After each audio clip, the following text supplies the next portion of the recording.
Hello, everybody. My name is Kevin Gover. I'm the Undersecretary for Museums and Culture at the Smithsonian Institution. I'm here to welcome you to Day 2 of the White House Tribal Leaders Summit. I'm standing here at the National Native American Veterans Memorial at the National Museum of the American Indian. Our memorial opened to the public on Veterans Day 2020, but because of COVID, we've been unable to formally dedicate the memorial. So I'm inviting all of you to join us on Veterans Day 2022 for the formal dedication of this memorial, where we can really offer the kind of gratitude that we owe to our veterans and to their families. The Smithsonian is a place for all American stories, and it's my job as Undersecretary of Museums and Culture to see that all people feel seen and welcome in all of our museums. And that's going to be especially true of our two new museums that Congress authorized a year ago, the National Museum of the American Latino and the Smithsonian American Women's History Museum. I know you've got important work to do. I give my wishes for good minds and good hearts as you do it. And now it's my pleasure to introduce the Chief of the Mohegan Tribe, Lynn Malerba. I am pleased to offer this blessing this morning. Katantawit, katampum tumawayaman, wachi yu pam kagwat. Kwawami nish mas payam kish. Katampatomayaman, wachi mutakwawami kamis kunan. Katampatomayaman, wachi nito pananak, kanchu kom pawami akwa. Katampatomayaman, wachi, wana shawol tu wowa, ni konachik, mawawi chik, son pashayak wiak. Wal machimi mikwo tamawak, kwa kotana mawawak, ni kwa hakwawa, pam shayak my asquam na konachik. We quit tamawaman, kawayan mawokanch I kamawawi man kikatokuyak iyuwak. Kwatayan amok wasonta, nashpi, kantuwak kwa iyuwak. Wo kaya chanamawawak natahano nash tan the hakwano nash I kikatokaman yokisk. Kwa wawami kanipawaman wamoyu tuwokanak wachi chupanawak. Iach. Great Spirit, we thank you for this beautiful day and all the days to follow. We thank you for Mother Earth and all she gives us. We thank you for our friends who stand beside us. We thank you for their spirits, the ancestors who gathered to guide us. May we honor them whenever we are all gathered together. We ask for your blessings as we meet to speak of matters of importance. Let us be honorable through word and deed. May we open our hearts and our minds as we share our thoughts today, and may we all stand in love for our people. May it be so. Thank you, Chief Lynn Malerba, for honoring us with that beautiful prayer. It is wonderful to welcome all of you to the second day of the Tribal Nation Summit. I'm Julie Chavez Rodriguez, the Director of the Office of Intergovernmental Affairs at the White House. We have worked with hundreds of tribal governments from across the country to address the most pressing issues impacting our country and tribal communities. The President and the entire administration are thrilled to be able to relaunch this momentous occasion that symbolizes the important nation-to-nation relationship with tribal governments. From the beginning of his administration, President Biden hit the ground running, tackling our nation's biggest challenges and putting forward an agenda that's prioritized the health of our nation, job creation and economic recovery, addressing climate change, and advancing policies that reinforce our commitment to equity. Tribal nations have been key partners in this agenda since the very beginning. In the first 6 days of his administration, President Biden signed the Presidential Memorandum on Tribal Consultation, sending a powerful signal that honoring tribal sovereignty, self-governance, and fulfilling the trust and treaty responsibilities with tribal nations is a priority across the entire federal government. And since then, we have worked closely in partnership with you to advance key legislation like the American Rescue Plan that delivered $31.2 billion to tribal communities, the largest single payment ever to Indian country. These resources have been critical to combating the COVID-19 pandemic and addressing the disproportionate health and economic impacts felt by many tribal communities. The President and our administration have committed to working with tribal governments in every aspect of what we do. It is why tribal governments were top of mind as we push forward the bipartisan infrastructure deal, the largest federal investment in infrastructure in more than a decade. It's why the bill includes unprecedented efforts to replace lead water pipes, get every American access to high-speed internet, usher in a clean energy future, and create millions of good-paying jobs. It is why the bill also includes $466 million for the Bureau of Indian Affairs, including $216 million for tribal climate resilience, adaptation, and community relocation, and $2 billion for tribal broadband grants, which is double the existing funding. In total, the bipartisan infrastructure deal delivers over $13 billion to tribal communities. As President Biden says, we know that when we best serve Native American people, when tribal governments are empowered to lead their communities, and when federal officials speak with and listen to tribal leaders, we are all better for it. Today, we look forward to doing just that, speaking with you and listening to you. We are excited for today's panels and announcements on climate change impacts and solutions, tribal treaty rights and sacred lands, economic and workforce development, infrastructure, housing, and energy, and more importantly, hearing from you during guided listening sessions on key tribal priorities. This is not the end of the conversation, but really the beginning. Our partnership with tribal governments is only getting stronger. During the summit, we have the opportunity to take a look back at what we've been able to accomplish together in 11 short months, and look forward to building strong partnerships as we strive to empower and uplift tribal communities across the nation. We are grateful to have you as part of this year's summit. Thank you for your leadership and your ongoing partnership, and I look forward to seeing you all soon. Take care. Greetings, everyone, and welcome to what is shaping up to be a lively and meaningful discussion on climate change impacts and solutions. I'm Morgan Rodman, Cherokee Osage from Oklahoma, and serve as the Executive Director of the White House Council on Native American Affairs, and I'll be your moderator for today's panel. In today's conversation, leaders of tribal nations who have decades of expertise in environmental and climate work, and some of the Biden-Harris administration's top policymakers on climate change will illuminate the most pressing climate challenges and pose solutions. The dialogue will help inform the administration's policy direction and development. The administration seeks to partner with tribal nations in responding to the critical threat of climate change and restoring science-based approaches, including traditional ecological knowledge, in national planning and adaptation strategies. I'm now honored to introduce our panelists for today. First, we have President and CEO of Kerouac, Inc., Melanie Banky from Alaska. President Banky has been employed by Kerouac since 1999 and was promoted to the president in 2012. Next, we have Suquamish Tribal Chairman Leonard Forsman from Washington. Mr. Forsman has served as chair since 2005, and last month, Washington State Governor Jay Inslee appointed Chairman Forsman to serve on the University of Washington Board of Regents. We also have Governor Stephen Lewis from the Gila River Indian Community in Arizona. Mr. Lewis is in his third term serving as governor, having previously served as lieutenant governor. For our administration officials, please welcome Gina McCarthy, the first National Climate Advisor, the President's chief advisor on domestic climate policy. Previously, Advisor McCarthy served as the administrator of EPA in the Obama administration. Also, please welcome Brenda Mallory, chair of the White House Council on Environmental Quality. Chair Mallory was confirmed by the Senate in April and previously served as CEQ General Counsel in the Obama administration. Chair Mallory is the first African American to serve as CEQ chair. Now let's begin our first question, which is, how do you think the Biden-Harris administration can best support tribal nations and Native communities in the fight against climate change?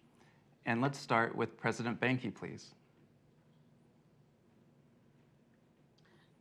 Hello, thank you for having me. My Yupik name is English name is Melanie Banky, and actually the correct pronunciation for the organization I work for is COERIC, Kewarick is a tribal consortium of 20 federally recognized tribes in the Bering Strait region of Alaska. I'm very excited and honored to be joining you today on this panel. I think that there has been some progress that was made under the Obama administration that could be carried over into the Biden administration. One of the key policy changes that was implemented under the Obama administration was establishing climate change resiliency, the Northern Bering Sea climate change resiliency area that provided some protections for the Bering Sea. This executive order was undone by President Trump and then reinstated by President Biden. One of the things that I believe the current administration could do is to ensure that we're not caught in the crossfires of political football game, is to assist us in helping this become law under Congress. These kinds of policy changes that are instituted, not just the Northern Bering Sea climate resiliency area, but a lot of the other protections that this administration puts into place, we need to have an eye on the long end game of ensuring that Congress also enacts legislation that is complementary to administrative orders, executive orders, et cetera. I do think there's a lot of opportunity on the international forum to give tribal nations more of a voice. The Arctic Council, the IMO are a couple of forums where I feel like we've got observer status, but when it comes to protecting our own homelands, mitigating climate change, et cetera, we're not able to fully participate in those international forums, and it's our people and our nations that are being impacted directly. My concern is that tribal nations and our citizens and our members are going to end up becoming climate change refugees, and this will result in the loss of entire cultures and people. If we all have to move to urban areas, there's going to be a significant part of the nation's cultural knowledge, wealth that would be lost. Increasing research and allowing us to participate in those research projects, I think would be good. Infrastructure investment is great. The $221 million is, in my mind, though, a drop in the bucket, and we're going to need more than that. Just up here in Alaska, the needs are so great. For example, we've got flooding, wildfires, entire ecosystem collapses in some of our different parts of Alaska. Green energy, investing in green energy for tribal communities, I think would be great. Tribal set-asides for any kind of funding that has to do with climate change would be another area where the Biden administration could be of assistance, not just in DOI funding areas, but across all departments. If there's anything that is going to be funding related to climate change coming down the pike, there should be tribal set-asides because we are citizens of the United States as well. So I think that's a little bit more than my 3 minutes. I've got a lot to say on this topic. I'm so excited to be here and share, but I know I've got other panelists who've got great insight and wisdom too. Thank you, President Banky, and for the pronunciation, Kewarick. Appreciate that. And next, let's turn to Governor Lewis, please, for his response.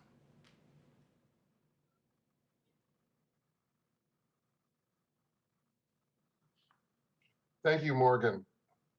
And thank you, Chief Malerba, for that beautiful opening prayer. And it's an honor to be on this panel, especially with my fellow tribal leaders. I want to first also say that I'm really humbled by this opportunity to talk about the experience from the Gila River Indian community. This is a fundamental issue for our generation moving forward. You are absolutely right that climate change is an existential threat to us as Indigenous peoples. I can tell you firsthand of the impacts we and the community have felt, not just from the drought, which steals our water again, effectively, but let's not forget the fires that rage in my state and at times on my community and Native communities, or the dramatic and fierce storms that now hit us hard, cutting our electricity at times for days and flooding our villages and our communities. So we must take action now, and we are committed to do so. I also want to address this topic a bit with a lens of history. I've had the opportunity to work with various administrations over the course of my time as an elected leader, a tribal leader. Now almost 10 years, spanning 3 presidential administrations. I had the privilege of working with the Obama administration in 2013, working with then Administrator McCarthy on the thorny issues of the Navajo generating station. We then worked with the Trump administration to finally and appropriately close that coal-fired plant, the largest west of the Mississippi. We were able to work with the Trump administration in fits and starts. It wasn't easy, as we all know, tribal leaders, to tackle, but specifically to tackle the first major drought crisis on the Colorado in 2018, resulting in the drought contingency plan. So it was not easy because we were not welcomed at all at the table. We forced the issue, we made a seat for ourselves at the table, and we got it done. We are now continuing the drought response effort with this administration, this time with tribes taking the lead. So this is what I can say up to the administration as my best advice as we continue working together respectfully, collaboratively, is to continue to recognize, as you do, that tribes can and will lead on these efforts with you. Too many times in the past, prior administrations have tended to heed our advice and leadership with reluctance, suspicion, and hesitation. Based on my experience, tribes can and should be given an opportunity to lead with their traditional and innovative wisdom, our history, our traditions, our values. Keep bringing us to the table early and pay attention to what we say, as this administration has been. And together, we can cooperatively help produce solutions that we're all seeking now in this critical hour of climate change that's affecting Indian country, this nation, and the world. One final thought, a big thank you to this administration. Keep providing us with the means to help us tackle these big issues together. I had the privilege yesterday of attending the infrastructure bill signing, and that is a big deal. That is a historic deal, especially for tribes, providing essential funding for both drought and water settlements, and huge historic investments in infrastructure for Indian country.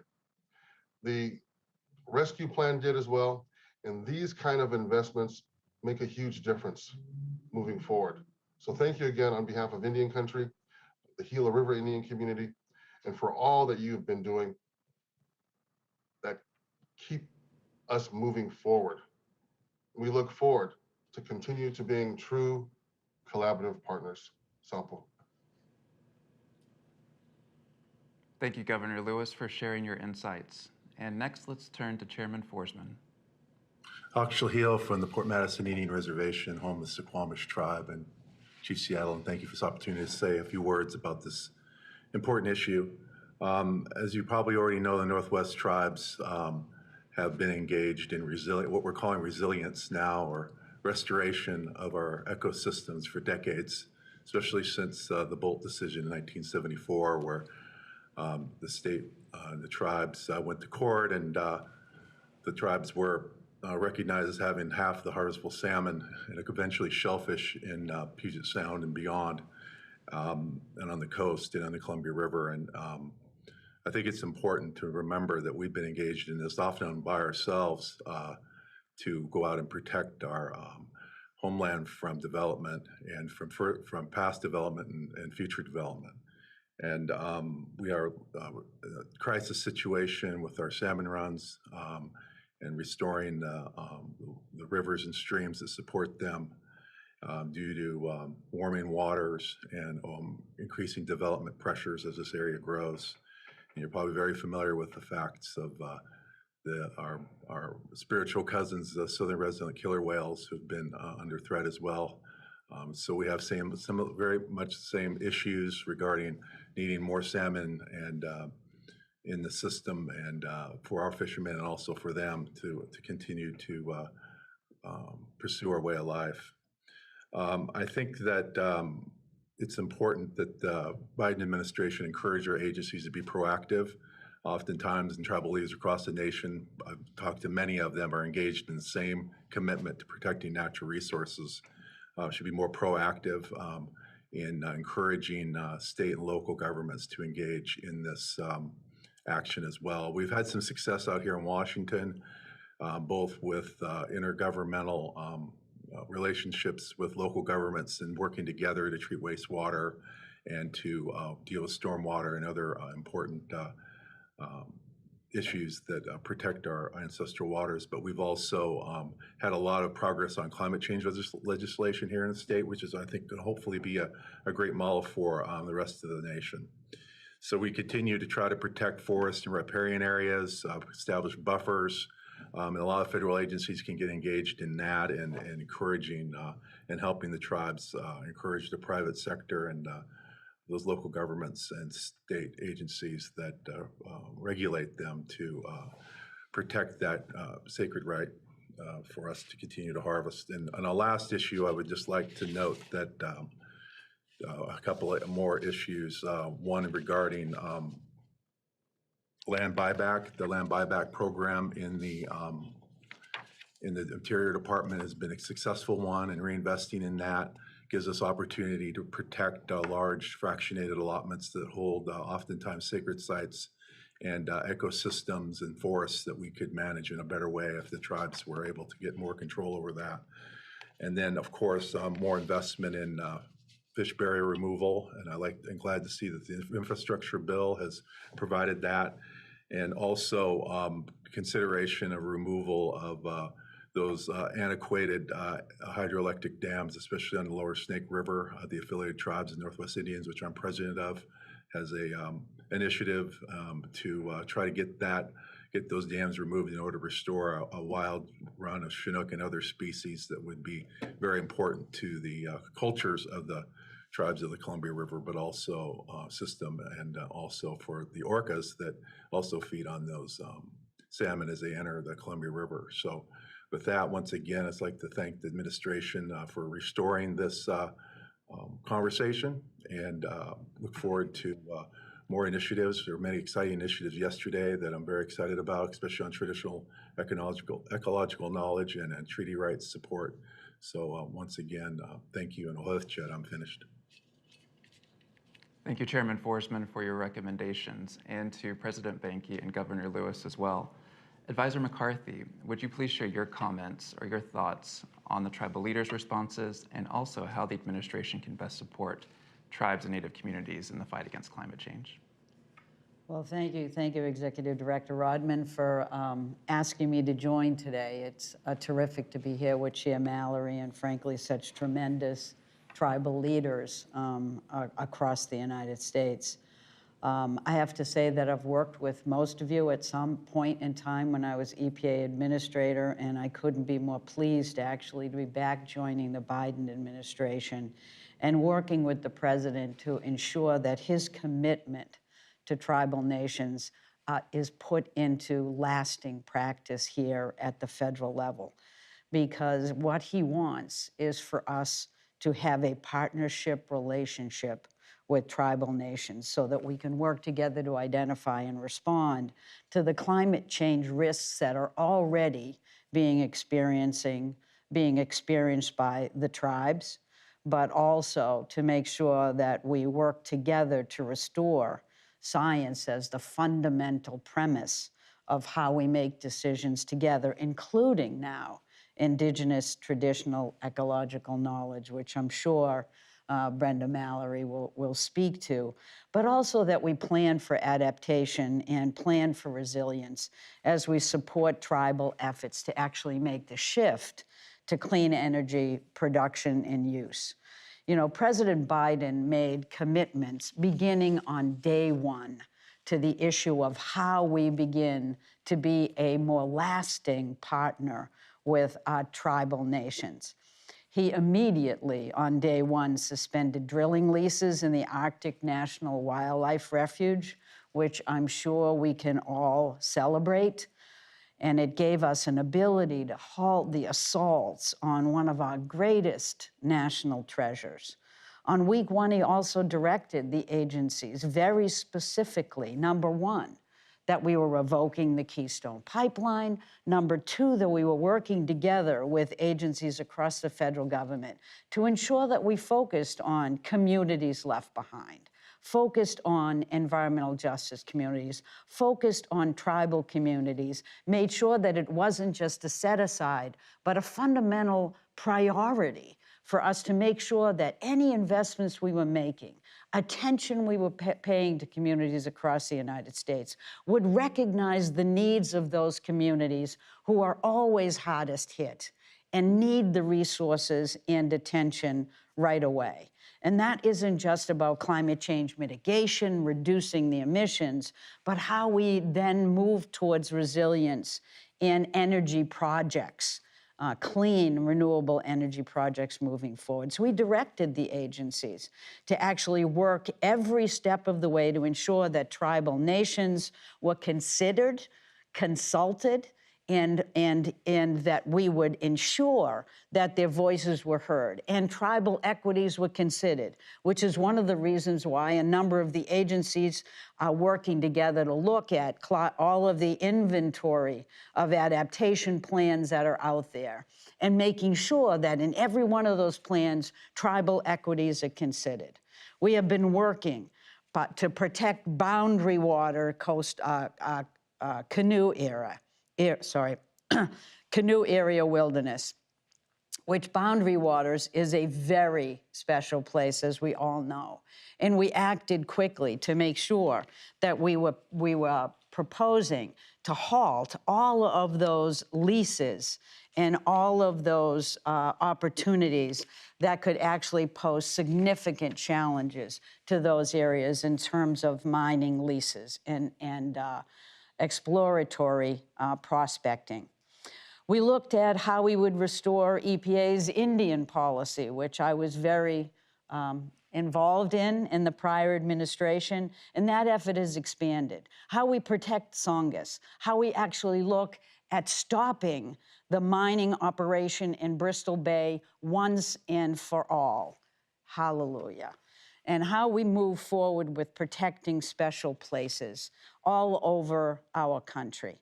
And I just wanted to lastly mention that there is significant resources on the table already in the Infrastructure Investment and Jobs Act. We're talking not just a few million, we're talking about $13 billion in direct investments going to the tribe. We're talking about tribes having outsized ability to access hundreds of billions of dollars of more grants and funding opportunities, and looking at a variety of ways in which you can grow infrastructure on tribal lands that meet your needs, your sense, your vision of what the future looks like. We even have in the fiscal year 22 discretionary budget that we requested to Congress, $28.8 billion in tribal programs. And that's before we even think about the Build Back Better plan that is going to move forward. So we are excited about these opportunities. I was excited to know that Chairman Forsman was going to be on and be able to hit the issue of the Columbia River. I was so excited to see the governor here because we were both freezing to death at the signing ceremony yesterday. Your hug made me warm. And I really appreciate it. So it's a wonderful opportunity to rekindle relationships and to move forward. But most importantly, for you to be assured that President Biden has told each and every one of us repeatedly and in no uncertain terms that tribal nations are partners. We are to respect you and develop these relationships, and that you will not be the last to be considered, but rather the first. Thank you. Thank you so much, Advisor McCarthy. Always great to hear your perspective. And next, let's turn to Chair Mallory for your thoughts on how the administration can best support tribal nations in the fight against climate change and your thoughts on what's been discussed to this point. Excellent. Well, thank you so much for inviting me to be here. It's always exciting to follow Gina because she actually pumps you up as the next speaker to get ready for the conversation. Let me just sort of echo the energy that she expressed that the president has put on this issue. I mean, the fact that this conference is occurring again, that this summit is back on our agenda is very important. But as she said, in so many ways, the president has shown and directed this administration to proceed in a way in which we're recognizing the invaluable partnership that we can have and should have with tribal nations, with tribal people. I had the privilege just a few weeks ago to be in Washington State, and I've recently hosted 2 tribal consultations on America the Beautiful. And while in Washington, it was my first visit to tribal nations, to a tribal nation, and met with a number of tribal leaders while I was there. And I did hear this one issue that we've already, in the course of the conversation, mentioned several times, which is the importance of partnership, the importance of listening, and recognizing that the federal family has a lot to learn from tribes, and that we ought to approach our engagement and our interaction in a way that recognizes that value and is not and does not assume that that we are there to listen as a check, but to listen and to think about how we as partners can work together for the betterment of the resources. And so I'm just very happy to be here to hear input today, additional comments that you all have already started, and emphasize points that I think we are seeing as a theme when we think about what does the ongoing relationship with tribes have to look like. Already seeing emphasis on that. As we continue to secure kind of additional resources for the work, I personally will be working to ensure that everyone recognizes that the work that CEQ is doing on behalf of the Biden-Harris administration starts from that place of partnership and understands the value that in building that partnership with tribal communities, that there are just vast resources and knowledge that we have to take advantage of. For generations, indigenous people and indigenous knowledge has been an important part of how the lands have been restored and protected. And I think that the president's announcement yesterday of the effort that we're moving forward with respect to traditional ecological knowledge is putting into a formal policy the government's need to integrate in a better way how we can take advantage of, can work with tribes where they think it's appropriate to make sure that we are factoring that into our decision-making and into the collaborative planning processes that are underway all across the government. We know that we must provide resources to tribes to support implementation of climate mitigation and resilience. We've already heard today several listings of monies that have already been made available and of money that we expect will come when Build Back Better is adopted. Work in this area began under the Obama administration when Obama administration initiated the Tribal Climate Resilience Program. In 2021, that program funded $13.8 million in 135 separate awards, directly funding 79 tribes and 13 tribal organizations. while supporting additional tribes in the process through cooperative planning, information sharing, and planning tools. This program also conducts climate resilience mapping and provides additional research and data. To build on the Tribal Climate Resilience Program, the bipartisan infrastructure deal that the President signed yesterday provides nearly $250 million for tribal climate mitigation and adaptation funding. This will help catalyze even more work with tribes.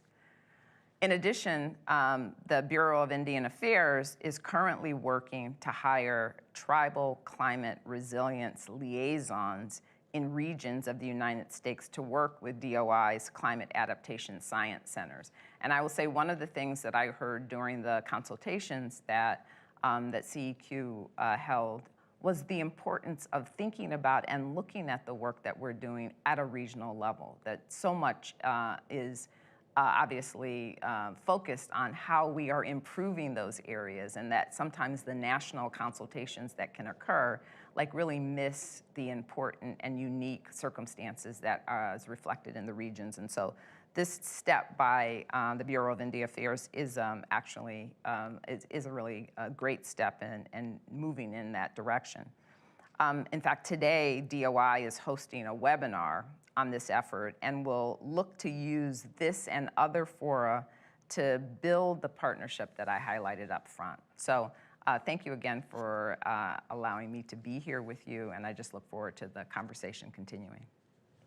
Excellent. Thank you, Chair Mallory. And if we can stay with you just a few minutes longer to discuss one of the President's big announcements yesterday, which was the Memorandum on Indigenous Traditional Ecological Knowledge, which was authored by CEQ and also the White House Office of Science and Technology Policy. And then we'll get tribal leader feedback to this as well. But could you share just a few minutes more on this memo and why it's important? Sure, absolutely. And as I said, like there was a tremendous excitement, I think, here in the White House as we kind of worked on this effort because during my visit with the tribes out west, out in the Northwest, one of the themes that came up many times was the importance of recognizing traditional ecological knowledge and how difficult that can be in conversations, sometimes with the federal agencies.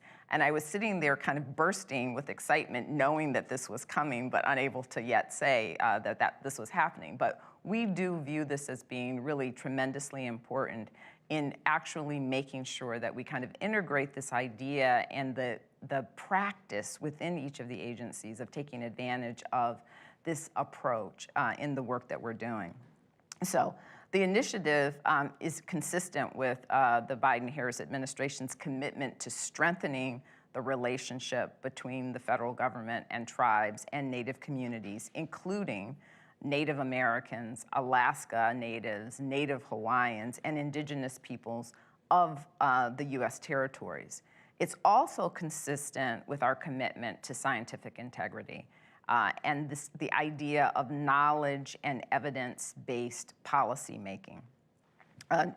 Gina already referenced the various day one executive actions that the president took with a recognition of science and the importance of science. So incorporating the traditional ecological knowledge is sort of a critical component of this focus on and commitment to science.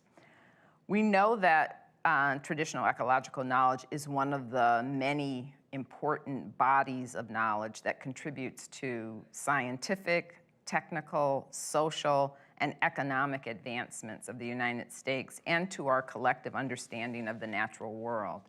So working together with knowledge holders to address climate change, pollution, and other environmental problems will lead to a more comprehensive understanding of the challenges we face and to solutions. So I think that for all of those reasons, I think the CEQ and the Office of Science Technology Policy, our partner on doing this work, we're really pleased to be able to kind of set in motion a process that we will undertake over the next few months to understand our efforts that are already going on in some agencies and to build on those, and to build on those in ways that are consistent with what our tribal partners are telling us. Because climate change disproportionately affects Native communities, it is now more important than ever to assure that the federal government collaborates with tribal nations and Native communities to better understand the impacts of climate change on ecosystems, landscapes, and subsistence resources, and to identify durable and sustainable measures to respond to those impacts. We also recognize that the federal government should engage with traditional ecological knowledge only in a cooperative manner. And so, as I alluded to earlier, I think we appreciate this as a knowledge that tribes own, and that we are partnering to see where its value is in a shared relationship understood to be best used. The knowledge holders will control access to the knowledge, and that is also a theme that I think we heard, or at least I heard personally on my trips, consistently from members. So I think we start this effort with that in mind. And I think we also should understand that this is obviously mutually beneficial. Again, we're not like trying to tap into something that is new age, or in some ways doesn't have a long history of having worked and been used by tribal communities for from time past. So we are making sure that we are marrying those concepts with what other scientific efforts have produced. We intend to build on the existing efforts with tribal nations and tribal communities as we move forward. So just quickly, I'll end by saying we're going to initiate a year-long process to develop the guidance for agencies to use. The guidance will be developed with tribal consultation and be shaped by input from the indigenous tribal ecological knowledge holders and other practitioners. And CEQ and OST plan to release the guidance document at the 2022 Tribal Nations Summit. So I look forward to working with you all as we move forward on this effort. Great news and update, Chair Mallory. Governor Lewis, Gila River Indian community has had success in using traditional ecological knowledge in their land's revitalization. Could you comment on the value of traditional ecological knowledge in the fight against climate change? Thank you. Chair Mallory, I want to first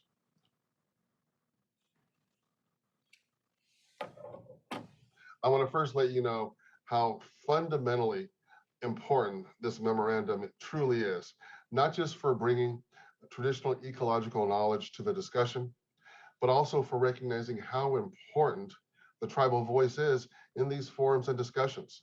Now, as I mentioned in my introductory remarks, what is fundamentally different with this administration is the strong emphasis on tribal leadership and knowledge, traditional and innovative.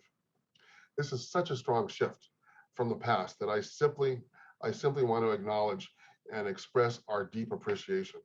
Now, second, I want to cite a couple of examples from our own experience from the Gila River Indian community, where our traditional values we call our Autumn Himadug, our way of life, has led to innovation in water conservation that has fundamentally changed the dynamic for drought response in the Southwest. Behind, as you can see, a picture of our managed Aquifer Recharge, or we call it the MAR 5 site, located on the east end of our reservation in District 3 of our community, near where the Gila River entered our reservation in the past. Now, the river had been mostly dry for so many years due to the theft of our water upstream. But this project helped to bring it back.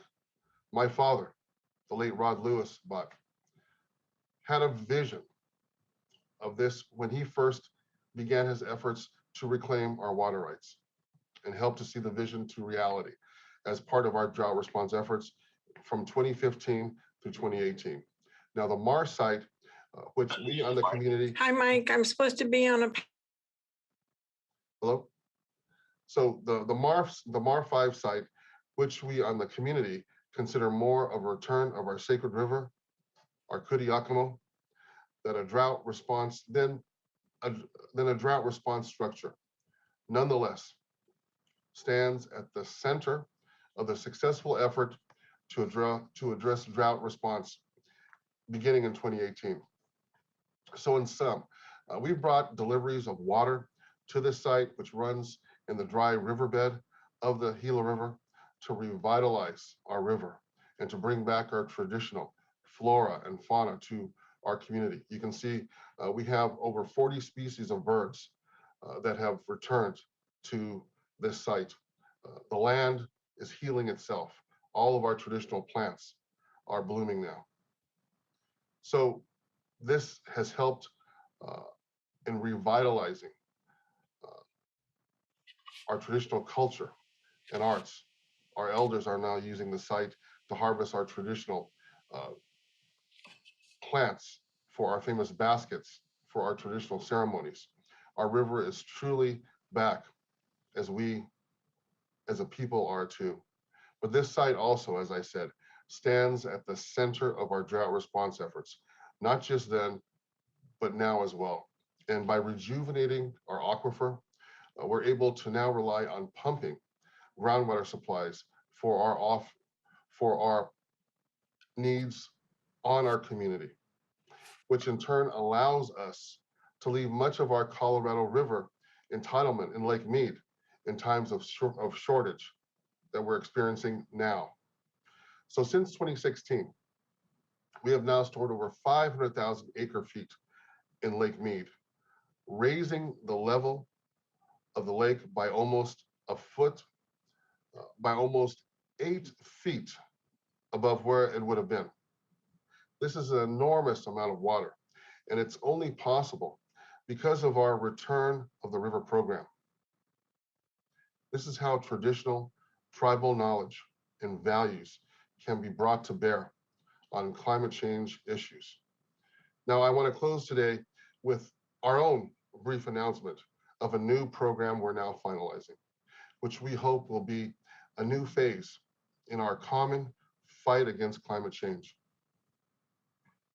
With the help of reclamation funding, we've developed a first of its kind solar panel covered canal pilot project on our major irrigation systems on our community. This project will not only generate solar power using the land already dedicated to our canals, it will also save precious water from evaporation from those canals, an essential new way of helping to create durable long-term water supplies in a very arid region. And this is really in line and supports our values as stewards, as water caretakers and protectors of our Shuduk, our water. So while solar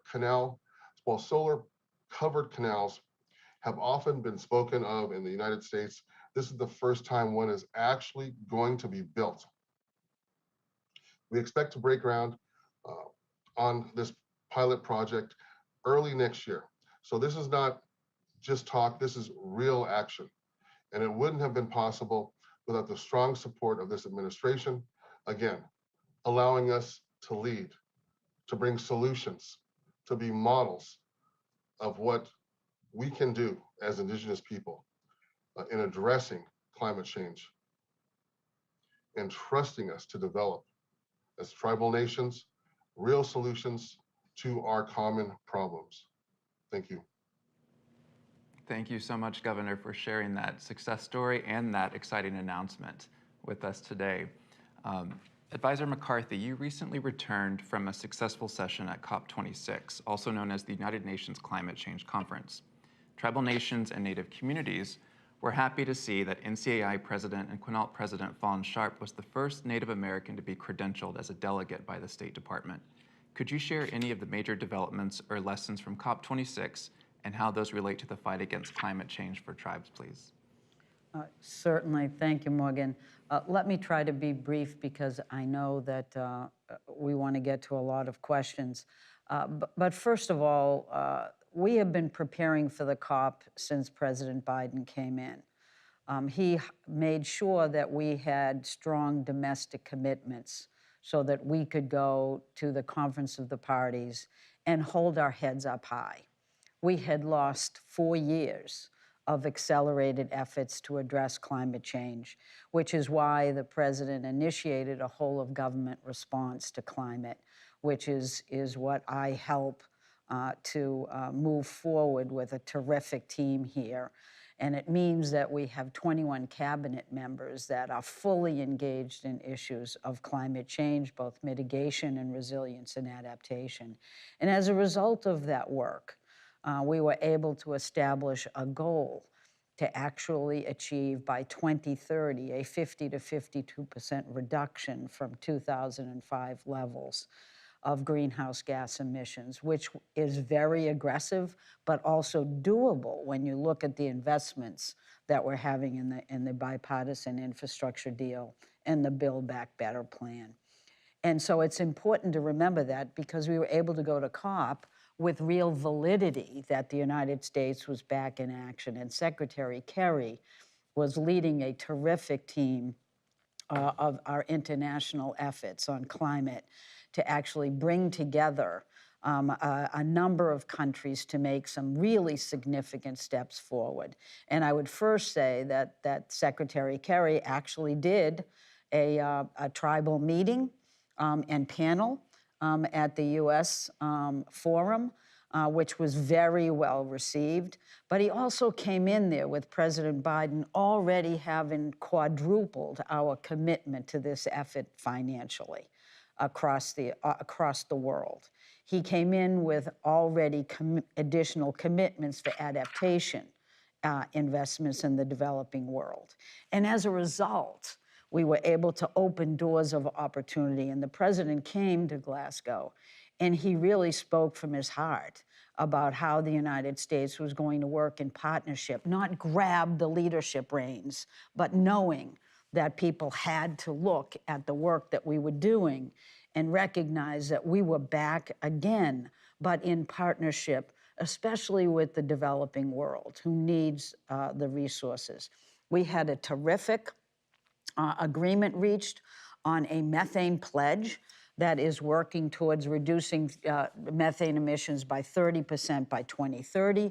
That has now been signed by 105 plus countries moving forward. We were able, because of the domestic work we were doing for President Biden, to actually have delivered an action plan that for the United States will get us to that 30% reduction level so that we could show people that this was doable and necessary, which buys us some time. We had a new global forestry agreement that was reached that cover really 90% of the forests that you want to protect from deforestation. And the commitment was to get to zero deforestation in those forests by 2030. Big commitment, absolutely essential.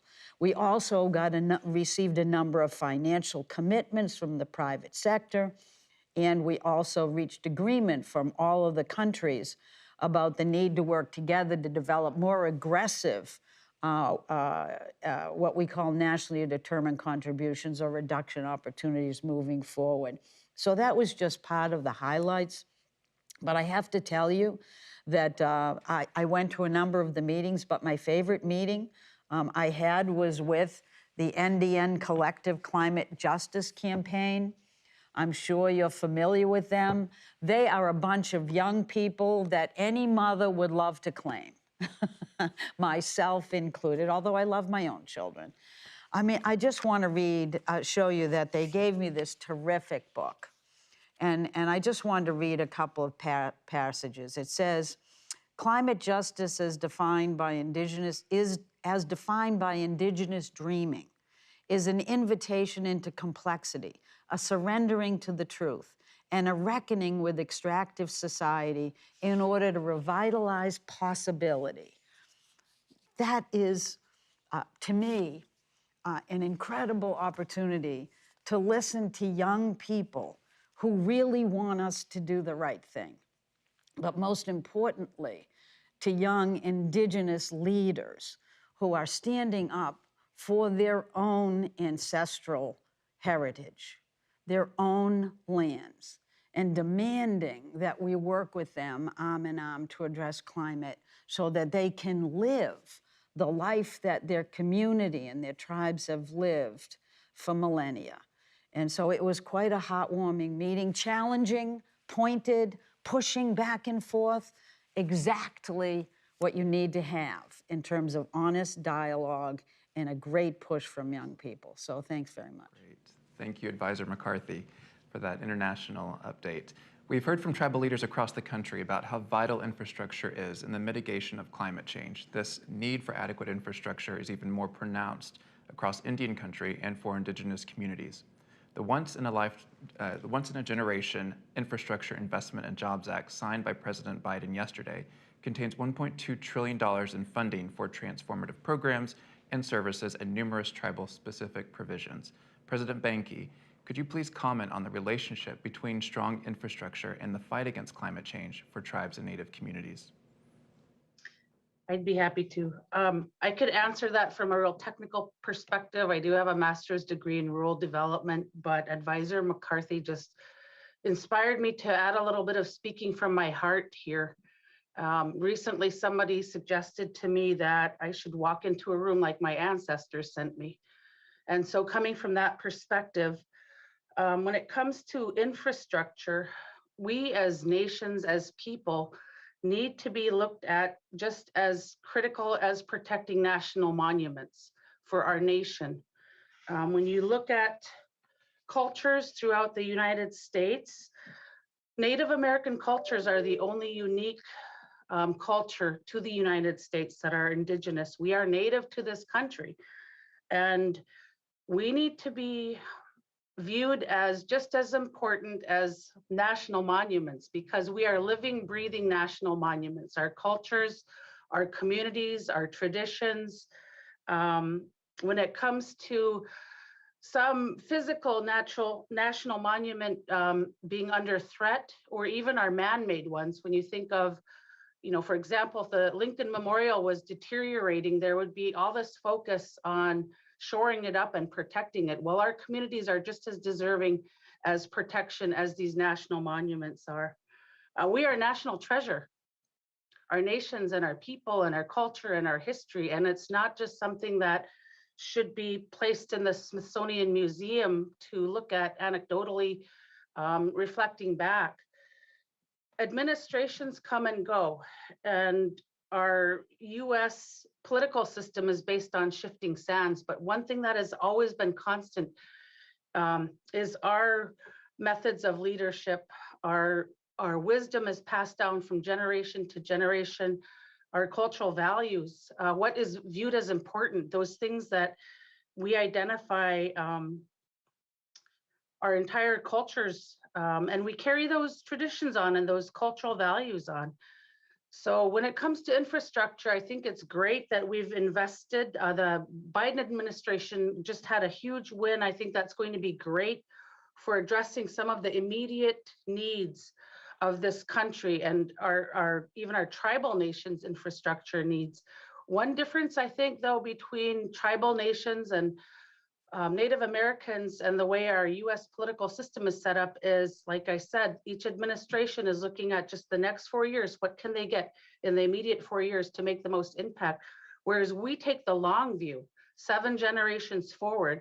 When it comes to infrastructure, I think for all 500 plus tribes, the US could initiate a long-range infrastructure planning process, identifying the infrastructure needs of each of those communities to ensure that they're sustainable throughout the next 100 years, not just the next 4 years, not just the next 8 years, but what are those infrastructure needs, and view it from the lens of protecting these 500 plus tribal communities as though they were a national monument under threat. We've got, so I'll go back to my technical part. That was me, that was my ancestors speaking. I do think that in terms of infrastructure, We've got the need for investment in transportation systems being protected. We've got erosion, seawalls that need to be built, protection from flooding, protection from permafrost melt. We've got entire water and sewer systems in our Alaskan villages that are failing because the permafrost is melting. Energy systems, looking at ways that we can tap into hydro, solar, wind, tidal systems for green energy. And then also the fires. I'm talking from a coastal Native Alaskan perspective.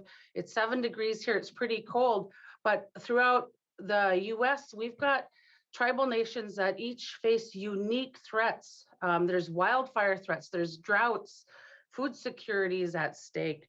So I think for the US to truly be thinking in the next, don't look just in the next 4 years. This infrastructure bill is a huge win, but let's start planning for the next 10,000 generations as well. The tribal set aside again, I think in any kind of infrastructure bill, there needs to be consideration for tribal communities, but I think it's just a change in mindset. When the Arctic strategy was being developed, the #1 priority, of course, is world peace between the US and our other Arctic nations. #2, this was under the Obama draft Arctic strategy, was protection of the ecosystem and the natural resources. And then #3 was Indigenous people. And I argued that right behind world peace should be the protection of Indigenous people. We are part of the ecosystem. We're not just users of it. We feel the changes to our environment before the scientists can even detect it. So I think it's changing the mindset, the lens through which Native American people are viewed as. We're often considered secondary to protecting some, endangered animal species. Well, we are endangered.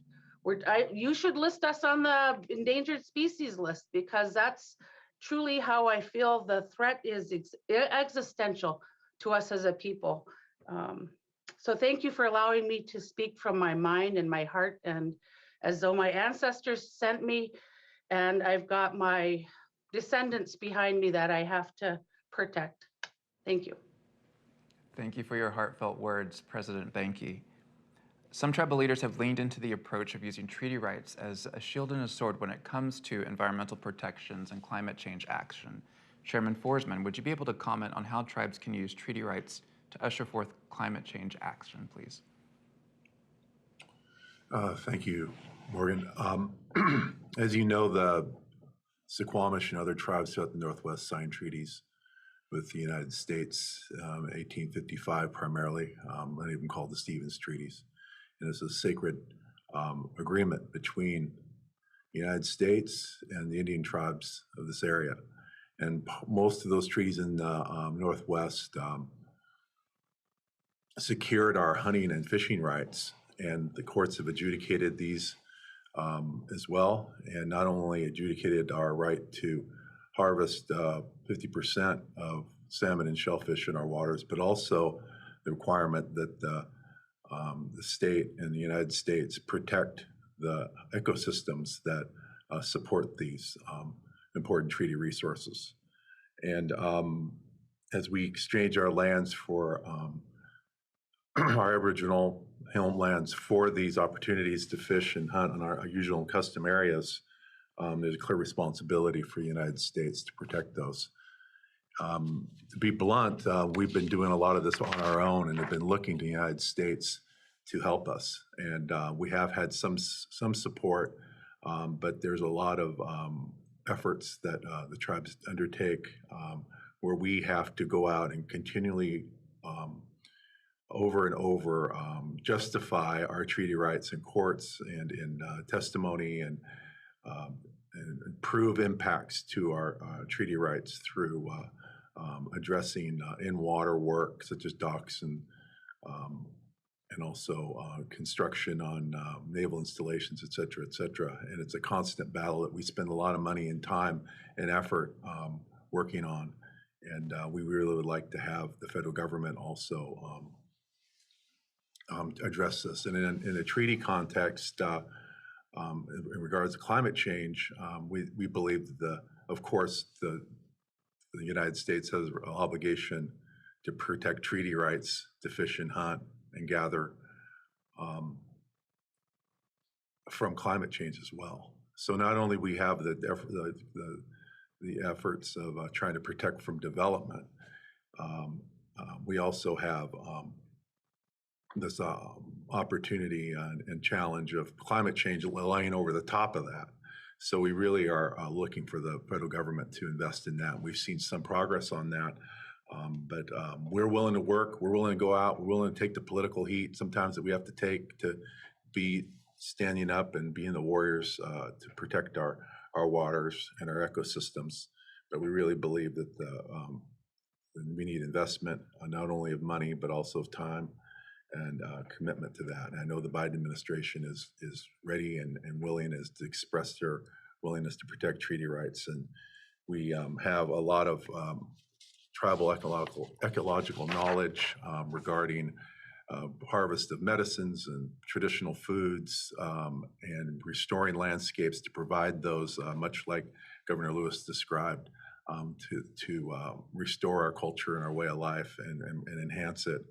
And just look for more opportunities for more consultation and commitment from the federal government to, do their part that they promised, that was promised to us by Governor Stevens and our Chief Seattle on the waters of Mukilteo and January 22nd of 1855. That promise that is mentioned, of course, and described quite prominently in the U.S. Constitution as the supreme law of the land. So I think it's very important that in that respect that we recognize as far as infrastructure is concerned, that there's also an ecological infrastructure and that the federal government engage with us in not only, like I said earlier, protecting rivers and streams with buffers and riparian investment, and also working to invest with local governments and state government in not only removing fish barriers, but also improving wastewater systems and stormwater treatment systems as well. Thank you. Great, appreciate that insight, Chairman Forsman. And we're going to close out the last 5 minutes of this panel with tribal leader audience questions. And the first question that we have is from Whitney Mossback, General Counsel Secretary from Cowlitz Indian Tribe. Council Secretary. Hi, thank you for giving me the opportunity to address you this morning. The question that I have for the panel has been touched on a couple times, but I was hoping for a more in-depth answer. Will tribal governments receive funding directly for long-term planning for climate change? Thank you, Council Secretary. Advisor McCarthy, we have about 1 minute for a response. Do you think that you could share some highlights, please? Well, the good news is the answer is yes, because the tribes will actually receive money directly for a variety of work, and much of which can be dictated by the tribes themselves, as it should. And there's also very directed money that goes to infrastructure improvements, to ensuring resilience, which is much of the issues that have been raised today, specifically the issues in Alaska, which are very challenging immediately. So yes, is the answer to your question. Thank you, Advisor, and thank you, Council Secretary Mossback. We also have a question from Clarissa Sabatis, who is the Chief of the Holton Band of Maliseet Indians from Maine. Chief Sabatis. Good afternoon. First, I'd like to just thank President Banky for, explaining that our natural resources aren't just resources, but are really our relations. And in our language, we say Dolna Bamek. So my question that I have is really how the administration is going to ensure that tribal nations are part of the decision-making and that our voices, perspectives, and traditional ecological knowledge are incorporated into climate change policies and strategies of the United States. Excellent. Thank you, Chief Sabatis. Chair Mallory, would you care to respond, please? Sure. About 1 Yeah. minute. I mean, I think as we have been talking about, I mean, the president has made the inclusion of tribal voices such a critical part of the administration writ large, and I think that in every significant effort that is going on, I think we, certainly the political leadership, but with the help of many career employees, are trying to ensure that we are doing the outreach, that we are making, that we are taking the steps that are necessary to bring tribal voices into the conversation. And as the traditional ecological knowledge issue that we're developing, the whole point of that is to make sure that we are creating other mechanisms for that to occur. So I think it's, it's like everything else when you're trying to do big change, it's got to just be persistence. It's like front and center. We have to make it a priority, and then we have to keep making sure that we're holding our own selves accountable for what we're carrying out. Thank you, Chair Mallory, and thank you, Chief Sabatis, and to all the tribal leaders who participated today in this exciting and meaningful discussion, and to the administration officials. Thank you, Advisor McCarthy. This is a part of an ongoing dialogue of tribal federal engagement to develop strong policies and better programs in the fight against climate change. More to come, and thank you for your time.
Please welcome Secretary Dennis Mcdonough. Well, thank you for that introduction, and it's really great to be with everybody today. I was looking forward to being with you yesterday, but I know that deliberations on day one ran over, so thanks for the opportunity to be with you today. I want to thank the many other leaders from across the government who have been with you yesterday and today. And I want to obviously thank President Biden and Vice President Harris, who brought us together for this great event. We've been working towards this since late last spring, so we're thrilled to be able to announce a couple of things today. Most of all, thanks to the tribal leaders and elders who are with us today. I'm speaking to you from tribal land this afternoon because all this country is tribal land. And I proudly greet you in the tradition of the Ojibwe people from my home state of Minnesota, Anin and How. You know, Veterans Day was just a few days ago, and I've been reflecting on the hundreds of thousands of Native veterans throughout history who have fought and sacrificed for our freedoms, peace, and prosperity. Vets like Charles Norman Shea, a Penobscot tribal elder and 97-year-old veteran of World War II and Korea. And one of the oldest people to land on the, one of the first people to land on the beaches of Normandy on D-Day. Or Marcella Lebeau, a 102-year-old Lakota elder who served in the Army Nurse Corps in World War II. Or the 140,000 Native veterans who get their care from VA today, and the 24,000 American Indian and Alaskan Native forces defending our freedom today. As with all veterans, our nation made those Native vets a promise when they signed up to serve the country. A promise that if they served us, we would serve them when they transitioned out of the service. And if they fought for us, we'd fight for them. But for too long, our nation broke that promise to them and in turn to all of you. And instead of receiving care, benefits, and honor they deserved, those Native veterans fought for freedoms and rights overseas that they did not fully enjoy here at home. That's a tragedy. And while we cannot undo the dark history, we can make sure it doesn't repeat itself. So let me start by saying here and now that those days are over. And this administration, those promises will no longer be broken. Not on President Biden's watch, not on my watch. Native vets will get the care, benefits, services, and honor they deserve on Veterans Day and every day. There are so many ways in which we're working to keep that promise, but I'll just highlight a few today. First, just last week, VA stood up the first ever Veterans Affairs Tribal Advisory Committee to help us collaborate on Native veteran issues with those who best understand them. Second, in order to ensure effective delivery of Native veteran services, the Veteran Health Administration is establishing a new office to coordinate issues related to tribal veterans' health.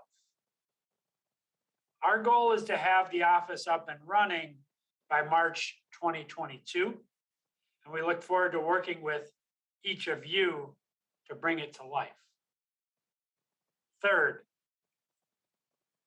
I'm particularly excited about this because it comes out of a call we had together, many of us, earlier this spring. VA has developed the Tribal Representation Expansion Project to make sure that Native veterans have access to tribal representation before VA. In 2017, the department revised regulations to permit tribal organizations to be recognized as veteran service organizations. But these revisions did not result in a significant increase in representation. So, to continue to facilitate access and representation, we're planning to authorize certain tribal veteran service officers affiliated with tribal governments to prepare, present, and prosecute veteran benefit claims before VA. This will be starting in early 2022. Last, but in no way least, we're doing everything in our power to help tribal nations through the remainder of this pandemic and to make sure that what happened over the last 18 months never happens again. As a part of that effort, we've vaccinated more than half of American Indian and Alaska Native veterans and cared for them with more than 88,000 telehealth visits. We've signed a new memorandum of understanding after consulting with you and other tribal representatives in the establishment of the memorandum. We've assigned a new memorandum between VHA and the Indian Health Service to improve access and outcomes for Native vets and non-vets alike. And we've sent doctors, nurses, and clinicians from VA to care for non-vets in Indian country as part of our fourth mission, deploying 289 staff in support of Navajo Nation and IHS. And I was just updated this morning that we've just made additional beds available to our tribal partners in my home state of Minnesota. Altogether, these efforts will help us make sure that Native vets always have an advocate at VA and always get the benefits, care, and services at VA that they've earned and so rightly deserve. And look, we cannot, in fact, would not do any of this great work without you. My commitment, I say to you again, as I've now said several times, is that we won't make any decisions about you without you. Fact is, we're here for you. And that we will fight like hell every day to keep our promises to Native vets and to all of you that our nation broke for so long. Because you deserve our very best. Native veterans like Charles Norman Shea and Marcella Lebeau deserve our very best. And with President Biden leading the way, we will give you nothing less. So on behalf of all of VA, thank you for your partnership, your honest and aggressive, sometimes, consultation, and your leadership of the nations you so ably represent. God bless you and Native veterans, their families, caregivers, and survivors. I look forward to working with you today and every day to serve them as well as they have served us. So thanks again for letting me be a part of today. I will tell you I was disappointed to not be part of yesterday, just because I was excited to make these announcements. But I'm really glad to have gotten some time with you today. So I yield back. Thank you very much.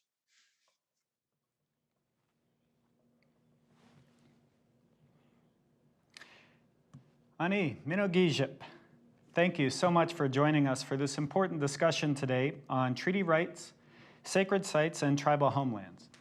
My name is Brian Newland. I'm an Ojibwe citizen of the Bay Mills Indian community in northern Michigan, and I have the privilege and honor of serving as the Assistant Secretary for Indian Affairs at the Department of the Interior. As I hope you've seen over the course of this summit, President Biden's administration is committed to protecting tribal treaty rights, sacred places, and tribal homelands. And that our administration, the President's administration, is going to show this commitment through actions and not just words. This country was founded through treaties that were made with sovereign Indian nations. Under the US Constitution, those treaties help make up the supreme law of the land. Tribes rely on the rights reserved in those treaties to feed their families, to preserve traditional lifeways, and to support the livelihoods of tribal citizens. Yesterday, President Biden announced an MOU between 17 federal agencies to coordinate our work on protecting tribal treaty rights and reserved rights. This MOU affirms our commitment to work with tribes to ensure that agencies across the federal government consider treaty rights and reserved rights before making decisions and taking action. The Biden administration is committed to protecting and preserving sacred places as well, so that all tribes may practice their religion and cultural beliefs and pass them on through the next 7 generations. Our new Sacred Sites MOU demonstrates this commitment. Yesterday, President Biden announced that this administration will take actions to protect the greater Chaco landscape. The Bureau of Land Management will soon begin consideration of a 20-year withdrawal of federal lands within a 10-mile radius around Chaco Cultural National Historic Park, which would bar new federal oil and gas leasing on federal lands. the Interior Department looks forward to working together with tribes to honor and preserve this sacred landscape. Finally, this administration wants to promote tribal co-management of lands and waters in order to protect tribal sacred places, ancestral homelands, and natural resources. Toward that end, as announced by the President yesterday, the U.S. Department of the Interior and the Department of Agriculture have launched the Tribal Homelands Initiative to focus on increasing tribal co-management of federal lands. Our conversation today will touch on these topics and inform the work of the White House Council on Native American Affairs Treaty Rights and Tribal Homelands Committee. But before we have this discussion, I want to introduce you to our panel of tribal leaders today. First, from the Confederated Tribes of the Umatilla Indian Reservation, we have Chair Catherine Brigham. Chair Brigham is a descendant of Cayuse, Walla Walla, and Umatilla tribal fishers and was born and raised in the salmon culture. And she was one of the founding commissioners of the Columbia River Intertribal Fish Commission when it was formed in 1977. We also have Chairwoman Shelly Fayent from the Confederated Salish and Kootenai tribes. Ms. Fayent was raised in Arley, Montana, and in her role as tribal leader, she is managing the return of the bison range to the Confederated Salish and Kootenai tribes, as well as the tribe's recent $1.9 billion water compact settlement. We also have with us Chief Kirk Francis from the Penobscot Nation. Chief Francis has been the elected chief of the Penobscot Nation for more than 9 years and was recently reelected to his 4th term. He was first elected to the council at the ripe old age of 21, and when he was elected, he was the 2nd youngest person to have ever been elected as tribal chief in the modern era. And finally, but certainly not least, we have the president of the Oglala Sioux tribe, Kevin Killer. President Killer was elected as president last November in 2020. Prior to becoming president of the tribe, he served as a South Dakota state senator representing the 27th district, which includes the Pine Ridge Indian Reservation, and he also served as a state representative. So we're going to begin our discussion today with a question for President Killer. President Killer, you have been an advocate for protecting sacred places for Indigenous people. Can you explain the importance of this work and describe how restoration of tribal homelands and co-management agreements with federal agencies helps protect sacred places? Sure. Thank you, Brian. Can you hear me okay? Yes. Okay. Hamadakyapi, Makat, Ikilia, Hime, Chante, Washte, Nape, Chuzapilo. I shake your hand with a warm and good heart. My Lakota name is Close to Earth, and English name is Kevin Killer. And thank you again, representing the Oglala Sioux tribe as a president. One of the things I want to say thank you to the Biden-Harris administration for reconvening this important gathering of tribal leaders and understanding that, they understand the nation-to-nation relationship and, at the highest levels, and it means so much to us. I think, one of the things, especially with the question that you asked is ensuring that we're always kind of moving in a good direction, and I appreciate the question, Secretary, opening the panel with that. I think tribal sacred sites and direct tribal involvement and their protection marks a promising recognition by this administration of the significance of sacred sites to tribal homelands and the restoration of tribal homelands and the need to have tribal management or at least co-management of such land, as you alluded to. One of the things is making sure that, even within our 1868 treaty territory, that we steward these federal lands. And that's really important because, we just have so many claims, so many ties.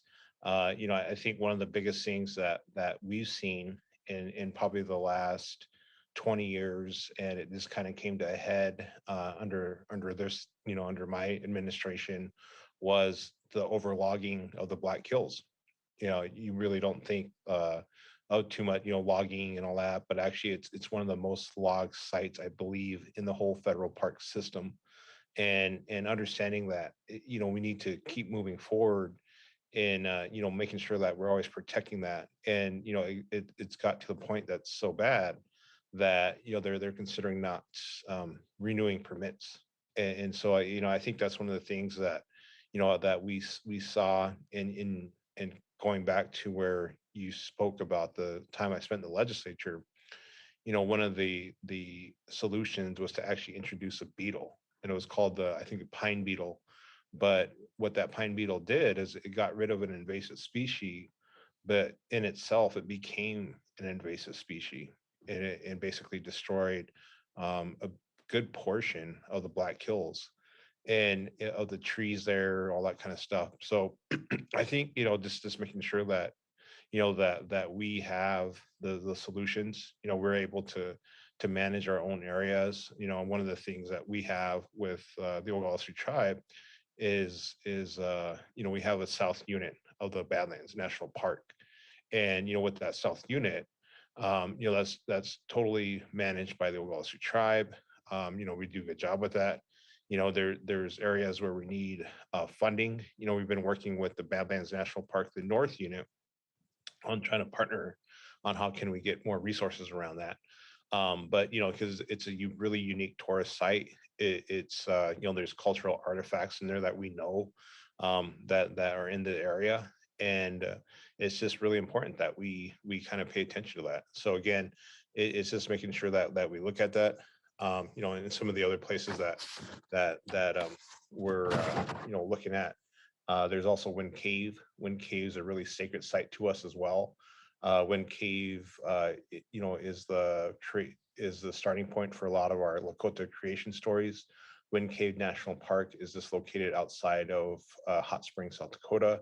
That's one possible area, and so we have these just unique cultural stories that tie us into some of these parks, and it's just by happenstance. It's not like we sat there and said, okay, well, this is a sacred story. We always had that oral history, that oral tradition that tied us to a lot of these places, that just happened to be a national park. So again, I think it's just understanding that the direct restoration of ancestral lands to a tribal nation should always be the goal.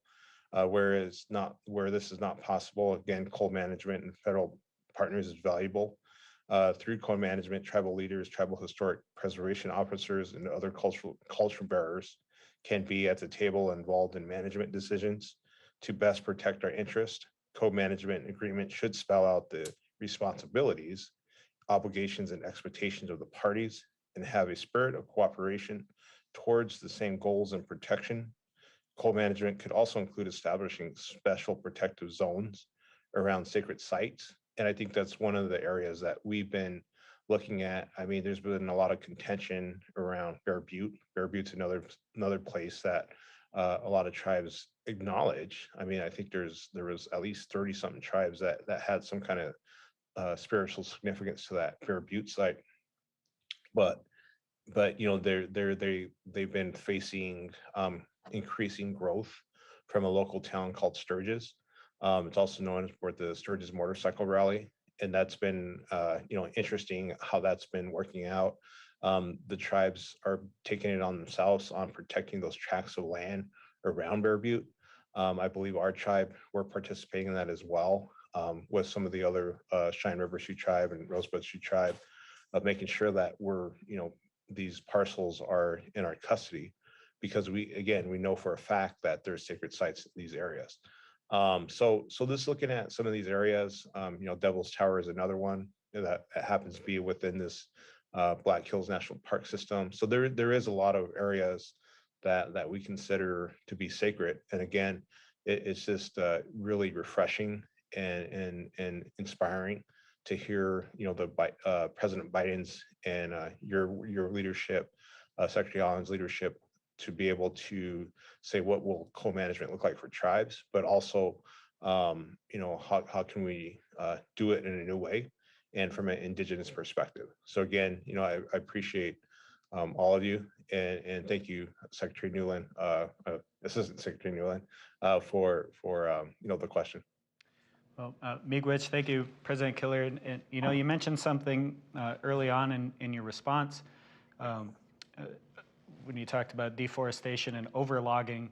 And a lot of times when the topic of co-management comes up, people sometimes frame it as something that is being done for tribes and for tribal people. And there's been a lot of scholarship recently, actually, that show that tribal land management practices actually benefit the nation and the world, especially in our efforts to address climate change. So it's definitely a two-way street, and I really appreciate you highlighting that in your remarks. Definitely.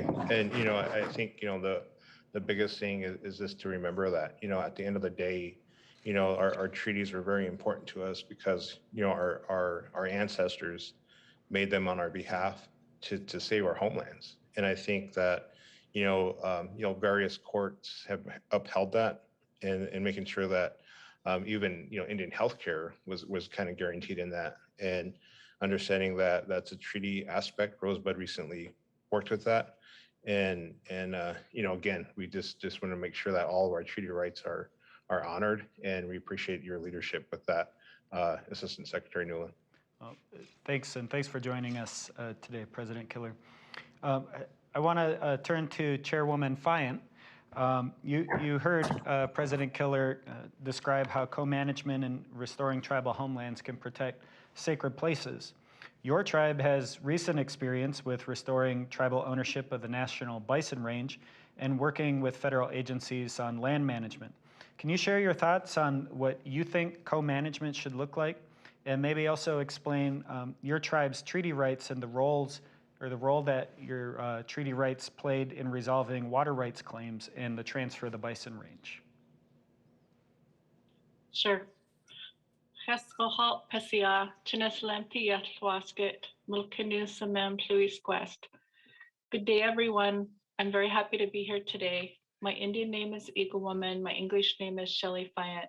I'm Bitter Salish, and thank you for allowing me to share the Confederated Salish and Kootenai story in regards to co-management. Existing federal laws do not provide tribes with sufficient leverage to negotiate co-management agreements as equal partners with federal agencies. In our experience, federal officials cite their organic acts as preventing tribal co-management arrangements. They claim Congress has directed federal agencies to be solely responsible for federal land and resource management, that only the National Park Service can manage parks, or that only the Fish and Wildlife Service can manage refuge systems. This should not prevent partnerships. However, those laws should be revisited to make clear that federal agencies can partner with tribes in co-management arrangements on the basis of inherent tribal authority. Federal law could be improved to make that clear. CSKT's experiences in negotiating co-management agreements with the U.S. Fish and Wildlife Service at the National Bison Range showed how much power low-level federal officials and staff have to obstruct or prevent co-management.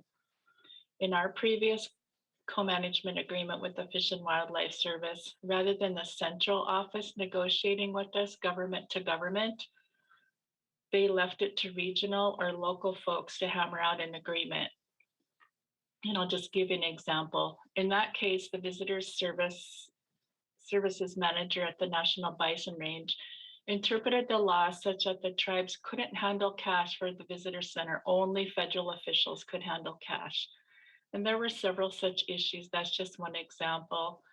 If staff were under clear direction from the top down, negotiating those agreements wouldn't be so excruciating. This was clearly a case of the tail wagging the dog, if you will. The solution, we have an opportunity to address this through the negotiated rulemaking for Interior Department self-governance regulations. CSKT has requested to have a representative on that NAGRIG committee. We were a part of the original self-governance demonstration project back in 1993. And we've compacted or contracted every program we can, with the exception of the electric utility, the Mission Valley Power. Tribal co-management is not new. It has a track record in other countries.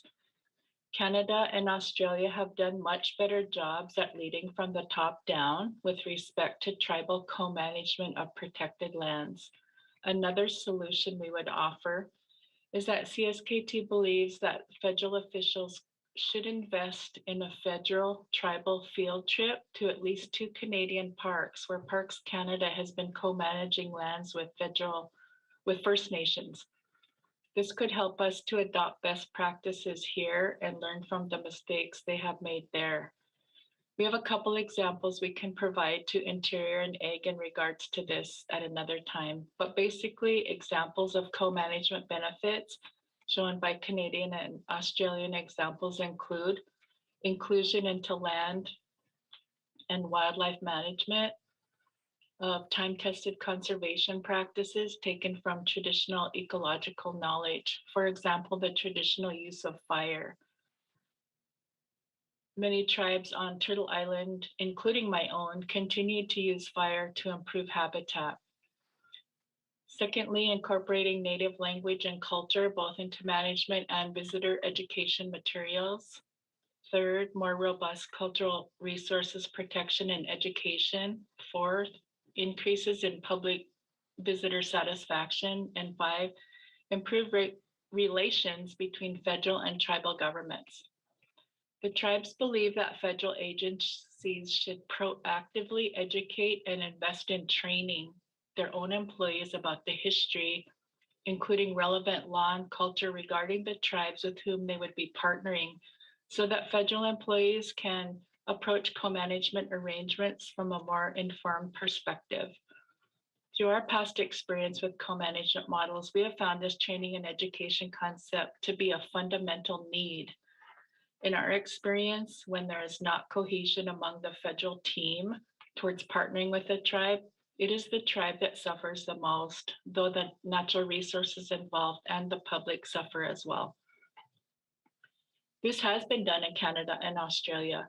Again, my experience about the Bison Range Visitor Services, where federal employees didn't know anything, the public didn't learn anything. You would have never known the history of buffalo upon visitation to the former Bison Range in previous years. You wouldn't know the Salish name for buffalo is Kwikwai or many blacks, referring to the hundreds and thousands of buffalo that dotted the landscape just 4 generations ago. Also, respectfully, when federal staff don't know about the history and law of the people in place, they can try to negotiate an agreement, but it will be from an uninformed perspective. If in the parks examples in Canada, when they hire people, they give preference to those with knowledge of the Indigenous people's history. If not, then they provide it to those staff. The bottom line is for the agencies, we do not have to reinvent the wheel.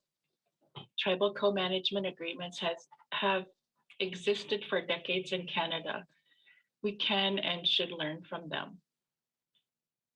In regards to the role our tribe's treaty rights had in resolving water rights claims and transferring the National Bison Range, our reservation was reserved as our people's permanent homeland under the Hellgate Treaty of 1855, with the exclusive right to hunt and fish on the reservation, as well as the right to take fish at all usual and accustomed places throughout our Aboriginal territory. This was an Isaac Stevens Treaty, the only one of its type in Montana. For decades, tribal leadership has not only been committed to ensuring that those rights are upheld, but willing to dedicate significant resources to achieve our goals. We invested heavily in defending those rights by compiling data, historical records and research, honing and refining legal arguments, claims, and defenses, building nationally recognized resource management offices for protecting fish and wildlife, including threatened and endangered species. CSKT's success in negotiating a favorable water settlement and restoring ownership of the Bison Range relate directly to that commitment and the resources dedicated to those endeavors.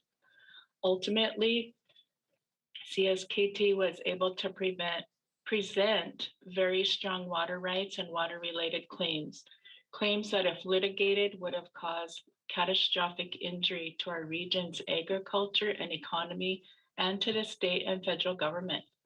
Making strong claims and a great track record of effectively managing natural resources on our reservation and throughout our Aboriginal territory put us in an equally strong negotiating position and allowed us to achieve our goals. Thank you. Thank you, Chairwoman. And I just want to go back to two things that you raised in your response. You talked about the need to have clear direction from agency leadership. And that's one of the challenges in any government, tribal government, as you and I both know, and federal government as well, is to make sure that policy is connected to action and making sure that our teams in the field have that permission structure to take action. And that's what this joint secretarial order is intended to do, is to set that expectation for our agencies that as a matter of policy, not simply for the benefit of tribes and tribal people, but for the benefit of the United States in our land management actions, that we're getting the benefit of tribal knowledge and tribal land management practices. And you spoke specifically about your traditional fire management practices. I had the opportunity to travel with the Secretary recently to the Climate Summit in Scotland, and there was a presentation about your tribe's fire management practices and how that benefits the greater landscape and really the global effort to address climate change. And I'm really grateful that you mentioned that here, because I think the world has a lot to learn and stands to gain a lot from those traditional practices. So thank you for taking time with us today. I want to speak with Chair Brigham now. You've been a leading advocate for the protection of off-reservation treaty rights. And Chairwoman Fayent mentioned that her tribe's treaty fishing rights led them to securing water quantity through a settlement with the United States. Can you explain a little bit more about how environmental protection and land management decisions intersect with the protection of tribal treaty rights? Before I do, I just want to thank you for my being on this panel, because it's a great honor. And it's a great honor to tell our story. I mean, each of us have a story to tell about our natural resources, our traditions, and our culture. And it's all tied to our future, our past, and today. So I think it's important for everybody to recognize that, all of this is connected. When our treaty was signed in 1855, our leaders made sure that we had access to our first foods in all of our usual and custom areas. And so we have hunting and fishing rights off the Umatilla Reservation. We can go down to the Columbia River to fish. We can go up to Montana to hunt bison, but also in between all those areas. So protecting those resources within all of our usual and custom areas is a goal that we have been working towards for a very, very long time, because everything is connected. I mean, you cannot say we're going to just protect one area and hope that these lands or the natural resources will stay in that area. All of our natural resources do not know boundaries. And therefore, they go beyond the boundaries of jurisdictions. And that's why collaboration and partnership is so important.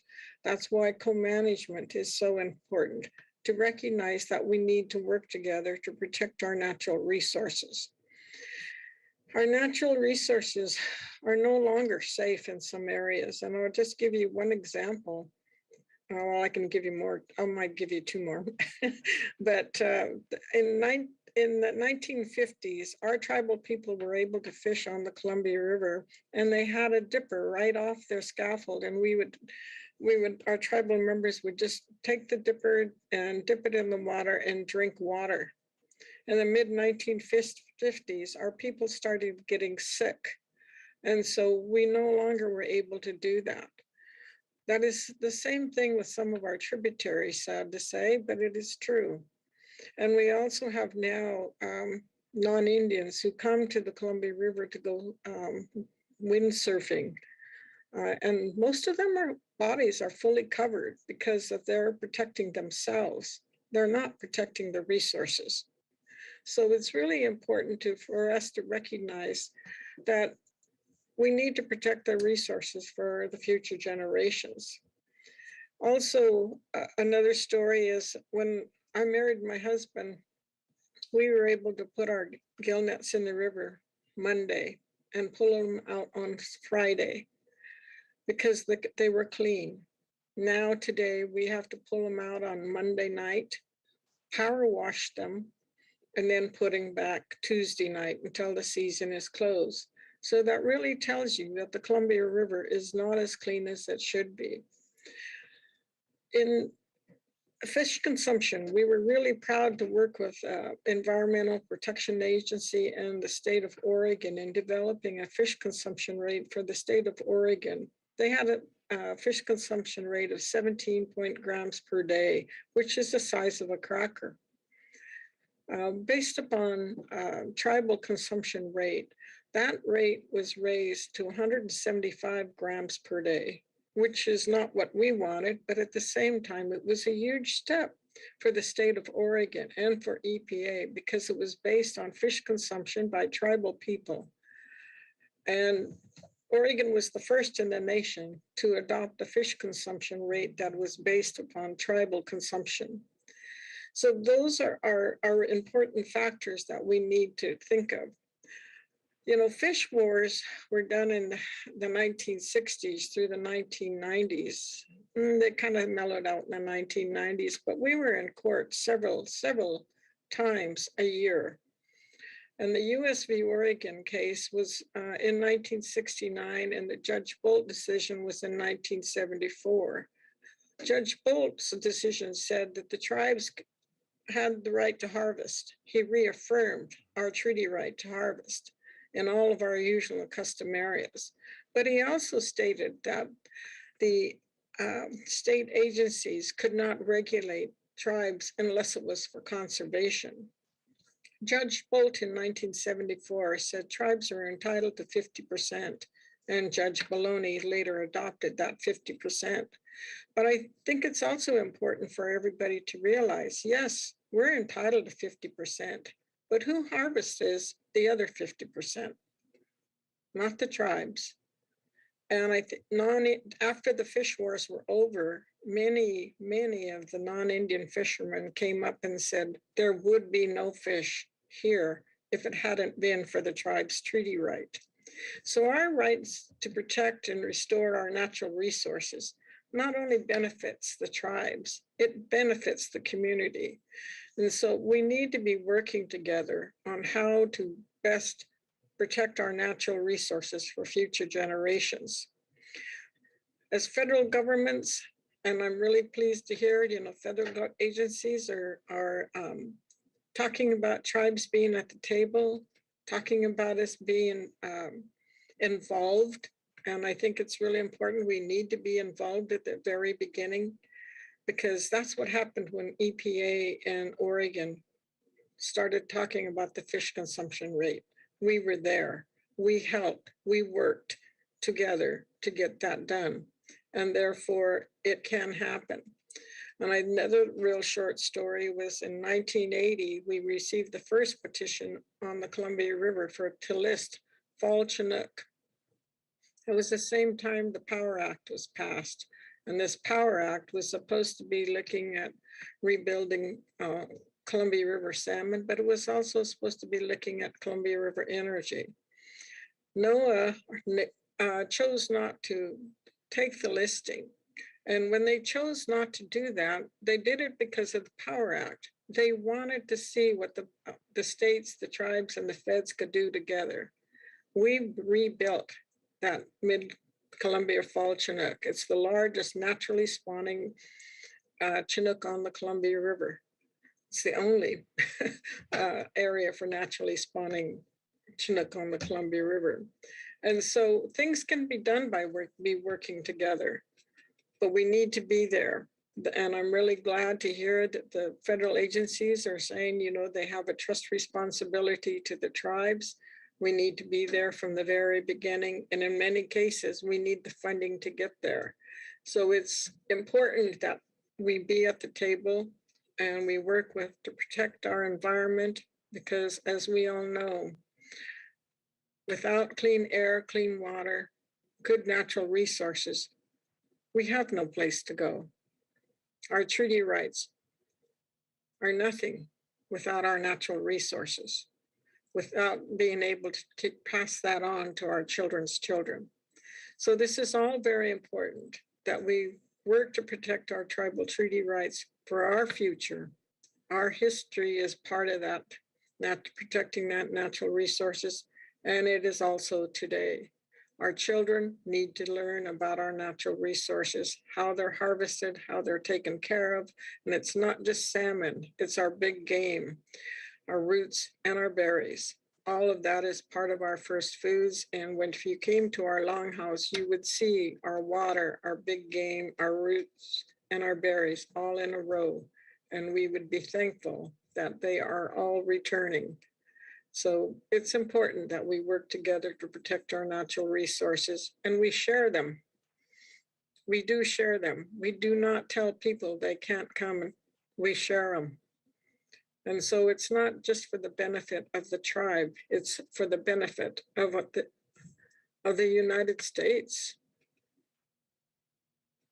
How can we protect our natural resources for future generations? By working together, by finding solutions and implementing those solutions. So that's why we fight so hard to protect our rights off the reservation, because our natural resources do not stay on our reservation. If they did, everybody would want to come to our reservations simply because we would take care of it. But things have changed. Our natural resources have been seen for many different things. And because they're not being managed in a good way and taken care of in a good way, we are now seeing climate change. We are now seeing rivers that we have to be careful about drinking. So there's a lot of work to be done, but we can do it. The other thing I wanted to share was that in our fish wars, one of the state biologists came up to me and told me that, I never learned about treaty rights in school. I'm learning about it in federal court because they never taught it in our schools. They never taught us about treaty rights. So I think, to help us help each other, it's important for everybody to learn, to respect, and understand why we are fighting so hard for our children's children to protect our treaty rights. Thank you. Thank you, Chair Brigham. I appreciate that, and I appreciate your emphasis on how all of this is connected, and you can't take any of it apart and focus on one area or one thing, and emphasizing again that tribes have to be at the table, not only to protect tribal interests, but to offer ideas and practices that benefit everybody. I want to also now turn to Chief Francis, you've been in your position now for a while at your tribe, and in your longtime leadership role, you've been involved in issues around protecting subsistence rights and cultural practices, as well as land uses both on and off your reservation. Can you go into a little more depth on these issues and how we can do better at protecting your cultural rights and learning from your land management practices? And what are some of the challenges you think the federal government, or with the federal government's role, will be going forward?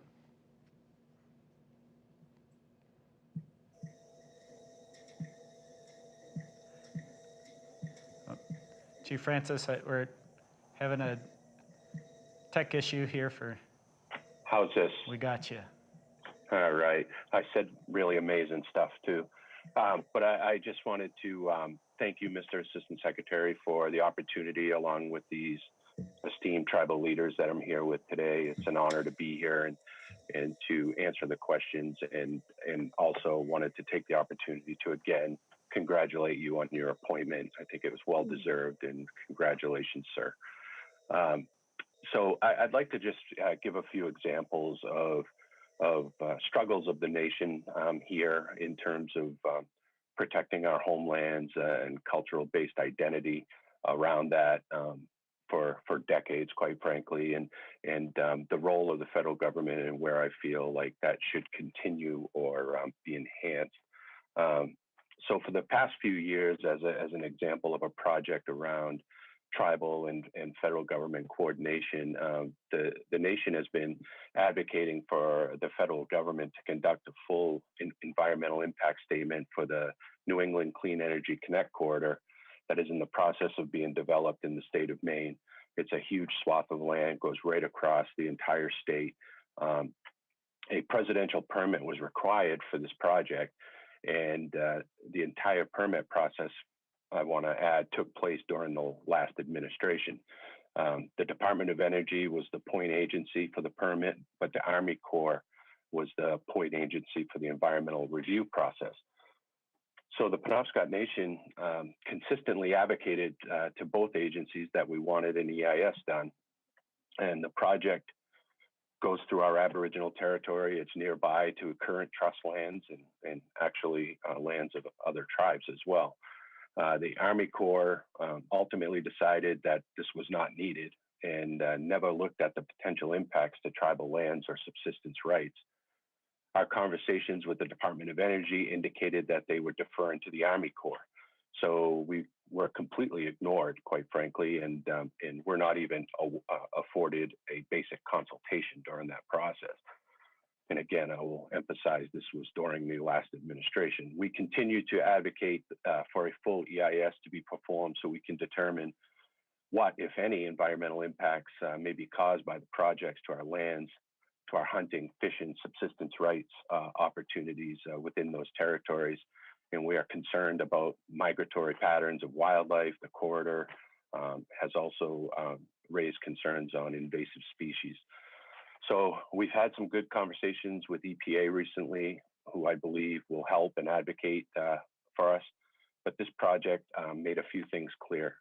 First, most federal agencies, and I know this administration is working really hard on trying to rectify this, but most federal agencies outside the Department of Interior and the EPA, quite frankly, just do not have a meaningful understanding of tribal rights and the issues we face. And second, Indian country needs the executive branch to put in place a process and point agency that will be responsible for coordinating amongst the federal agencies when these types of projects or issues arise. And in a clear point of contact for tribes to reach out to when these situations come up as well. For example, the Department of Interior as the subject matter expert in this trust relationship, I believe should be at the table during all of these things, especially in a multi-agency effort. Secondly, I would just raise that the Penobscot Nation has been in a host of litigations over the years, most recently in a litigation with the state of Maine over whether the tribe retains jurisdiction and subsistence fishing rights within the Penobscot River. Not only is the river our namesake, but we own more than 200 islands in a 70-mile portion of the river, which makes up our reservation. And obviously our main community is on an island there. So this river is not only significant to us, it's the tribe's lifeblood. We consider it a citizen, and it's at the very core of our cultural identity. The state of Maine actually challenged whether we have rights to the river in light of the 1980 Settlement Act. And the legal question focuses on whether we reserved our Aboriginal rights to the river or somehow relinquished those in the Settlement Act.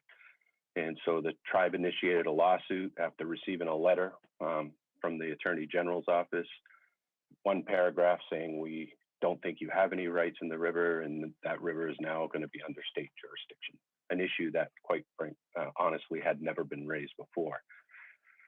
So the federal government's involvement in this litigation has been huge. They've been with us every step of the way from the district court level through the First Circuit.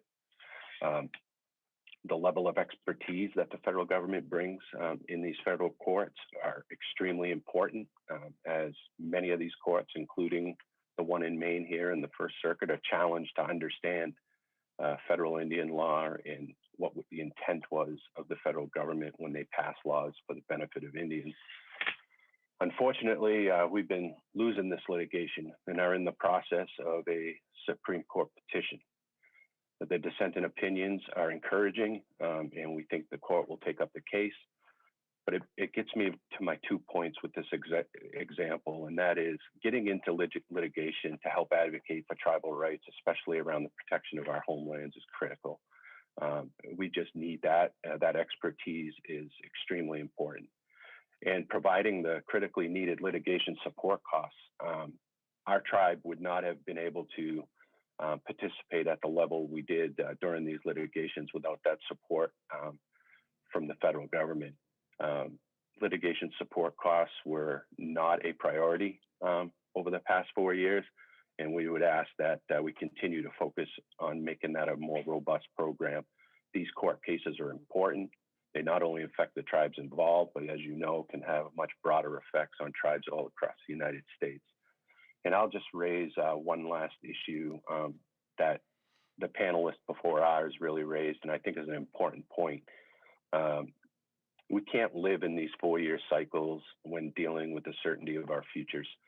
So when you have things like water quality standards that are so important to a subsistence lifestyle, people that are riverine people, for example, like us, it's extremely important that after a decade of work with the EPA and others, we were able to establish that a Clean Water Act application by a state must acknowledge subsistence fishing rights as a determining factor and have a human health criteria that's conducive to the consumption rates that tribal people have.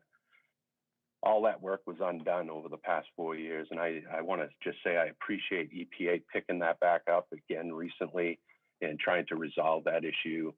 But we need to figure out a way to formalize these policies so that we're not at the whim of whoever the political minds are, every 4 or 8 years.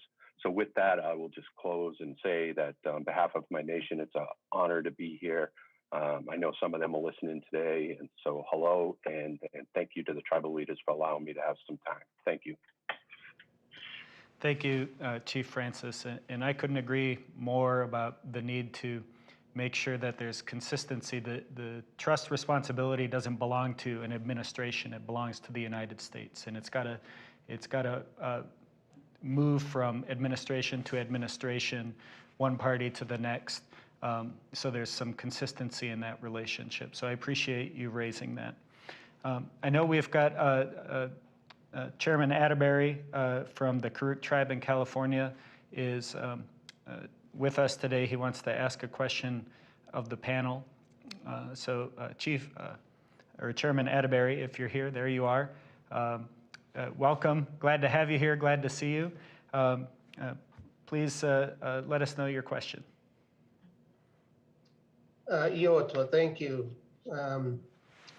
Ayuki Koda, Tani Achicha, Kasim Kum Oak.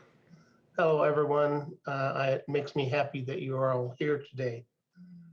Thank you, panel, for taking these questions. I'll get right into it.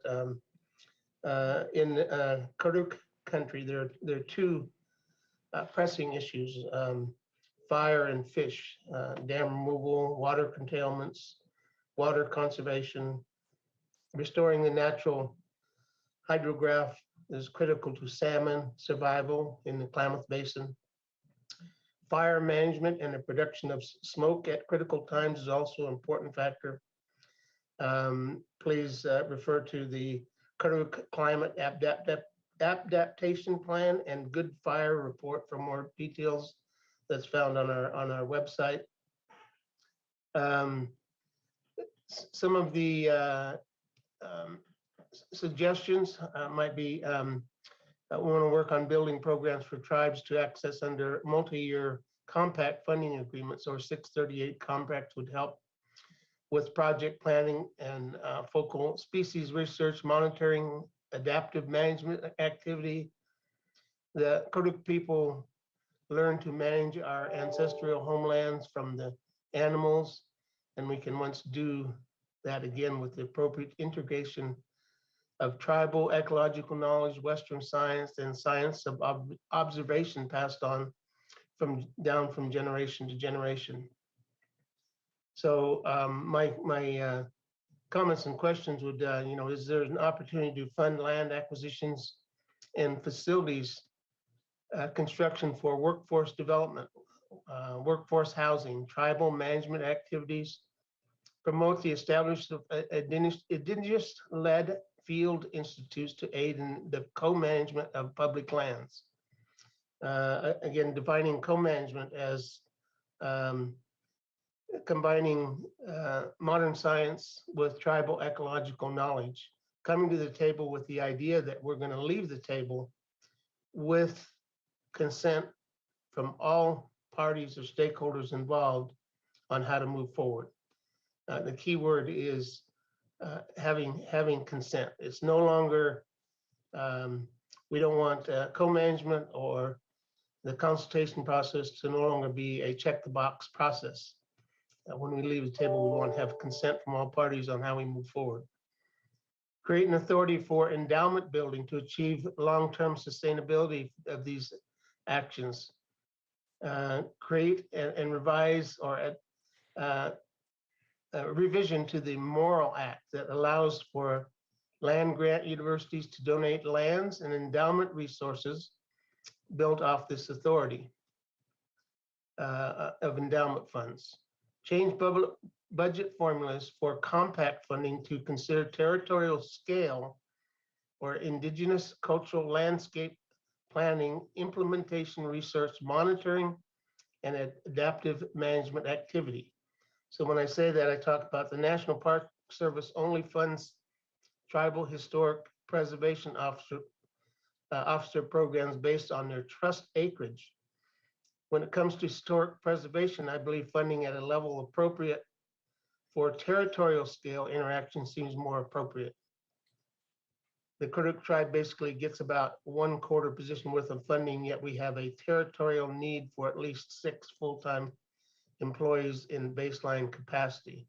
Perhaps the funding formulas could change better to reflect the workload of tribes in managing these issues at a territorial scale or otherwise designated as an indigenous cultural landscape.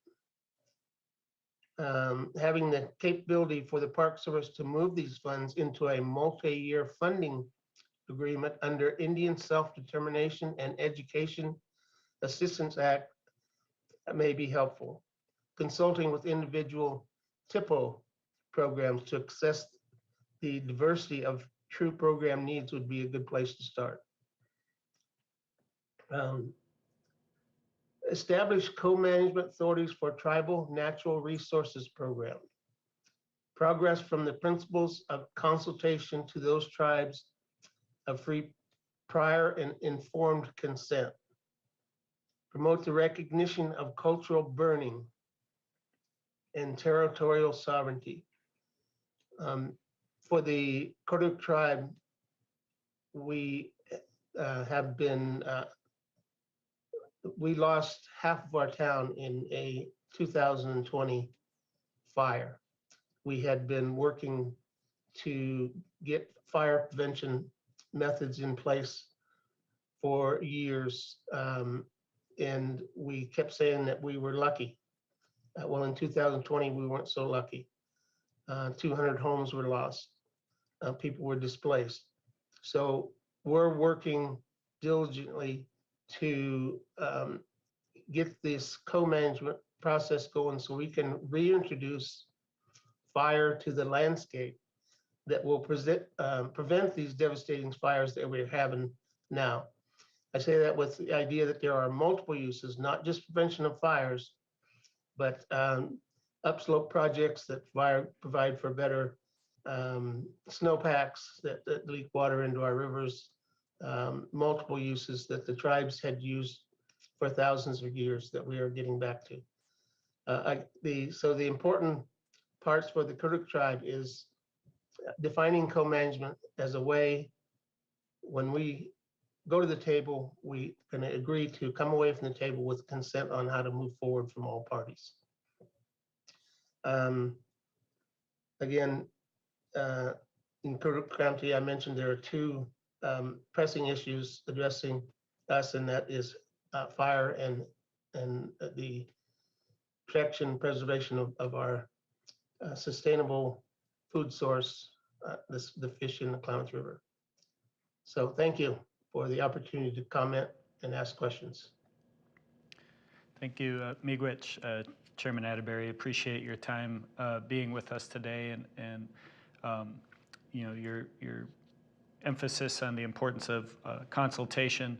I think all of us here understand, you know, consultation doesn't, in and of itself, doesn't sound particularly exciting. You all as tribal leaders, and myself having served as tribal leader, know that when consultation is done right and agencies are doing it early in the process and engaged in a meaningful way with tribes on co-management or simply getting tribal feedback on proposed actions, that it does lead to better outcomes for everybody involved. And so doing that right, you know, the basics, the fundamentals of consultation and working toward building that consensus really makes better policy for everybody. So thanks, Chairman. We want to wrap up our panel, and before we do, I want to turn to our tribal leader panelists today to ask them to provide us with some closing thoughts, and we'll start with Chairwoman Fayent.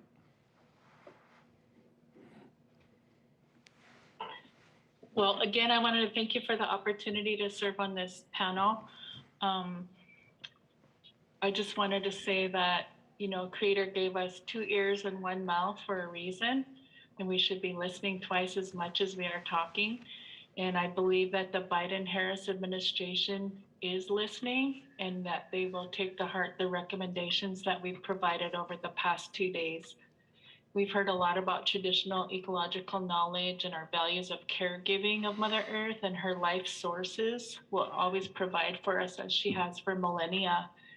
Creator placed each of us in special places and gave us the means to sustain ourselves with different animals, plants, and other life sources. And we've carried that knowledge throughout time in spite of the many obstacles, government policies, and acts of genocide. And I believe it is our time. So thank you for this opportunity.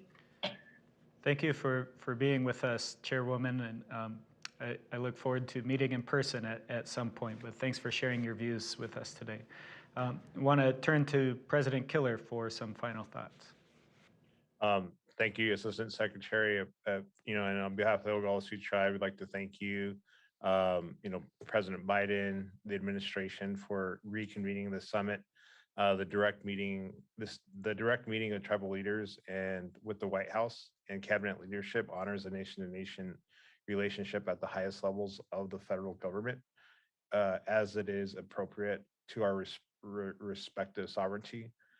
Fulfilling and honoring treaty and trust obligations is a primary responsibility of the federal government to tribal leaders, and we as tribal leaders have many clear and concrete ideas for carrying these out. I think you heard that through the panel. And then again, you know, I think just to answer the question that was asked earlier, but also, you know, collaborating and expanding some of the roles of, you know, USDA, especially around by Indian preference hiring, self-determination, and just making 638 work within the department and expanding that. So I think there's a lot of opportunities. Again, we look forward to partnering with this administration. Thank you again, Assistant Secretary, your amazing leadership, and appreciate the panel. Wapila Hechtiolo. Thank you so much, President Killer. Appreciate your time with us today. Chief Francis, any final thoughts? Just again, would reiterate my appreciation for being part of things today. And also, I think the fact that we're here after 5 years of this summit being absent tells us that we have a new energy. I think it's an exciting time for refreshing and strengthening our partnership. I look forward to doing that. I look forward to not only whatever the issues, and I know there's a lot of them that have been raised this week, but I know that the administration is committed to follow up on these as well. So I look forward to those conversations.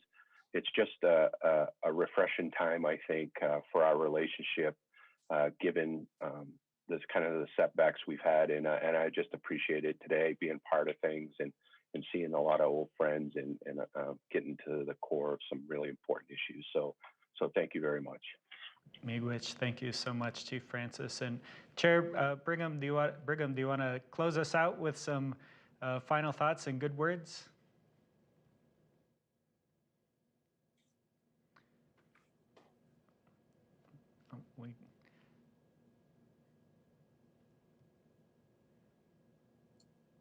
Okay, can you hear me now? You betcha. Okay, I too want to thank everyone because it's always good for us to sit down and talk and to listen to each other and be respectful. We all know that there are times when we will not agree, but we also know that there are times when we can work together on many different issues, and protecting our natural resources is very fundamental for all of us to survive.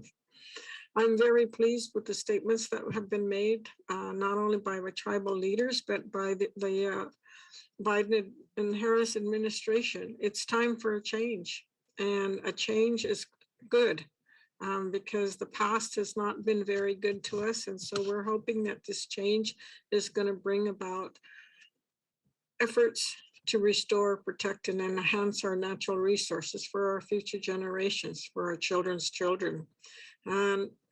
I think it's going to be very positive. I like the statement about your consultations. So many times it's check a box. It's not that way no more. Hopefully it's not that way no more because we're not an sovereign nation that wants to be checked off. We are here to stay. And I'm looking forward to working with all of you in 2022 and making progress. I thank you very much. Miigwech, thank you so much, Chair Brigham. And I want to thank all four of you for taking time to join us. I know how busy each of you is running your tribal governments and taking care of things at home, keeping your people safe from COVID and trying to advance your people. So I'm so grateful, and we're so grateful that you've taken time with us today. And I want to thank those of you who are joining in and observing the summit. I can't wait for this to be back in person. I want to wish you all good health going forward, to you, your families, and your communities, and express our gratitude to you. That will conclude our panel. We'll see you back here in a few minutes.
Please welcome Secretary Janet Yellen. Good afternoon. I'm Janet Yellen, and I'm very grateful for the chance to join you. You know, only a few days after I started this job, one of my first meetings was with a group of small business owners. At these gatherings, everyone's story strikes a chord, but some strike a chord louder and more poignantly than others. And I remember there was a woman named Shelly Lucero. She lived on tribal land in New Mexico where she ran a flower shop called Earth and Sky Floral. The celebrations of life were how she made her living, and all of them, weddings, proms, Mother's Day gatherings, all of them had been canceled because of the pandemic. In retrospect, one of the reasons her story stuck with our team was that as we surveyed our department in those early days, we realized we didn't have the adequate personnel or the resources to help her. Treasury's engagement with tribes has historically been limited to the Internal Revenue Service. The department has never had a full understanding of how our policies affect tribal economies. I don't know if this is very surprising to anyone. Stories of Native marginalization are older than the country, and you don't need a PhD in economics to know that our economy has never worked well for Native Americans or people living in Indian country. But this, I think, is why we're here, not just at this summit, but here in Washington to govern. Our entire department, our entire administration is dedicated to the task of changing things, to ensuring that Native communities are counted, that you're heard, and that you're represented in the halls of places like Treasury, and in the ways we design and implement policy. Indeed, we've spent the past year building up our capacity to do this, recognizing that it's more important now in the year 2021 than ever before.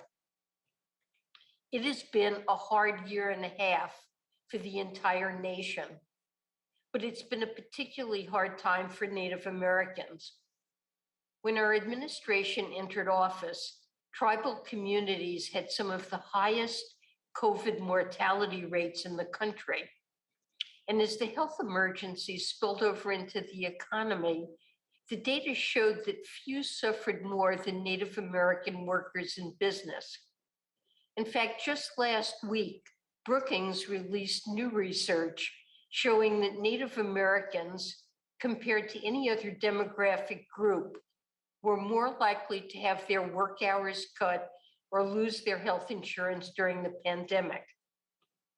When President Biden signed the American Rescue Plan last March, Treasury was tasked with administering an enormous amount of relief dollars to ease this pain. That included more than $21 billion in direct relief to tribal governments and assistance to tribal families via stimulus payments and the child tax credit. To date, more than 99.9% of our largest fund, the $20 billion tribal set aside, is out the door. And as these things go, that is quite fast.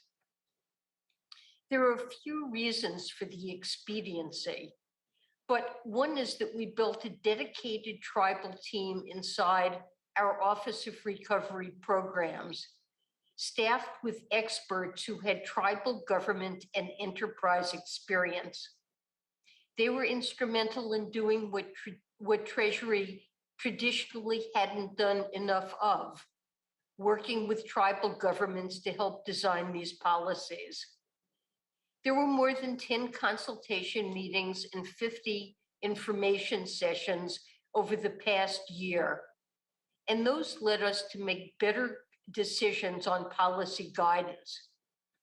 And now this funding is serving a range of crucial purposes, supporting vaccination efforts, helping tribal businesses recover, providing affordable housing. We're going to keep doing everything we can to make sure your communities make it to the other side of this crisis. But we also recognize that that's not enough. After all, long before a single person was infected with COVID-19, Indian country bore a disproportionate amount of the hardship in America. We know that for you and your communities, A return to a pre-pandemic economy is neither desirable nor acceptable. We have to build back better, as the president says. Both the new infrastructure legislation and the Build Back Better bill will do enormous good on this score.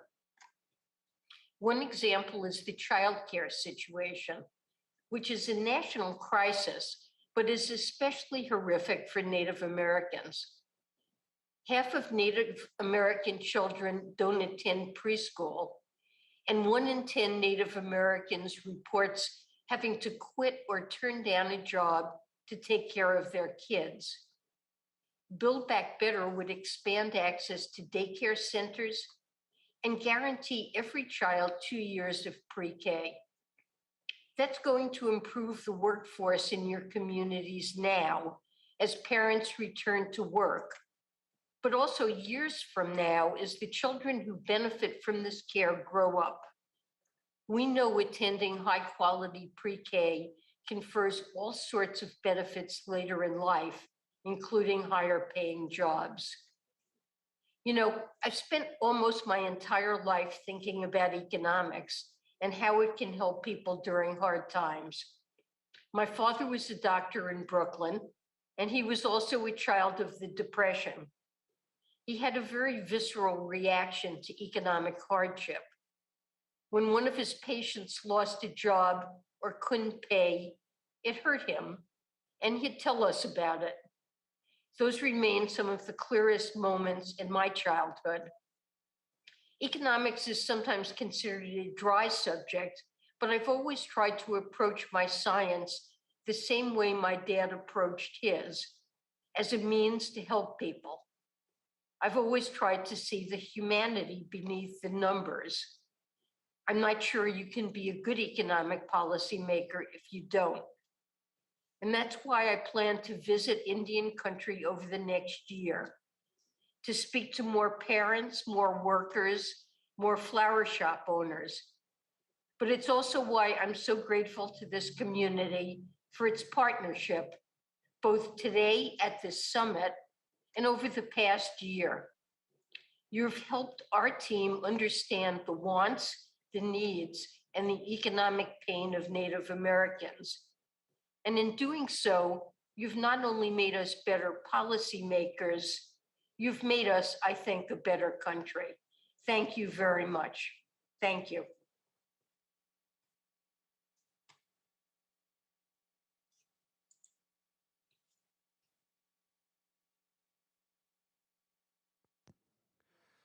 Please welcome Ambassador Rice.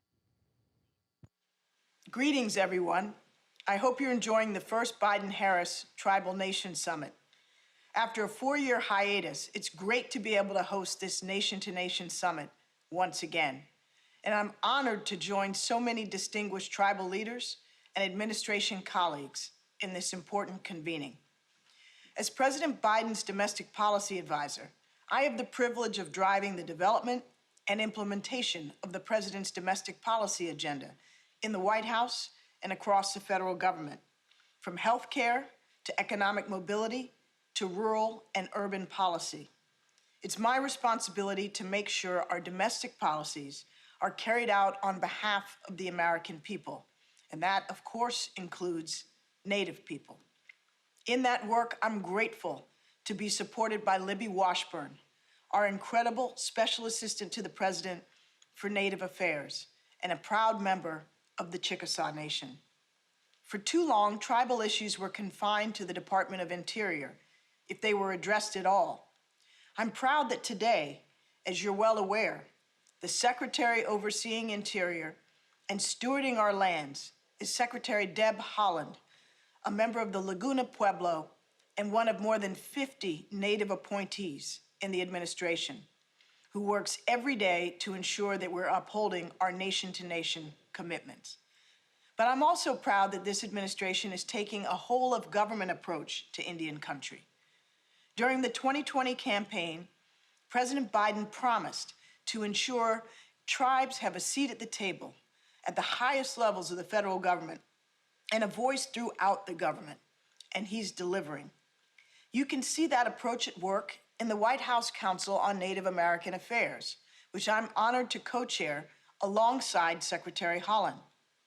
President Biden reinstated the council in his first 100 days in office, and believe me, we've been busy. We formed half a dozen interagency committees, focused on everything from treaties to climate change. The cabinet members leading these interagency committees, many of who've traveled to Indian country themselves, are committed to achieving real, lasting impact for tribal communities. It's not every day that you see 17 agencies signing on to a tribal treaty rights memorandum of understanding. The results of this stepped-up engagement and investment are undeniable. In just 10 short months, the President has taken executive action on a wide range of Native issues, protecting public lands, strengthening Native voting rights and access, seeking greater justice for missing and murdered Indigenous people. In March, President Biden signed the American Rescue Plan, with more than $31 billion devoted to tribal communities and Native people. It was the single largest federal investment in Native communities in the long history of this country. Thanks to those resources, Indian country has begun to rebuild. Native communities have gone from having some of the highest COVID infection rates to having the highest COVID vaccination rates. Yesterday, President Biden signed into law the Infrastructure Investment and Jobs Act, with more than $13 billion additional dollars devoted to Native communities. That's vital funding to ensure clean and safe drinking water and to clean up pollution, to improve tribal transportation, to expand broadband access, and close the digital divide. As one tribal leader said of the infrastructure bill, and I quote, "We are good stewards of our natural resources. We are part of the solution to rebuilding in a way that tribal communities, the state, and the region all benefit." And we're not done making generational impact. The Build Back Better Act in Congress promises transformative investments to make childcare and caregiving accessible and affordable, to lower healthcare costs, strengthen the middle class, and combat climate change. The President has also requested nearly $29 billion for Indian programs in next year's budget, a 14% increase over the previous year, and one of the largest requests for Indian programs ever, including for the first time, advance appropriations for the Indian Health Service to ensure a more stable and equitable flow of funding. As we continue this vital work, we want to hear from you. As the President emphasized just 6 days into office, when he signed a memorandum committing his administration to consultation, we do best when federal officials listen to tribal leaders in formulating the policies that affect tribal nations. So we deeply appreciate this opportunity to hear what's important in your communities. And I can promise you, this won't be our last engagement. Thank you for participating in this summit, for guiding and informing our work, and for your extraordinary leadership in building a better future for Native Americans and for all Americans. Thank you.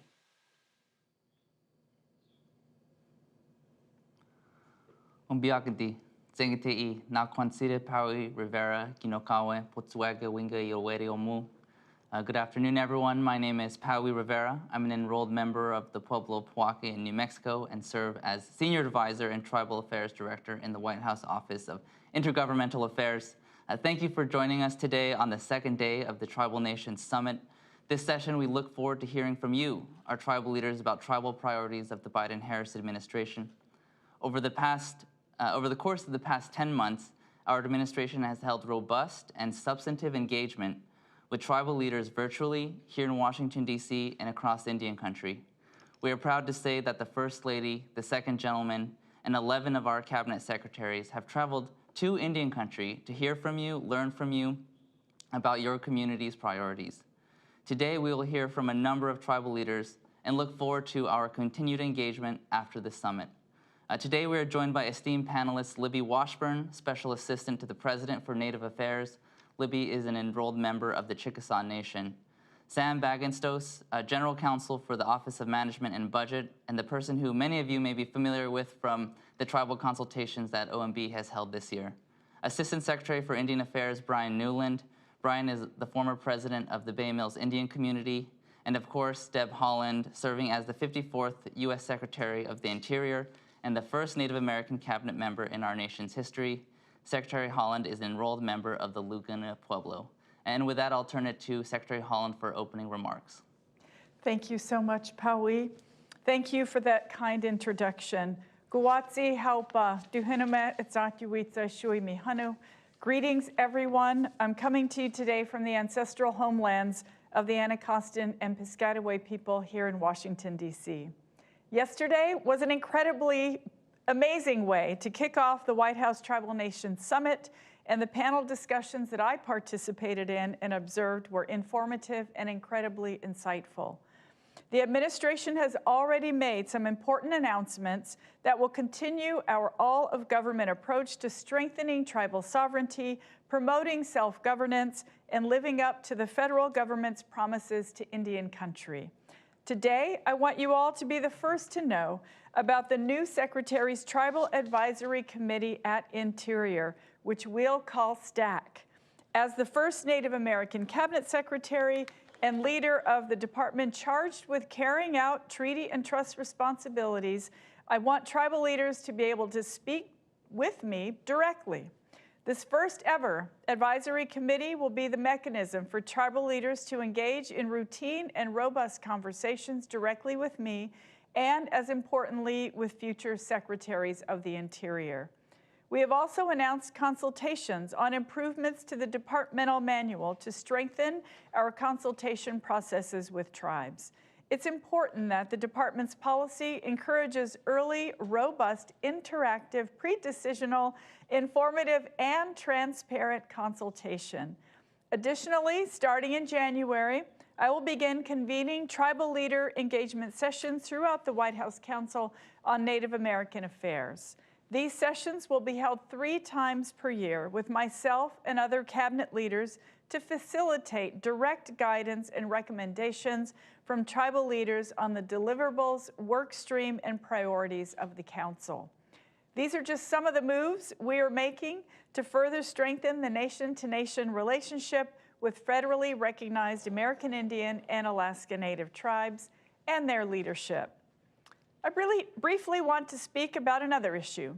I know what it means to visit a place where ancestors walked and lived, to feel their presence and feel a spiritual connection to that place.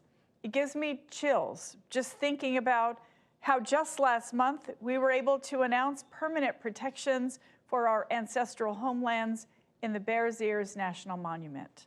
And of course, yesterday, President Biden announced that Interior is taking action to protect Chaco Canyon and the greater connected landscape with its rich tribal and cultural legacy in northwest New Mexico. Chaco Canyon is a sacred place that holds deep meaning for the indigenous peoples whose ancestors lived, worked, and thrived in that high desert community and have cared for the area since time immemorial. Now is the time for us to work collaboratively to consider more enduring protections so that the land and its history endures for generations. Our sacred sites must be treated with the reverence they deserve now and forever. That's why today, Interior is launching an initiative to improve the protection of and access to sacred sites through enhanced and improved interdepartmental coordination, collaboration, and action. We are committed to not just protecting sacred sites from desecration, but also collaborating with Indigenous communities to increase access and ensure good stewardship of their lands. This spirit of collaboration is critical to us at the department. As you all know, I come to these discussions from the perspective of someone who has been on the receiving end of federal Indian policy my entire life. Indigenous leaders know what is best for their communities, and that's why we are all here today.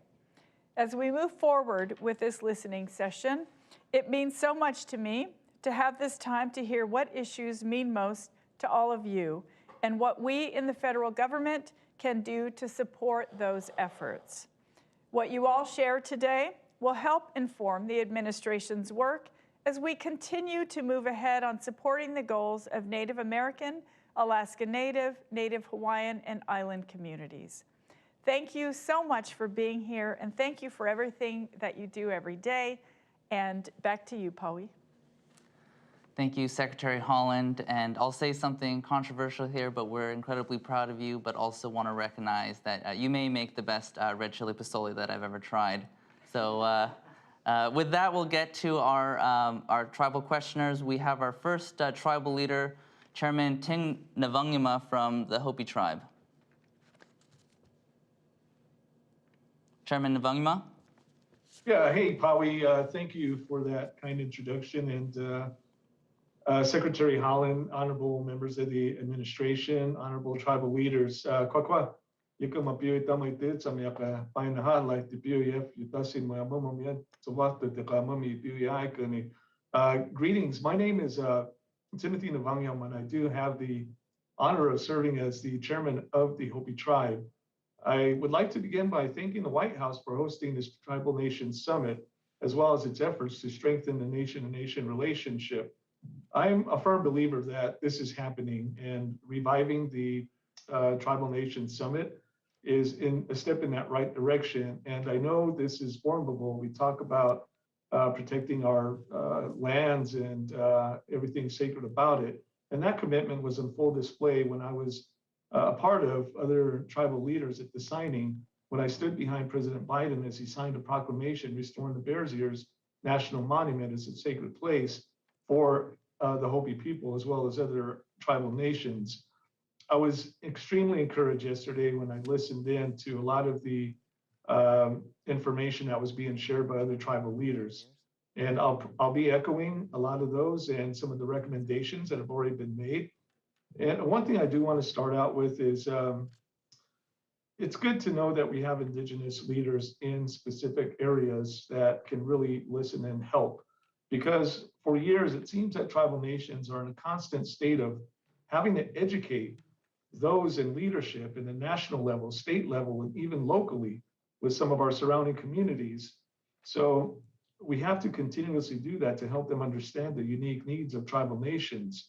And for Hopi, one of the areas that I was shocked to have to inform people about that they didn't know about at the national level was we're probably one of the only tribes, if not the only tribe, that is landlocked by another tribe. And this creates multiple challenges on areas such as right-of-ways and in a number of different areas, which causes delays in bringing much needed infrastructure to Hopi. This often comes at a price for us. And it's one thing that Hopi did not ask for. This was created by acts of Congress. And we're looking at the administration to assist us in a path to address this very serious problem. This issue will tie into some of the other topics that I'm referring to. So I'll be making some recommendations in reference to that as well. So Secretary Holland, I think you kind of are a step ahead of me, because I wanted to talk about Hopi's implementation of the 1996 Settlement Act. 25 years have passed since the enactment of the Navajo-Hopi Land Dispute Settlement Act, yet the Hopi tribe has still not received the full value and benefit that we were promised in the settlement. The Hopi tribe fulfilled its obligation under the 1996 settlement decades ago, but the federal government has not fulfilled its obligation to accept 500,000 acres of land in trust for the Hopi tribe. So I hear your announcement, and I'm encouraged by that announcement. So I think that we are moving in the right direction. And if we have that opportunity to sit down and go into more detail about this, we would love that opportunity. But I bring this topic up because over the course of my tenure as chairman for the Hopi tribe, I see that there's a lot of other tribal nations who are dealing with similar impacts. And we're talking about unresolved land settlements, unresolved water settlements, and it's across the board. So I know Hopi's not the only one dealing with this. So as part of that recommendation, I really would encourage you all to take a look at a lot of these areas so we can get these unresolved situations taken care of. And again, Secretary Holland, you just spoke to them. That was part of the announcement. So I'm really encouraged by that.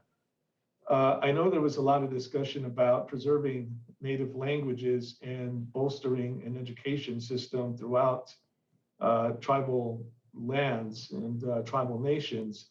For Hopi, we're asking for that same support with our Hopi Unified School District initiative. We want to improve the quality of education our tribal youth can obtain on the reservation. Hopi's plan to unify our 7 tribally controlled schools under a single school district on the reservation would improve educational opportunities, administrative efficiency, and management of school resources, as well as increase accountability and support for our educators and staff. This initiative will require resources to repair and replace schools, such as the Hopi Day School, which is roughly 100 years old, provide a central administration office, and provide housing units for teachers and staff. The unification will allow for an increased focus on Hopi culture and language throughout the educational system. So a lot of the pandemic, the coronavirus, really brought to the surface a lot of the gaps that Hopi is dealing with. And, and we're thankful to the administration for all the support they've provided to not only the Hopi tribe, but tribal nations. But I don't want to, beat a dead horse with a stick, because a lot of this has been already spoken to and recommendations made by tribal leaders with the summit yesterday that I listened in on. And for Hopi, again, we want to support the areas of education, and again, the settlement, unresolved settlement areas. There's still a lot of work to do, but one way to really get to understand Hopi and other tribal nations is we have that extended offer to all of you to please come visit the Hopi tribe, understand who we are, understand our geographic challenges, and I think you'd walk away with a better take on what the Hopi tribe is having to deal with these days. So I keep that door open, and I do want to thank the administration for giving me an opportunity to participate today and bring some of Hopi's concerns to the table, and with our recommendations, again, to look into these areas on behalf of Hopi and other tribal nations.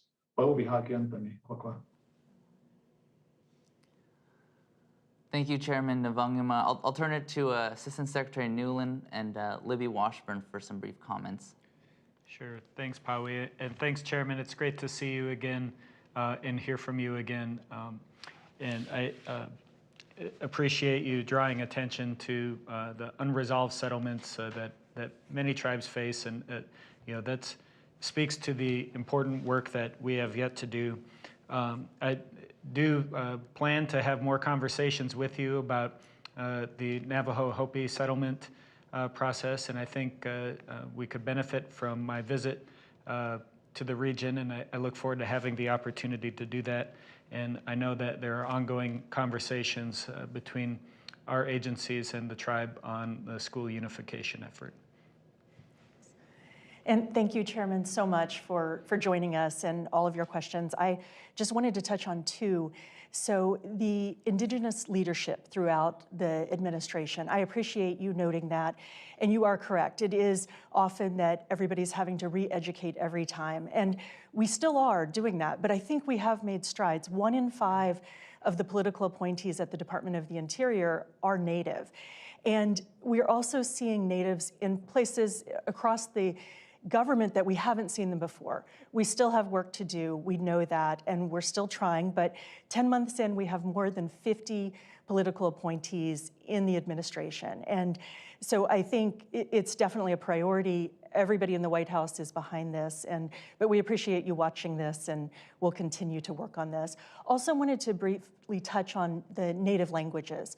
And we did just implement this memorandum of agreement that the First Lady announced yesterday. And what I hope that you know with all of these things that we've been announcing and that we announced yesterday, it's just the building blocks. We are setting the stage to then do more. And what we hope to do with native languages is to work in the tribes and figure out how we can work directly with the tribes. So we have an MOA, we've brought these agencies together. What can we do next? And so we look forward to your guidance as we continue to explore the MOA and how we can make it better and stronger. Thank you. Thank you, Chairman. And now we'll turn it to our next tribal leader, Chairwoman Frances Charles from the Lower Elwha Column Tribe in Washington.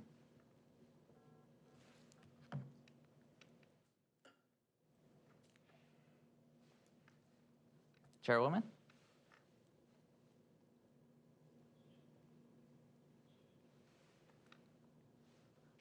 Good morning and good afternoon. I am Frances Charles, the Tribal Chairwoman of the Lower Elwha Column Tribe, and I'd like to thank you very much for Secretary Holland and Assistant Secretary Newland for providing this opportunity to share Elwha's concerns, only a few concerns. And I have to apologize to Secretary Holland because I know you were in the Pacific Northwest here earlier in the year visiting Quinault Nations, and we were unavailable to attend that greeting there. Lower Elwha is a treaty tribe with fishing and other rights reserved under the 1855 Treaty of Point-No-Point. Fishing and salmon are the core of the tribe's culture. The Lower Elwha Reservation is on the north coast of the Olympic Peninsula in Washington State, and it includes the Elwha River, where it empties into the Strait of Juan de Fuca. Olympic National Park is our closest neighbor. Elwha River restoration and the treaty rights, because of our proximity of the Olympic National Park and the Interior Department, has a major role in Elwha's life through the Natural Park Service as well as the BIA. We have worked closely with the Olympic National Park to implement the historical removal of 2 hydroelectric dams on the Elwha River under the 1992 Elwha River Restoration Act. Although the park has been a reasonable good partner to date, several significant elements of the dam removal process has yet to be finished.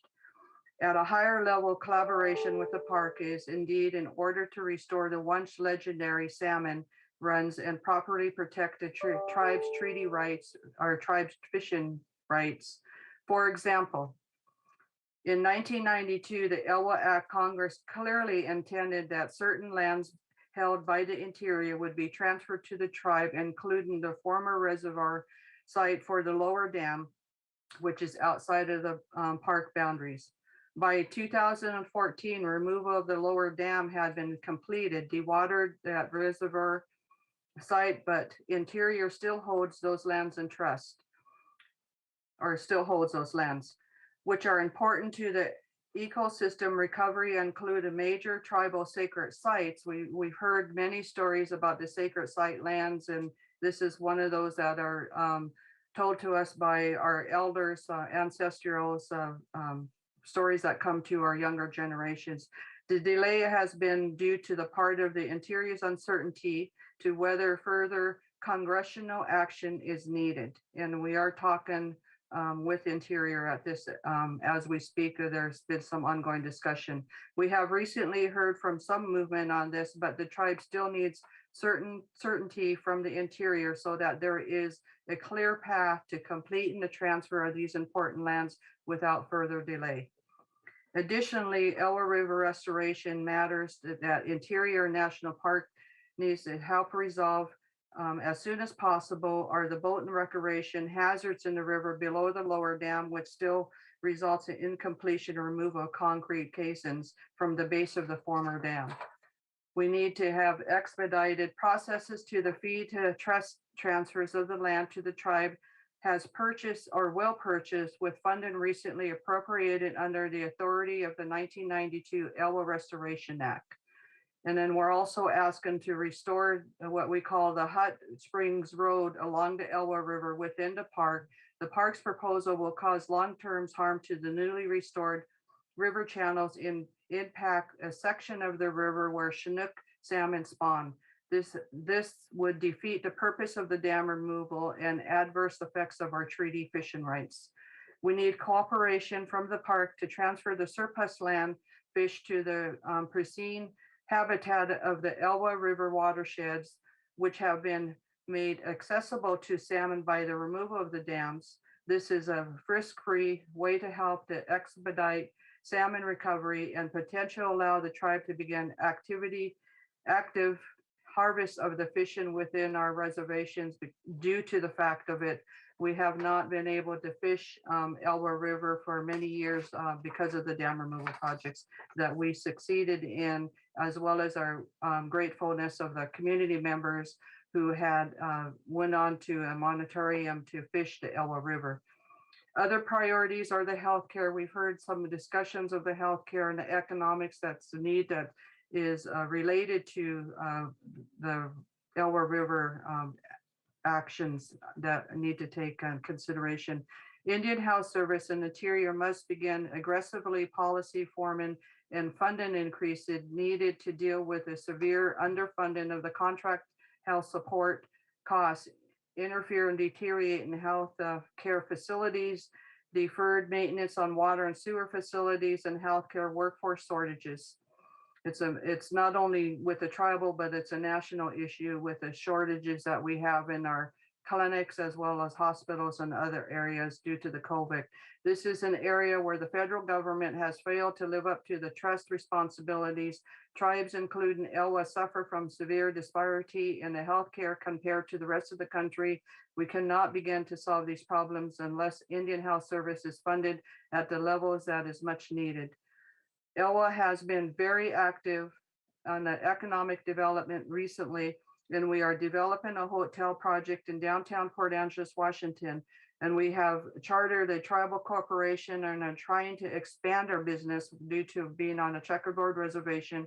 We are remote and rural, and our reservation is small, so we must look for other opportunities off the reservation. Funds recently appropriated under the Elwha Act will enable us to acquire more land for economic purposes, but there needs to be a greater funding source and financial support for economic development by small tribes in remote areas as ourselves and others just as much. On top of that, I really want to acknowledge all of the other tribal leaders and what was said earlier pertaining to the programs that are in dire need out there, and appreciate what Ms. Yellen had indicated on the cares of our children and our future generations. But tribes are considered with uniqueness.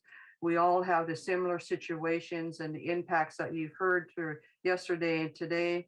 Our grandparents are taking care of their grandchildren. There is a need of gray area there for the income basis for childcare. We heard the comments about families having to stay home because they can't afford the childcare, and that is something that is in great need, as well as housing. Where we have no housing, we have a major housing wait list that is considerable in dire need, and in our area you can't even pay for the rent, let alone the first and last deposits that are required in Clallam County area as well as other areas. One of the things that we have on our Office of Self-Governments is the shortfalls. We need to see some more income come into funding sources that will come into the self-governance arena, because again, we as tribes continue to subsidize the programs that was a trust responsibility to the governments. Grants that are being proposed out there, it's hard for small tribes to match on some of these grants, and so they have to decline them and not apply for them because they have no subsidies to pay for the match for the grants, and the shortfalls that we have in law and order departments and the general assistant programs that have heavy impacts to families. And I heard the native language has been talked about a lot, and this is something that we as a tribe subsidize within our public schools because we don't have a reservation school system, but we continue to subsidize the importance of teaching our language into public schools. And this is something that we bring in our own teachers, our tribal teachers on, and it's an opportunity for our future generations to continue down the task of learning their heritage, their culture, and their history of what we're able to share within our own communities and surrounding communities. But with that, I would like to again say thank you for the opportunity to hear only a few things of the importance of the tribal community for Elwha here, because we do have a big array of it, as we have heard with other tribes and other areas. But really, the land acquisition issues that we are concerned about because of the landlocks that we have on a small reservation in the floodplain that had transpired here yesterday with the heavy rains. We're lucky that it had not impacted us as much as it has with our neighboring tribes to the west of us, and Makah, Cooley, and some of those other areas to where they had to be evacuated. There's no road access, and we're gratified that the funding sources will be coming in with the infrastructures of the highways and roads to help clear out these paths because of the isolations that we have with our neighboring tribes, that only one way in and only one way out. And it's an opportunity that is really something that helps us all. And with that, I say thank you, Hotnitson. Thank you, Chairwoman, for your incredibly thoughtful remarks. I'm going to turn it to Secretary Holland for some remarks. Thank you so much, Pauwi, and thank you, Chairwoman. We're so happy to know and happy to have you have an opportunity to let us know how things are going. Yesterday, President Biden signed into law an historic infrastructure bill that will make historic investments into Indian country for many of the things that you spoke about today. We look forward to implementing those, and certainly Brian Newland has heard every single thing you said. Our tribal consultation efforts with respect to this legislation that'll help us to know exactly where the funds need to go. Additionally, President Biden's Build Back Better agenda can address so many of the other issues that you mentioned. We're grateful to know of the challenges that you're facing and want to thank you so much for your leadership and appreciate this opportunity for us to hear from you. Thank you, Secretary. And our next tribal leader is President Nez from the Navajo Nation. President Nez?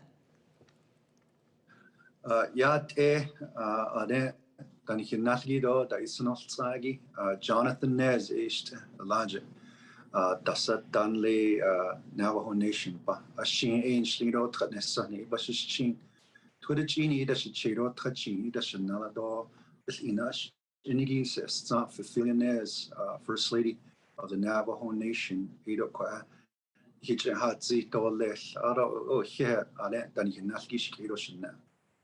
Yate, she Yapilianes in a shat, Habahanishment is a fan of Bash's chain, not Kaidanaida Chanel that should take.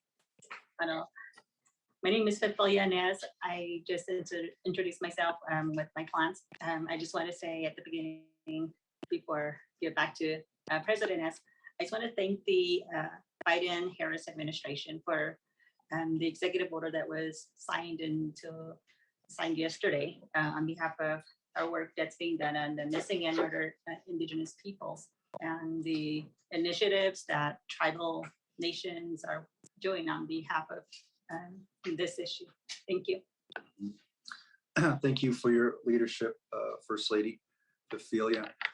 Thank you to the Biden-Harris administration, the White House Council for Native American Affairs, Secretary Holland, key administrators, and staff for reconvening this gathering of tribal nations. It's an exciting time for Indian country, especially with yesterday's signing of the historic infrastructure bill. We appreciate the invitation from the White House to be part of the signing ceremony. Today, I am speaking to you from the Navajo Nation Washington office near Capitol Hill.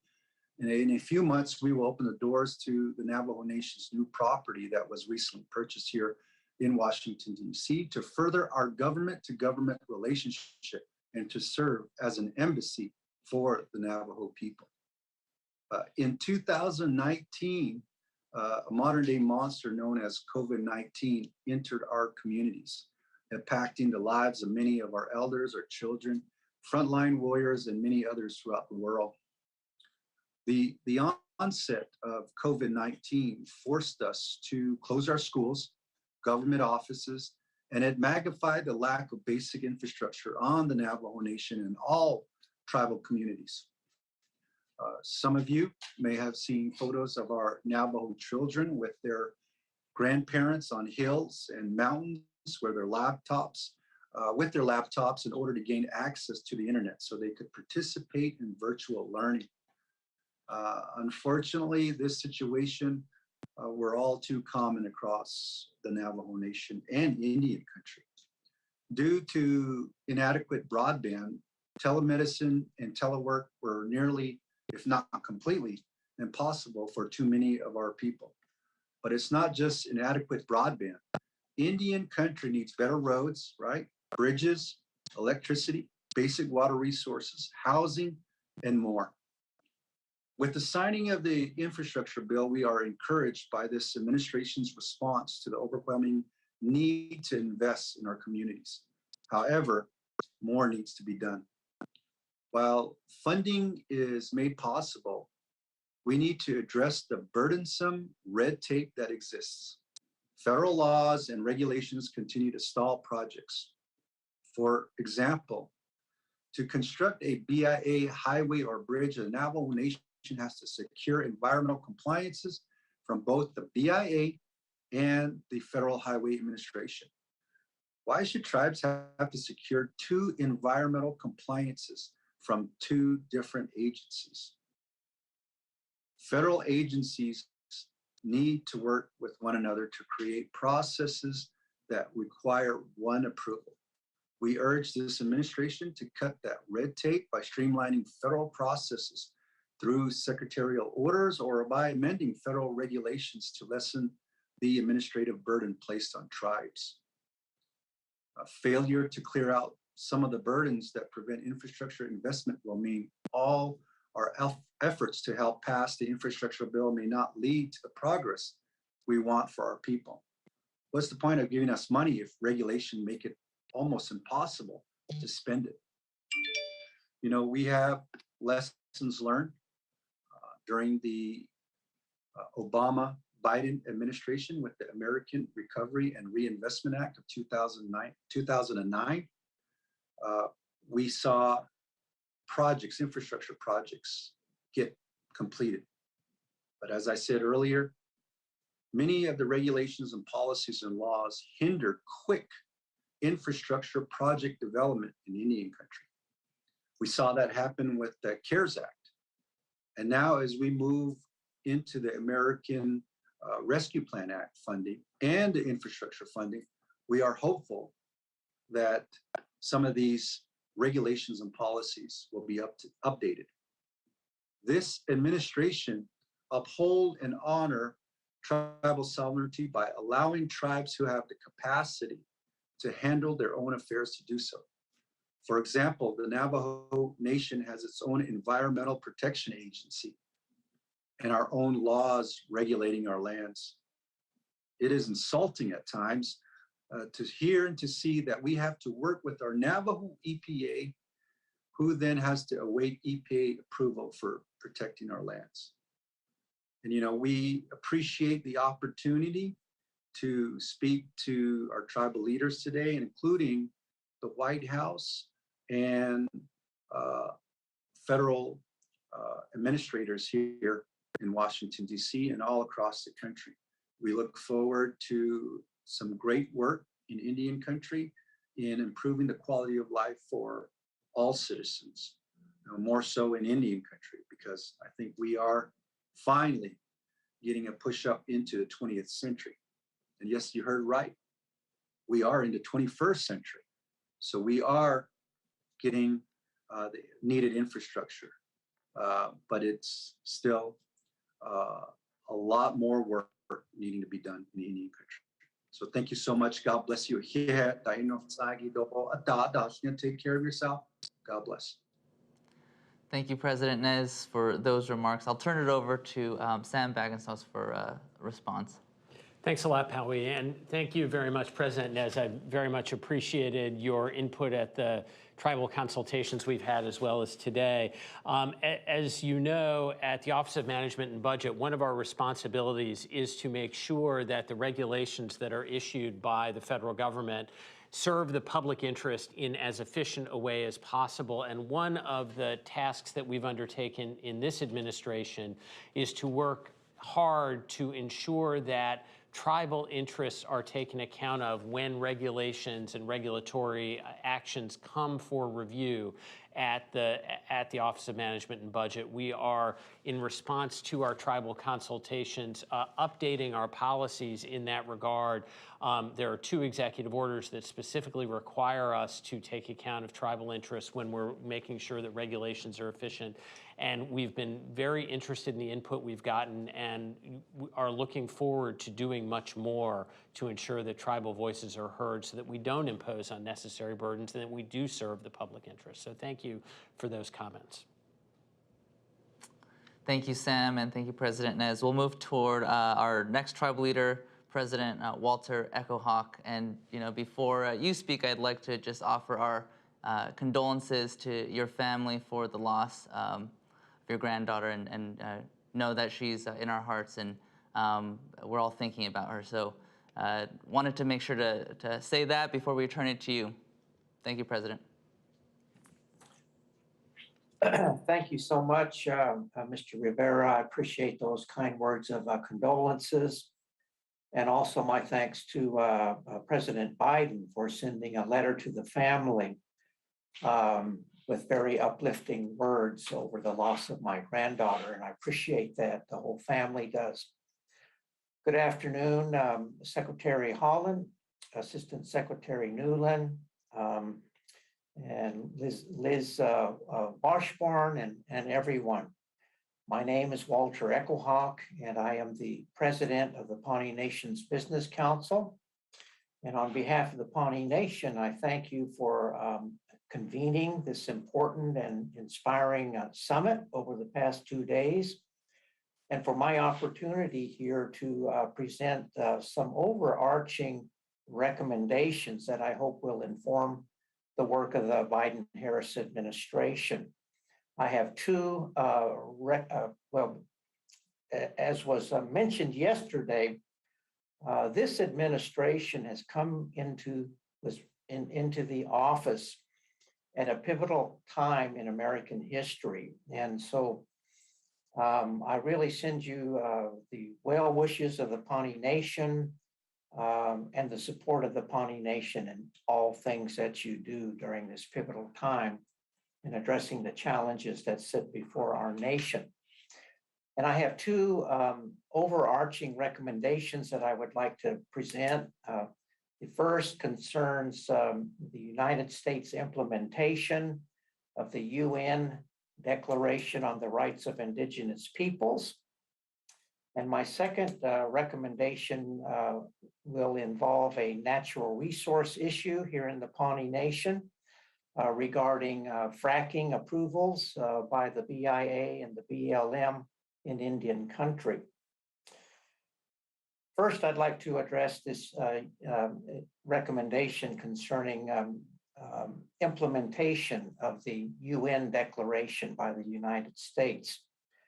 That is very highly relevant to each and every issue that has been discussed at this summit, because each of the issues that we've talked about over the past 2 days are addressed by this declaration. And this declaration provides, I think, the proper framework for addressing the concerns and issues that have been raised at the summit. As we know, the United Nations approved this declaration in the year 2007. The United States endorsed the declaration in 2010. And when President Obama did so, he stated that what matters now are far more than words, but actions to match those words. But unfortunately, so far, the United States has not developed a national plan to implement the declaration in consultation with tribal nations, as is required by Article 38 of the Declaration. Now, we know that as we sit here now in the year 2021, that 150 nations around the world have endorsed the Declaration. And just this summer, Canada passed a national law that went into effect on June 16, 2021, Bill C-15, that requires the minister to prepare and implement the declaration, a national plan to implement the declaration in Canada in consultations with the First Nations of Canada. Here in the United States, last month on October 14, the National Congress of American Indians enacted a resolution calling on President Biden to develop a national action plan to achieve the ends of the declaration here in the United States. The same is true last month for the Intertribal Council of the 5 Civilized Tribes here in Oklahoma, on behalf of over 800,000 tribal members of those 5 tribes, asking the same thing for the president to develop and implement a national plan of action to implement the declaration into federal law and policy. And so today I join NCAI and the 5 civilized tribes in Oklahoma here in respectfully recommending that President Biden develop and implement a national plan to achieve the ends of the declaration in consultation with our tribal nations.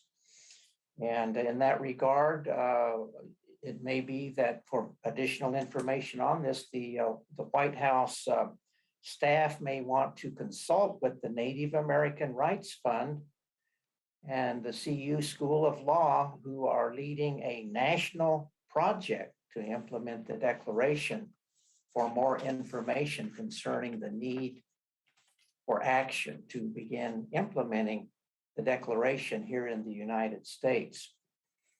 My second recommendation is regarding the need for the Department of Interior to develop a policy to guide the BIA and the BLM approvals of fracking in Indian country. As we know, fracking is an inherently dangerous activity. In Pawnee country, fracking consumes enormous amounts of water. It injects noxious waste into the earth, and it involves a high risk of water pollution. And furthermore, it has caused earthquake damage that has rocked the Pawnee Nation. And yet, currently, there is no policy in place to guide BIA or BLM approvals of fracking leases or drilling permits. And that is of grave concern to the Pawnee Nation because we have a comprehensive set of environmental regulations in place. But due to these fracking problems and the lack of any federal policy here, the Pawnee Nation a few years ago had to put into place a moratorium asking that BIA and BLM cease and desist any further approvals until such time as those agencies develop a fracking policy for our jurisdiction in consultation with the tribal government. But so far, BIA has refused to do so. And I would just like to say that there is a dire need for a policy of this nature for our jurisdiction. And I would like the opportunity to discuss this pressing natural resource protection issue with the Department of Interior leadership. And I thank you. That concludes the 2 recommendations that I wanted to present. I thank you very much, and may the Great Spirit be at your side in all things that you do. Thank you. Thank you, President Echo Hawk, and we really appreciate those remarks and are taking detailed notes here. So if we don't get to respond to everything, we'll make sure to follow up. And because of time reasons, we're going to save our remarks till the end from the federal staff and from everyone else here. So we'll move on to the next tribal leader and we'll respond at the end. So our next tribal leader here is Vice Chair Robert McGee from the Porch Band of Creek Indians in Alabama.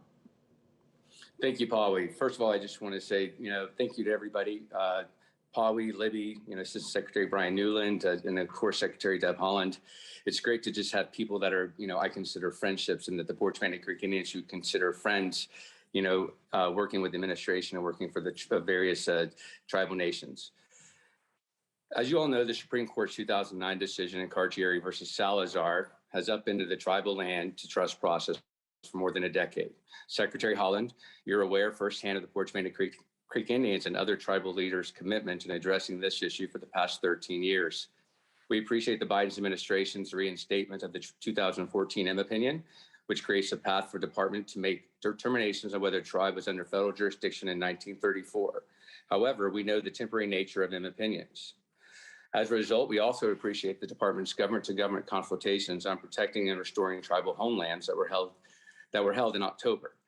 That effort is a historic opportunity to provide clarity to the land and trust process. A number of tribes, like Porch, have asked the department to begin a rulemaking process to provide a more durable process for under federal jurisdiction decisions. We believe that a workable proposed rule should find that a tribe was under federal jurisdiction if it can show that it was a successor to a treaty relationship with the United States.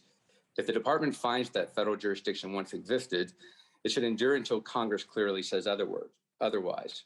Currently, the tribes are working on a legislative fix, and we would appreciate the administration's support of these efforts in Congress as another vehicle. If so, could you please provide an update on when and how the Interior Department will follow up on the land and the trust consultations and comments that took place in October of 2021? Also, once these lands have been taken into trust, how will the department prevent hostile future administrations from jeopardizing the status of our homelands? And what more can be done to expedite the cumbersome IBIA and related appeals process that make it difficult to finalize tribal lands to trust decisions? I would like to just shift gears real quick for another comment. My final remarks relate to the November 5th Emergency Temporary Standards, ETS, issued by OSHA regarding vaccine mandates for private sector businesses with more than 100 employees. Porch and tribes nationwide have implemented some of the strictest precautions to prevent the spread of the virus. We all support the goal of ETS to defeat the pandemic. However, enforcing the ETS on tribal government enterprises violates tribal sovereignty and ignores tribal laws and local decision-making. We have debated a similar issue with NLRB for decades. Both the NRLA and OSHA provide a governmental exemption that excludes state government employers across the board from federal mandates. Tribal government-owned enterprises are not private sector businesses. They are essential arms of tribal government treasuries that are in some cases wholly relied upon to generate revenue for critical community programs and services. As you're able to provide an update on whether OSHA will engage in full and meaningful government-to-government consultation to work with tribes regarding the Labor Department's implementation of its mandates on private sector employees. Those are the things that I wanted to be able to speak on, not only on behalf of the Porch Band of Creek Indians, but other tribal leaders. So I really do appreciate this opportunity. And I do want to say just a thank you to Secretary Deb Haaland for creating the Secretary Tribal Advisory Committee.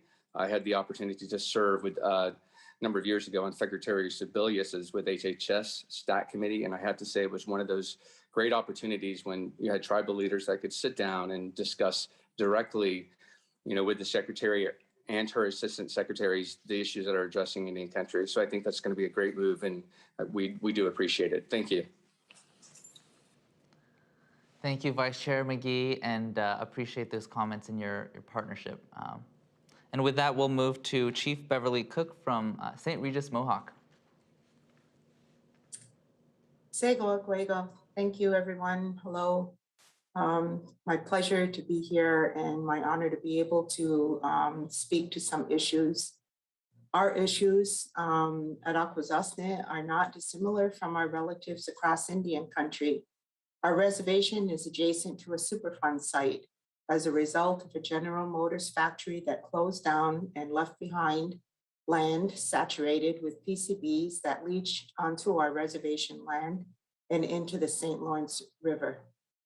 EPA has remediated the area the best they could with the resources they had, but a complete removal of all contaminated soil is our goal in order to stop the ongoing harm in the form of disease.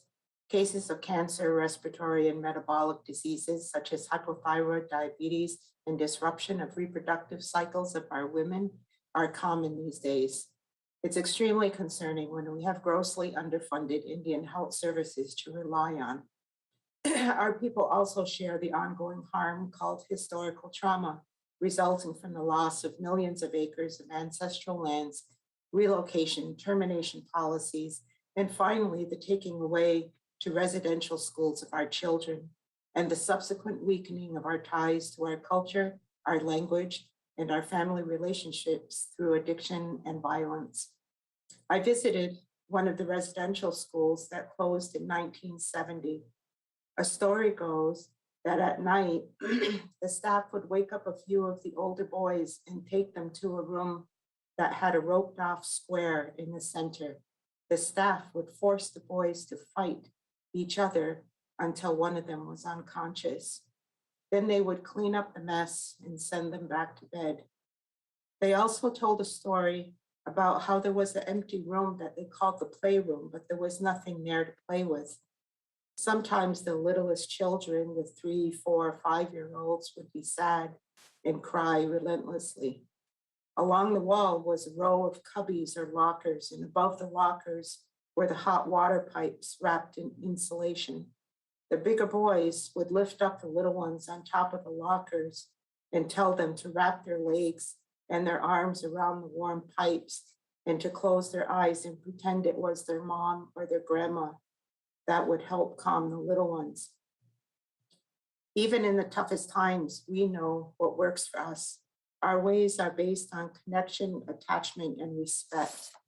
That's why forcing those boys to fight was especially cruel, yet the boys could still be kind. That's also why when we are forced to compete with other tribes for funds to aid us in building programs for substance abuse and mental health services that are a result of the historical and generational trauma that our relatives suffered, we feel abused, or at the very least, not understood. Some tribes lack the capacity to fulfill the reporting requirements for some of the grants, which perpetuates feelings of frustration and hopelessness. In Akwesasne, we can't wait for the United States to act, or for New York State to act, for that matter. Parents established a Mohawk immersion school in 1979, and it still is operating, though the building is small and run down.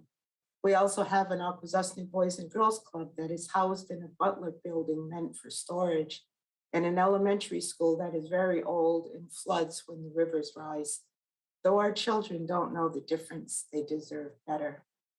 The wrongs must be made right with an act of reparation and further relationship building.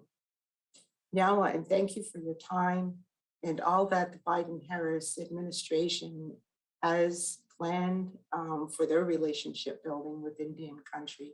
We appreciate it, and we look forward to adding, giving more advice on how we can move forward. Nyawa. Thank you. Kuntawaha, thank you, Chief Cook. Appreciate your comments, and as a reminder, we'll make sure to respond at the end of this session. So we'll move on to our next tribal leader here. We have Vice Chairman Brandon Stevens from the Oneida Nation in Wisconsin. Suguliswagweg, Lukats, Newcuts, Niwagitaloda, Onyorta Aga, Niwajoda.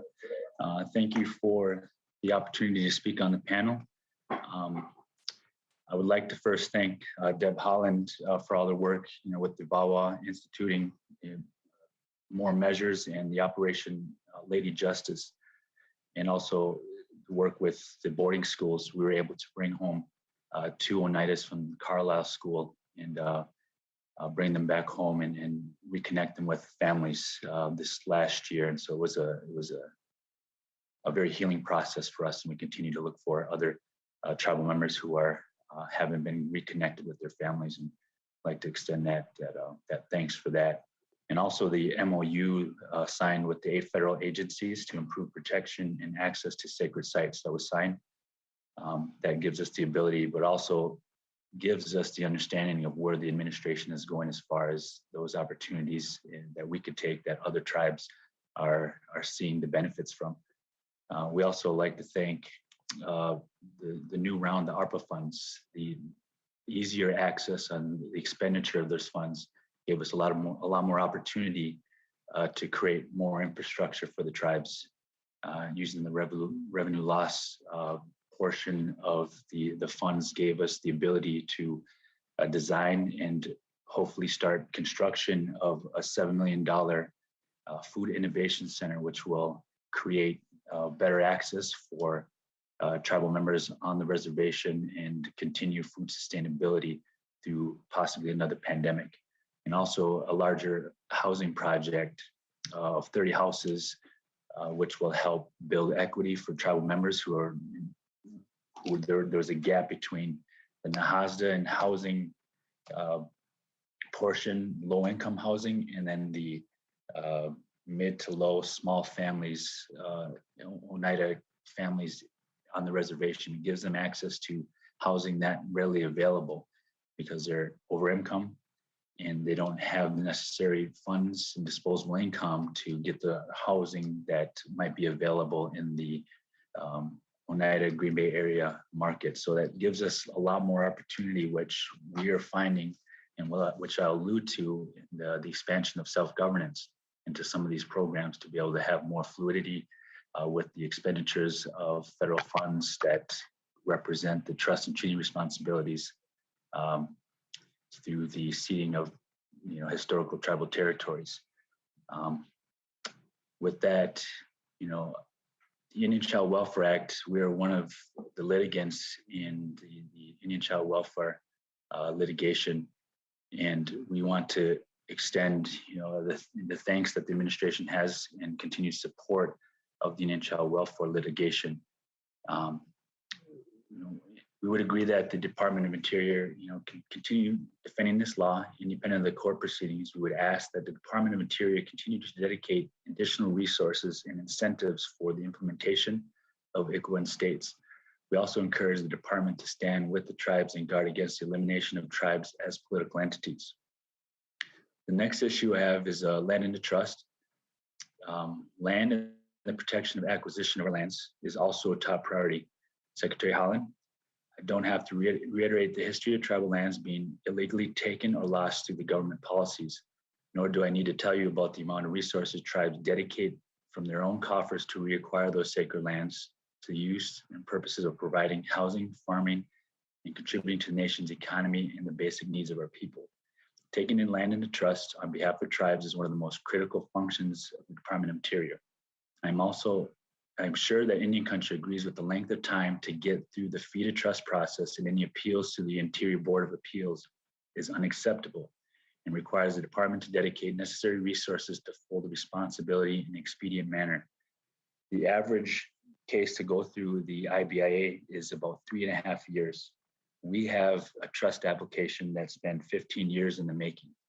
And the difficulty we have is the deference that's given to the local governments that continually bring the same arguments to the appeals and prevent much needed infrastructure and housing development on the reservation. So tribes like us have to buy particular plots of land that are outside of those particular areas. Oneida Nation is also a part of this trust consortium with 4 other tribes, which we dedicate, we reallocate tribal priority allocation funds to help process our tribal trust applications, particularly for the 5 tribes in that consortium, which I think is a program that could be spread across the country to 574 tribes that would help really process those trust applications a lot faster. So, with that, moving to the next issue is the expansion of self-governance.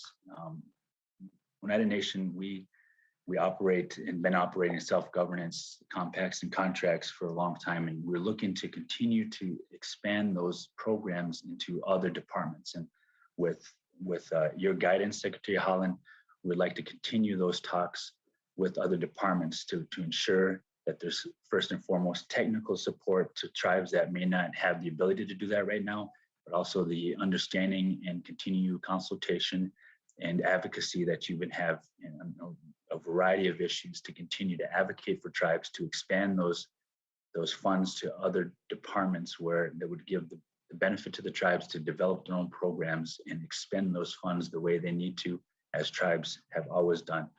With that, I'd like to thank all the panelists and those who are on the call today and the opportunity. Thank you, Uncle. Thank you, Vice Chair Stevens. Appreciate those comments. And we'll move on to our next tribal leader. We have Chairwoman Gwenda Lee Gatewood from White Mountain Apache. Dagodes, di Shirish Gwendina Lee Gatewood Nantan, Zitsigaisan Indepa. Good afternoon, all of you tribal leaders, Nantan Cha, President Biden, Vice President, all of the leaders here today and all the viewers out there.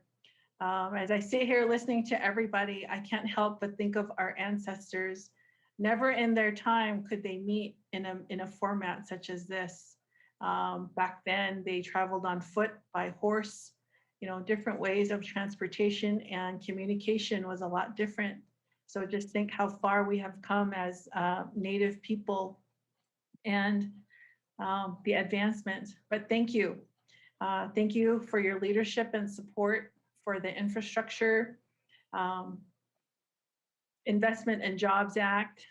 The funding in the act is critical to the success of every aspect of life in tribal communities. The $2.5 billion for Indian water settlements will have a direct and lasting impact on White Mountain Apache Tribe. The White Mountain Apache Tribe continues to struggle with drinking water issues. To resolve those issues, the tribe is working to implement to its congressionally approved water settlement, which authorized federal funding for desperately needed drinking water infrastructure for the tribe. This funding will help alleviate cost overruns and speed up implementation to provide safe drinking water for the Fort Apache Indian Reservation. We also appreciate the significant investments in broadband, roads, and the Indian Health Facility construction. This is a very good start, but only part of the solution to many years of critical underfunding and neglect of tribal infrastructure. Earlier this year, the Deputy Assistant Secretary in Indian Affairs testified that tribal schools alone face about $800 million maintenance backlog. But that of the 86 schools in poor status, 73 do not currently have funding for major replacement or repair projects. He went on to outline hundreds of millions in road, water, public safety, broadband, and economic development projects that are needed to improve infrastructure in Indian country. To make a true and lasting difference in Indian country, sustained investment in infrastructure over many years is needed to make up for the decades of underfunding and neglect. We hope this administration will continue to focus on the critical needs and keep its foot on the gas in future budget years. And as for law enforcement, I just briefly went over tribal infrastructure and facility and construction. For law enforcement, tribal law enforcement is a continued and dire issue across Indian country, and even more so here at White Mountain Apache Tribe. The jurisdictional hodgepodge that exists has created an unworkable system that has resulted in a lack of justice for the victims of crime in Indian country. There should not be a place in America where people can commit crimes without justice. The federal government, should work to put law enforcement and justice into the hands of tribes for both Indians and non-Indians. Tribes can ensure the dire process with law-trained judges and access to counsel should be allowed to prosecute major crimes. The lack of equal justice under the law in Indian country is appalling, and it just must stop. Further, even with additional funding, the CARES Act and ARPA, tribal police departments and federal justice agencies responsible for investigating and prosecuting crimes in Indian country are chronically under-resourced. This must change. Our police department is the same, as in Indian country, and it's drastically underfunded and understaffed. We have requested assistance from the BIA, neighboring tribes, counties, and even Arizona National Guard, but we haven't received sufficient help. We are in dire need of additional law enforcement resources. The way policing in Indian country is funded and conducted needs to change. In conclusion, I want to say we have seen historic investment in Indian country in 2020 and 2021. We sincerely appreciate the administration's firm support of Indian country priorities, and we will work hard to ensure that those dollars are invested wisely and multiplied within our communities. These investments need to be sustained over time to make a real and lasting impact. In addition, further investment in law enforcement and justice programs is necessary if we want our communities to thrive. Thank you for your time, for allowing me to be a part of this forum to provide our priorities and vision for the future. And White Mountain Apache Tribe, like all of you out there, hopes to have the Build Back Better plan, to help water security for Indian country. So thank you. Thank you so much, Chairwoman. Appreciate those thoughts and comments, and we'll make sure to get back to you. We're just running short on time, so we want to make sure to get to all the tribal leaders who made themselves available today. We have our last tribal leader who will be speaking today. We have Chief Executive Officer Vivian Corthis from the Association of Village Council Presidents in Alaska. Good morning, everyone. Can you hear me? Yes. We can hear you. Okay, thank you. Good morning, everyone. My name is Vivian Corthius. I am the Chief Executive Officer for the Association of Village Council Presidents. I am Yupik and a member of the Yupik tribe. I'm calling in from Bethel, Alaska this morning.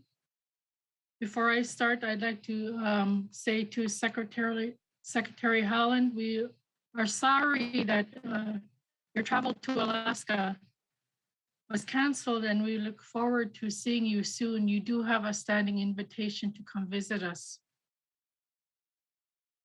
So for some background, AVCP is the largest tribal consortium in the nation with 56 federally recognized tribes. We are located on the Yukon-Kuskokwim Delta in Western Alaska along the Bering Sea coast. We have 48 villages spread along the Yukon River, Kuskokwim River, and Bering Sea. We live in the Arctic, and our region has approximately 30,000 residents who are primarily Yupik, Chupik, and Athabaskan. Today, I will speak to 3 recommendations. First recommendation is to expand self-governance to all government agencies. Under Indian Self-Determination and Education Assistance Act, tribes and tribal consortia successfully provide social services through compact agreements with the Bureau of Indian Affairs. Under the Alaska Tribal Health Compact, tribal health consortiums and agencies provide top-notch health care to tribal members across our state, including rural Alaska. By expanding self-governance to more federal agencies, we can achieve similar success in public safety, emergency management and response, economic development, and many other areas. Second recommendation is to protect subsistence resources. Subsistence is our way of life. 70% of households in Western Alaska harvest game and 98% harvest fish. We really truly live off the land and waters. In our region, we are a salmon people. We rely on healthy salmon and healthy salmon stock for our nutritional, economic, cultural, and spiritual well-being along the Yukon River, Kuskokwim River, and Bering Sea coast. This past summer, we experienced a salmon crash with our Chinook summer and fall chum salmon harvests on the Yukon River estimated at 0%. This is not acceptable. Something needs to happen. Our tribes need a path forward to protect our salmon. The federal government must partner with tribes to protect subsistence resources that sustain our culture and economy. By expanding co-management, incorporating Indigenous knowledge, engaging in robust tribal consultations, and funding Indigenous-led research, we can mitigate the risks to our precious resources and ensure that they remain, not only for us, but for our future generations. Third recommendation is to address the public safety crisis in rural Alaska. In 2019, U.S. Attorney General Barr declared an enforcement emergency in rural Alaska. There was a public safety crisis on America's northernmost border, and he witnessed it firsthand. Those communities he visited are our villages. In 2019, 98 tribal communities in Alaska had no state-funded law enforcement, and 70 communities had no local police of any kind. One of the barriers in for Alaska tribes who are struggling to protect our families and communities is the lack of funding. Tribes need direct, non-competitive base funding to recruit, train, and retain law enforcement personnel for the public safety of our communities and to build the infrastructure that we do not have, such as public safety buildings, holding cells, and tribal courts. A second barrier in public safety in rural Alaska is the failure to recognize Alaska's tribes' criminal jurisdiction. Alaska's tribes' criminal jurisdiction is not recognized, and state law enforcement is largely absent from our villages. The Alaska Tribal Public Safety Empowerment Act would recognize that Indian tribes in Alaska have inherent civil and criminal jurisdiction over all Alaska Natives present in our villages. We urge the administration to support passage of this act through incorporation of its provisions in the Violence Against Women Act reauthorization. Right now in our region, in the 48 villages in our region, we only have 3 VPSOs. Again, this is not acceptable. We need your help, and something needs to happen. Tribes in rural Alaska are not asking for anything more or anything less than any other community in the United States. In closing, thank you for the invitation, and I'm Really happy that the other tribal members from Alaska were able to share in yesterday's comments. And thank you for listening. Thank you so much, Vivian, and we really appreciate your comments. I'm going to turn it now to Libby, Washburn, Sam, and Assistant Secretary Newland for some brief remarks, and then Secretary Holland will close us out. Thank you so much. Thank you. So I have so much to say. We are running out of time, but wanted to thank all of you for these priorities. It's been enlightening, helpful. The White House has been doing dozens of listening sessions, very similar to these, focused on specific issues, but we will continue that practice. We'll continue to have this dialogue that we've had today. And, I think this is just the beginning, and we will continue to work together on these very important issues facing Indian country. I also want you all to know the White House Council on Native American Affairs is really hitting its stride. So in the last 2 months, we have seen everybody come together and pull together for this summit. And I think many of the things that you've seen us deliver, they're directly from the White House Council committees. And so we'll continue that effort. Many of these important things that you raised, we will be making sure that the committees on the council are focused on this. Our very dedicated leader, Executive Director Morgan Rodman, Tracy Goodluck helping as well. We'll make sure that these important issues are encased within the council, and we will report back on our progress. Thank you. I want to say thank you very much for offering us your input today. I can tell you that in the course of our tribal consultations at the Office of Management and Budget, we've heard a number of themes that were also sounded today, including notably the need for some stability and predictability with regard to funding for the Indian Health Service and for supporting self-determination functions.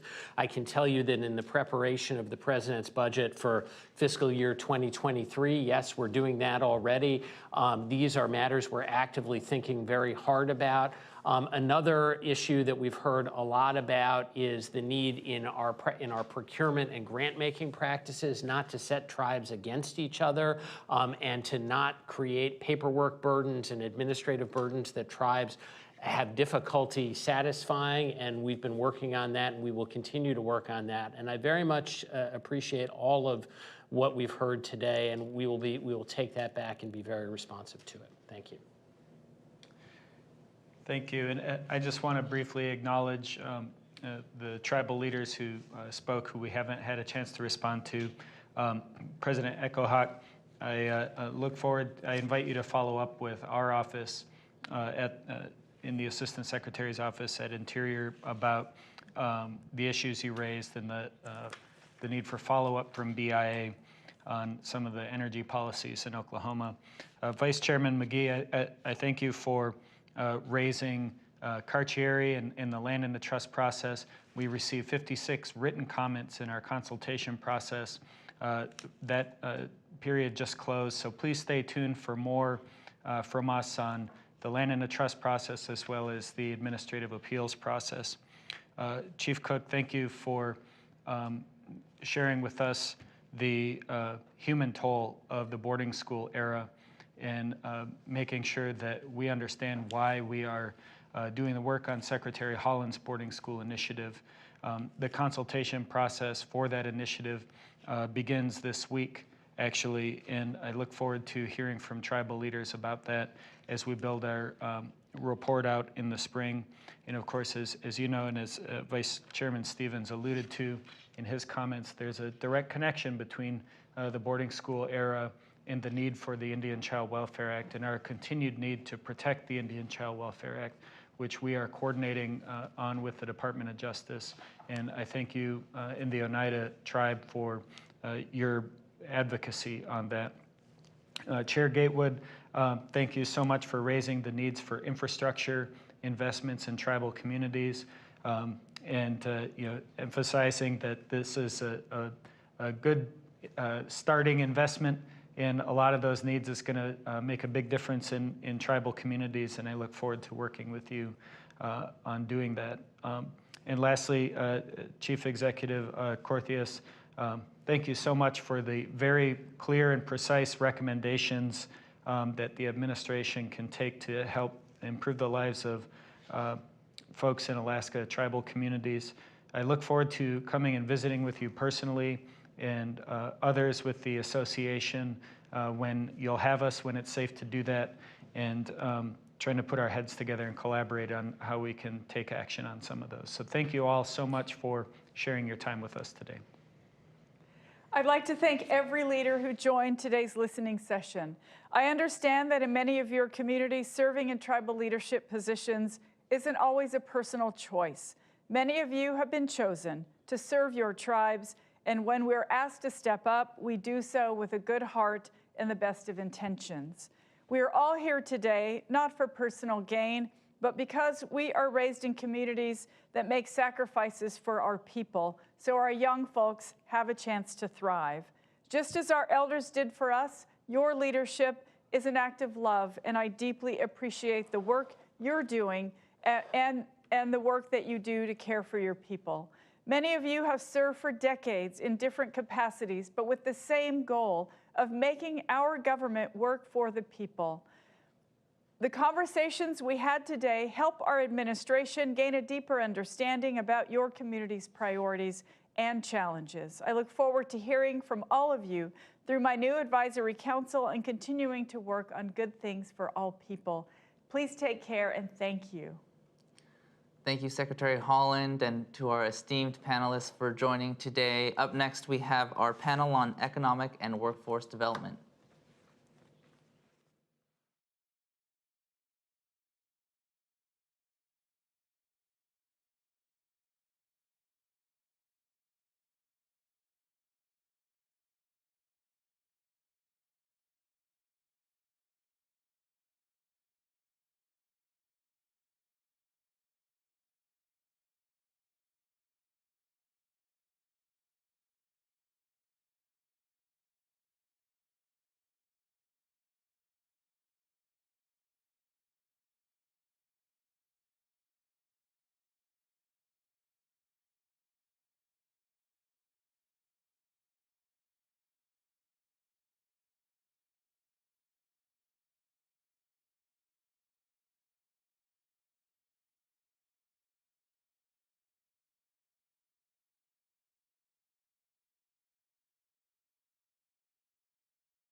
Greetings. We're very pleased to have you join us today. My name is Janie Hipp. I'm a citizen of the Chickasaw Nation. Serve as the General Counsel for USDA, and hello to all of my friends in Indian Country. I'm going to be moderating the Economic and Workforce Development panel today, and we're very pleased that you've joined us, along with some esteemed guests with us. And I first am going to very quickly introduce our panel members so we can get right into our discussion. Our first panelist from the administration is Secretary Marty Walsh. I've heard that it's okay to call you Marty Walsh, Secretary, and it's really wonderful to have you here. He's the Secretary of the Department of Labor, serving as the first union leader in 40 years to run that department. He previously served as the 54th mayor of Boston, followed his father into the local 223 in Boston, and went on to head the Building and Construction Trades Council, and thereafter worked as a legislator while earning his degree. And I hear that he is a lifelong advocate of prevention and treatment of addiction, to which I'm very akin to that, and I really appreciate your work in that space. We also have with us Administrator Isabel Guzman from the Small Business Administration. We're very pleased to have her with us today. She serves as the 27th Administrator of SBA, and she represents more than 30 million U.S. small businesses and is a lifelong proponent of small businesses. She previously served at SBA as the agency's Deputy Chief of Staff and Senior Advisor during the Obama-Biden administration. She's been a small business entrepreneur herself, which we share that experience.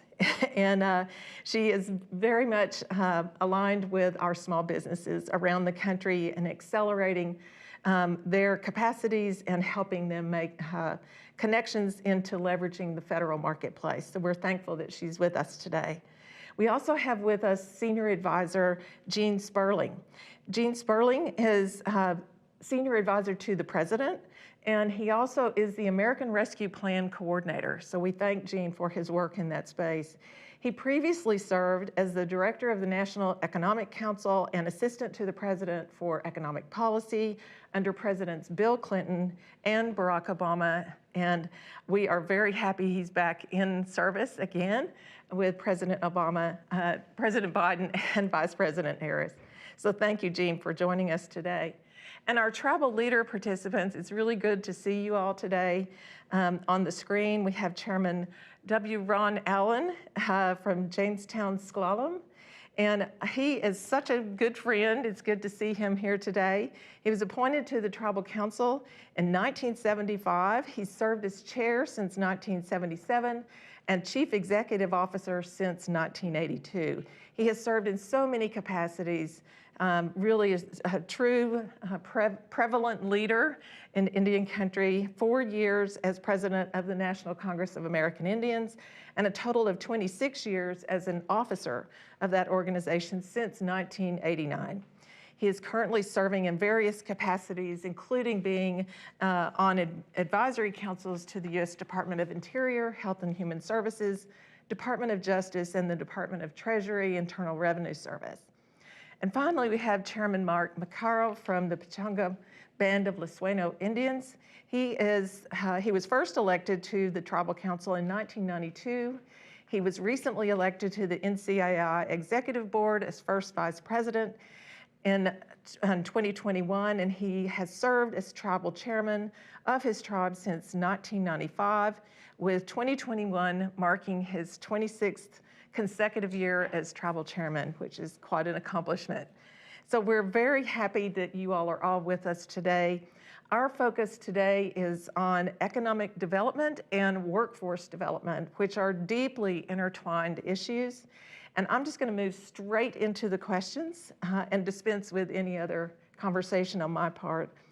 I'm going to move first to the questions that I have before us. We've shared those with you all. And when we deal with the first question, I'd like for Chairman Allen to speak first in response to the question, followed by Chairman Macaro, then Secretary Walsh, Administrator Guzman, and then Senior Advisor Sperling, in that order. So the first question is this: what should the Biden-Harris administration be doing to promote and support economic development in Indian country? So Chairman Allen, let's start with you. Well, thank you, Janie, and thank you for the honor of being invited onto this panel and a participant in this annual summit with the Biden-Harris administration. A shout out to them that they resumed this after our last 4-year hiatus and picking up where President Obama and Vice President Biden left off 4 years ago. And I do want to give a shout out to Libby and Powie and Morgan Rodman for their efforts too, and coordinating all of us to participate. This has been a great participation for these last 2 days. A lot of issues being raised by us. Nothing more important than economic development. I would begin this conversation by pointing out that over the last 10 plus years, tribes have worked very closely with OMB, trying to identify how much resources has the administration been providing the tribes in order to advance our agenda for self-governance and economic development, taking care of our people, et cetera.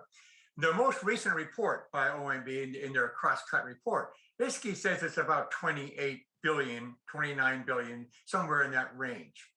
When I believe, and I think my colleagues believe firmly, that the true need of our 574 Indian nations from Alaska to Florida probably is north of 250 or 300 billion annually.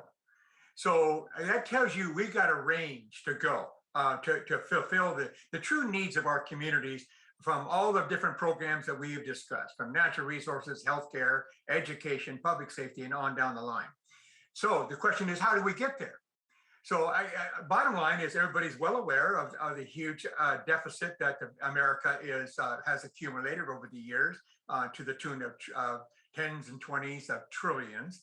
So is the federal government ever going to come up with the resources that'll meet that 250, 300 trillion? The answer is no. It just can't get there. And so the question is, how do we get there? So my argument is that how we get there is self-reliance. It's an agenda that I know Chairman Maccaro advanced back out there in California years ago in the gaming implementation of the Gaming Regulatory Act. And I'm a big believer in it. It means that as we try to move our federal government, our tribal governments forward to be more self-reliant and not dependent on the federal government, not that we would ever release the federal government from its treaty and statutory and moral obligations to Indian country, but in order to fulfill that gap, it is going to be our economic arm. And quite frankly, the American Rescue Plan, the CARES money that came out of the last administration, and the infrastructure plan, they are all going to help make a difference. But they're just authorized. And so now the question of the day, and it's relative to some of the previous comments on the previous panels, is how to get the money to the tribes, how to assure that you're going to provide us the greatest flexibility, and how you're going to be able to collaborate with the tribes relative to the unique needs of each tribe. Now, when you think of the 574 Indian nations, we're complicated. We're large and we're small. Large land-based, small land-based. Large numbers of tribal citizens, small numbers of tribal citizens. Different levels of sophistication. So quite frankly, the administration needs to step up to assist the tribes for those who need more assistance in elevating their political legal infrastructure so that they can go out and secure the resources that they need or utilize the existing resources the administration is providing us to allow us to be able to move our economic arm forward. Each of us will come up with what works for us. What business, what enterprise will work for us. Most of us are trying to diversify our economic portfolio. That is critically important. Most of us are in rural communities for the most part. And so now we're trying to figure out how to recruit and retain professionals and talent in order for our business to be success. So I'll stop with my opening remarks there, Janie. There's a lot to this subject matter as we peel back this onion. But I look forward to engaging in this conversation. Thank you. Thank you, Chairman. Chairman Maccaro, we'll turn to you. Okay, good morning. Mayuyam. Holova mo echnai. Lova kapiva outwana. Iva opo mesh. Notong yaka Mark Macaro. Pichang I am putoshnakat. Good morning, everybody. It's good to be here with all of you. My name is Mark Macaro. I'm the tribal chairman for the Pechanga people for Pechanga Indian Reservation. Thank you for the opportunity. We certainly appreciate that the administration and the Biden administration in particular chose to move forward with this, with all the other things that are going on right now, rather than to deferring it till next year. It's absolutely important to hear from Indian country on all the topics that are being addressed. So in reference to the first question, tribal nations are building strong economies and investing in their communities by supporting the development of native-owned businesses, providing tools and resources to their citizens, and to their citizens' need to pursue economic opportunities. There are still barriers that are out there right now that are necessary to be overcome.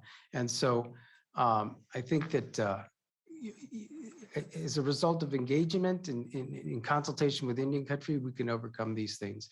Interagency cooperation, regulatory changes that incorporate tribal priorities, and increase access to capital are all ways that things can be, these changes can be accomplished. I think as a baseline, the administration should continue to ensure that any initiatives to support economic development in Indian country are a result of engagement and consultation with Indian country.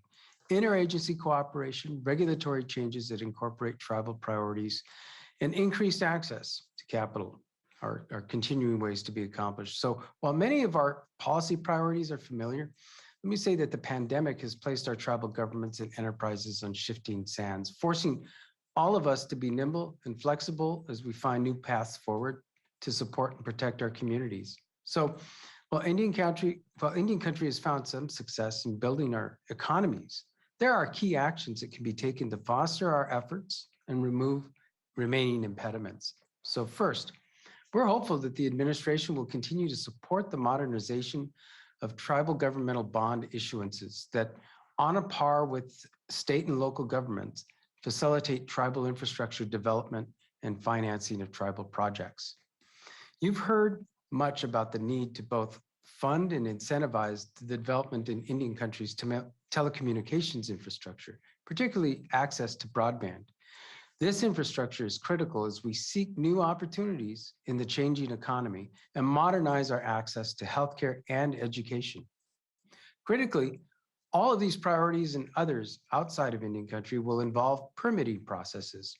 These processes must include tribal nations in the planning from the outset in order to ensure our tribal lands and cultural sites are respected and protected. Beyond infrastructure, it remains a priority for tribal governments to amend the NLRA to restore governmental parity and uphold the inherent rights of tribes to self-governance by providing the same ability as all other governments to regulate labor relations for our employees. I also recommend the administration refocus efforts on approving revised Indian trader regulations, which will allow tribes to keep tax revenues generated on the reservation. We also look forward to partnering with you to address dual taxation in Indian country. State taxation of business activities occurring within Indian country is a threat to tribal self-sufficiency, and the federal government should completely preempt the field of regulation of such activities. State taxation of economic activities in Indian country reduces tribal businesses on tribal lands and suppresses economic activity that would otherwise benefit tribal nations and surrounding communities. It's also critical that tribal governmental access to capital and credit be increased and streamlined. One example of this is to allocate greater percentages of USDA rural development, DOE, SBA, and CDFI funding to Indian country. Another is to make permanent the waiver for the non-federal match requirement for the CDFI funds Native American CDFI Assistance Program. I can provide you with additional examples, but I want to be cognizant of my time.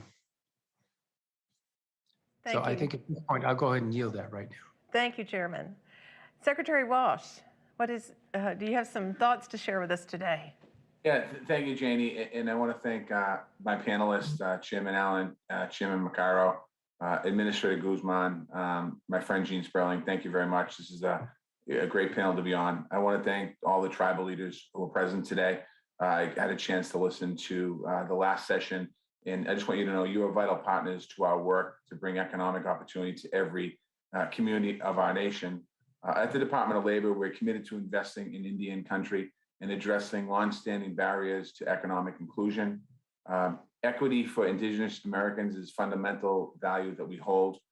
We also recognize that the needs vary from tribe to tribe and region, and the chairman talked about that. So we're committed to engaging and understanding, certainly here at the Department of Labor. For new or growing businesses, we can provide technical assistance and tools that help you invest in your workforce. We can help strengthen workforce through job training and career support. And this week, when the president signed the Infrastructure Investment and Jobs Act, it's going to create millions of jobs all across America. As a member of the president's implementation task force, I'm committed to making sure those are good jobs available on equitable basis, including Native Americans. We're going to be able to promote the benefit of the Indian Preference Program in employment when it's performed on or near reservations using federal dollars. And we will be able to connect these new jobs to our workforce programs. We also have an important focus in this space right now. This week is National Apprenticeship Week here in the United States of America. It celebrates registered apprenticeships and its importance for rebuilding our economy. Registered apprenticeships provide a talented pipeline for growing businesses and empowers workers to build good careers and earn middle-class wages and jobs. It's a key focus in this year on creating diverse and equitable access to registered apprenticeships, and certainly includes Indian country. I want to invite tribal leaders to reach out to the department about creating a registered apprenticeship program in your own community. And if you want any more information quickly, you can visit apprenticeship.gov/NAW or just go to dol.gov to learn more. Thank you. Guzman, you're next. Thank you so much. And it is a pleasure to be here with this panel and at this summit. I was pleased to be serving in California right prior to this. And of course, Governor Newsom had convened a tribal summit as well. Really informative for me in leading on small businesses and innovative startups, how much we can do to really support economic development on tribal lands and with Native-owned businesses. Especially during COVID, we've recognized that economic development must focus on small business development, and you have an increased interest in doing so, an increase in SBA's programs, an increase in the relevance locally of investing in our small businesses and our innovative startups for job creation and strengthening local economies. SBA is committed and positioned to really support Native-owned businesses under the president's vision of trying to ensure that our ecosystems are built up in an equitable manner.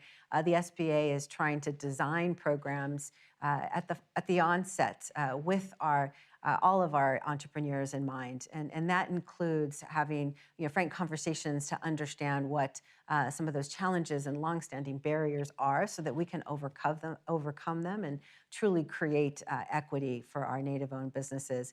SBA is really committed to focusing on access to capital, and we're so pleased that within the Build Back Better agenda, there are investments in expanding capital programs, both loans and investments at the SBA, so that we can really contribute greatly to especially our emerging entrepreneurs and those underserved entrepreneurs, including Native-owned businesses. Within our entire framework, we're really trying to make sure that we connect properly, build bridges to communities that we saw at the onset of some of the early SBA COVID relief were excluded. And so we were very pleased to announce recently, as part of the President's American Rescue Plan, the Community Navigator pilot program. With that program, we funded 51 organizations across the country to operate in the hub and spoke model, and there are over 400 spokes that will build bridges that are to communities. And one of our Tier 1 level organizations is a Native CDFI intermediary that's convening Native CDFIs to really focus on capital and technical assistance. And we have 5 others focused within our Tier 2 level that are really going to concentrate on trying to reach out to tribal communities. beyond the Community Navigator pilot program, we're going to make sure we integrate it across our programs to build those bridges so that we can, on the other side, focus on market access and connecting to networks, as there are key investments as well within Build Back Better to expand contracting and do it equitably, to ensure that we're investing in innovation and in connecting our small businesses to innovation research grants and acceleration opportunities for those science-based and technology-based startups. So we look forward to partnering. We look forward to this further conversation today to make sure that we're aligned and can support tribal communities in economic development growth for small businesses. Thank you, Administrator. Senior Advisor Sperling. Well, thank you. I'm really honored to be here. I'm,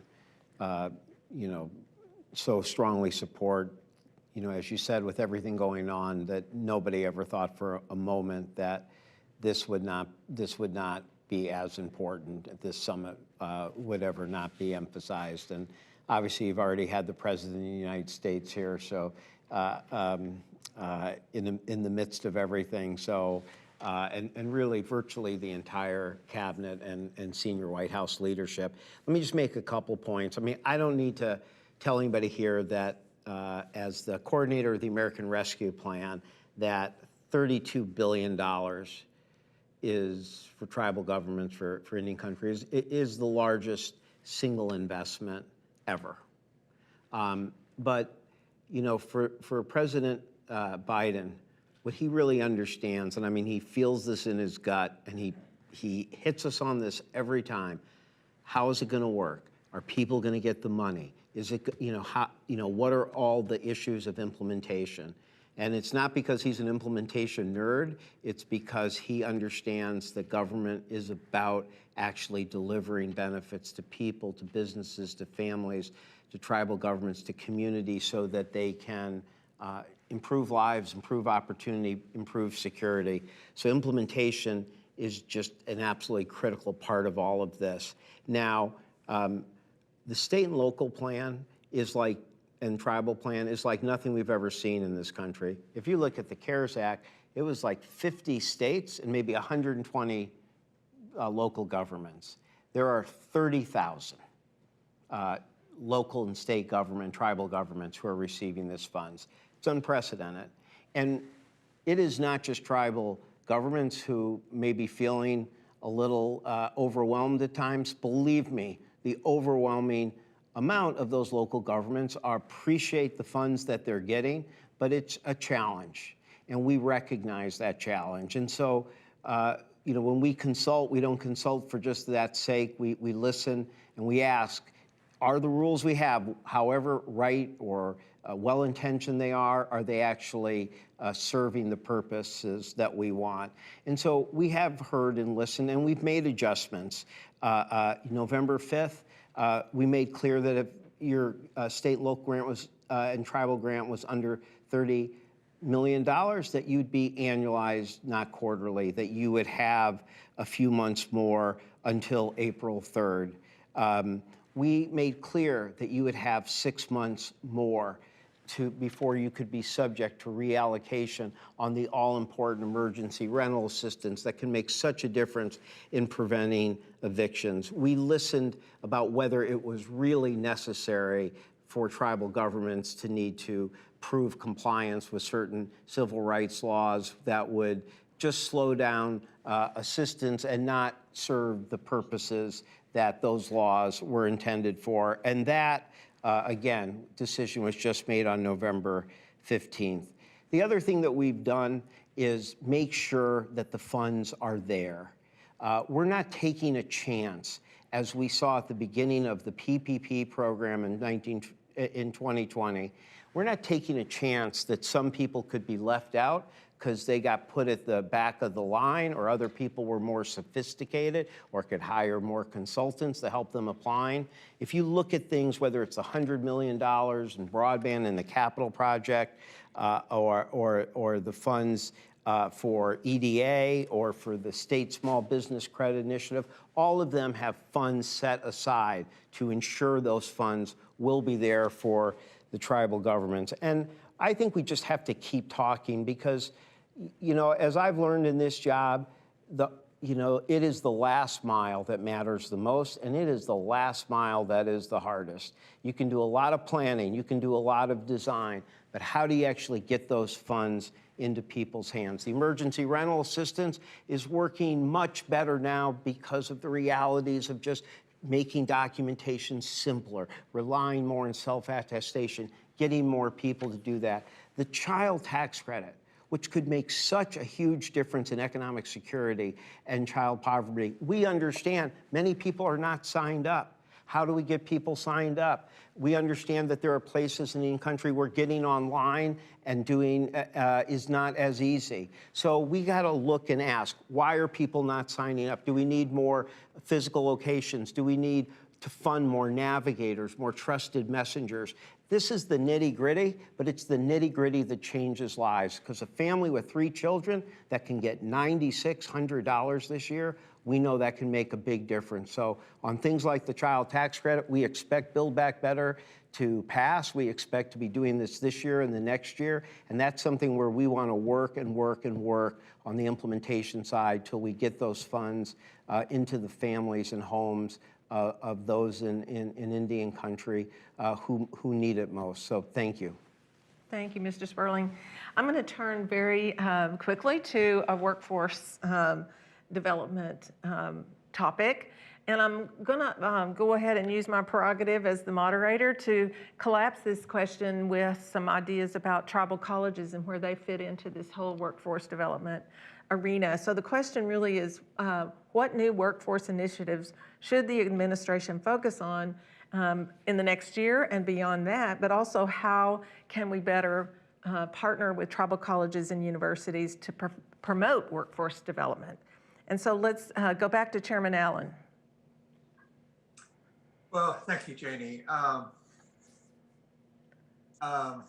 sort of reflecting on how you're steering the question. Without a doubt, the local colleges, including the Indian colleges, can be of assistance to the tribes in terms of developing workforce needs. We work with one of our local colleges that's literally in our neighborhood on development of nursing for our healthcare program. And because we, even though we're a small tribe, we serve over 17,000 people, and nurses are critical. So we collaborate with them. But I would raise this, the issue of workforce needs and the challenges. Without a doubt, COVID has caused us some problems. I say the reality to you on the audience here, probably all of us are struggling with people not wanting to come back to work. Even as we're beginning to defeat the pandemic, and we're still working around the issues that the pandemic has caused us, we're having a tough time everywhere recruiting and bringing people back to work. So that's been a big issue for us. But I think that one of the challenges is a topic that was touched on earlier, and that is childcare. So the average young family can't afford childcare, and so they're not going to go to work. And we need that workforce. And so, quite frankly, I'm hopeful that the early learning program the administration is advancing is going to be helpful in getting those kinds of programs up and running. The colleges can be helpful on that agenda, but they're not the only solution. We all have needs for affordable childcare programs to get those young families back to into the workforce, so that the high cost of childcare and making sure that the childcare is running professionally and to the benefit of those children they're taking care of, will work to help us out with the workforce recruitment needs. And I believe that childcare is going to eventually have to become a part of the benefit of packages that we can provide to recruit and retain our workforce. The second issue I wanted to touch on, because there are many, but housing for our workforce is a big deal. If you live in an area like my area, which I think a lot of my colleague communities share, when we recruit professionals, whether they're vocational or white collar professionals at different levels, when they look into the area, they can't find homes. They can't find homes to rent, much less to buy, that are affordable, quite frankly. So that is a huge problem. So I know that the administration and the American Rescue monies is intended to help tackle that problem. The infrastructure is a part of that solution as well. But I can tell you, whether I'm recruiting for schools or recruiting for healthcare programs or recruiting for any of our businesses, the biggest challenge is, where do you locate them? And if you live in a rural community, like many of us do, it's very hard to provide that kind of accommodation to recruit them. I would encourage one more thing relative to it. Maybe you establish this is a HUD issue, but maybe there is an incentive for those who are trying to buy an affordable healthcare, because they can't even get in the game of negotiating a loan to get in an affordable house if it's available. So let me stop there and turn it over to back to you, Jamie, and we'll continue. Thank you so much, Chairman. Chairman McCarl. Okay. Workforce development. Workforce development success in Indian country depends on the ability of tribal nations, Native organizations, and tribal colleges and universities, TCUs, to craft innovative, customized solutions designed for the particular capacity building needs of their tribal communities. So to that end, the appropriate role of the federal government is to support programmatic flexibility, training and technical assistance, and the resources that Indian country needs to design and implement bold strategies to advance each community's workforce development priorities. So the federal government must endow its systems, programs, and funding protocols with the ease and adaptability that tribal nations need to effectively build their human capacity in accordance with their cultural values and in furtherance of their community and economic goals. Thank you. Thank you, Chairman. Secretary Walsh. Yeah, coming through a pandemic, we've never seen what the world of work has changed. We've never seen how much it's changed, and certainly we're talking about it and working on it every day here in the DOL. We have an obligation, a historic opportunity to invest in working people. That's why we're working with Congress, quite honestly, to pass the President's Build Back Better agenda. It's another transformational investment with strong equity focus. That means investing in training programs that are going to prepare millions of Americans for workers in high quality jobs and in growing sectors like technology, healthcare, and advanced manufacturing. It means creating clean energy jobs to tackle the climate crisis and advance environmental justice. And now it's also time to have bold transformative change in workforce development and really think about pre-kindergarten to mid-career training all the way through. And the Build Back Better package includes high quality childcare where families can afford it. It also includes universal pre-kindergarten and also includes investments in community colleges and that opportunity, kind of to your question, to reframe in the beginning.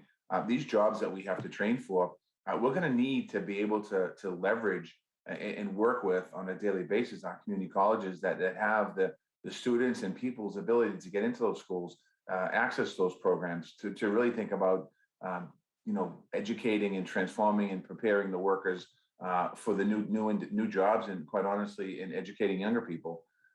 We have to remove the structural barriers to opportunity so that Native Americans have a fair shot and real pathways to success and security. The bill right now would invest billions of new dollars in workforce development grant programs, which will be administered by my office, the Department of Labor. I will tell you this, I will commit to you right now, when this bill passes, we will seek input from and through tribal consultation from tribal leaders in communities you serve, how to best implement these new programs. And that is bigger tribes, smaller tribes, we will do it.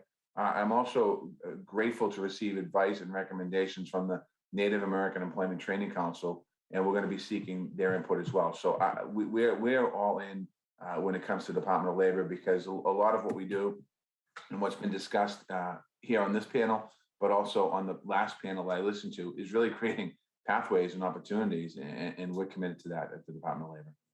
Thank you, Secretary. Administrator Guzman. Well, Well, small businesses have definitely been impacted by workforce challenges broadly, and experiencing those same types of things that you referenced, Chairman Allen, in terms of competing for workforce.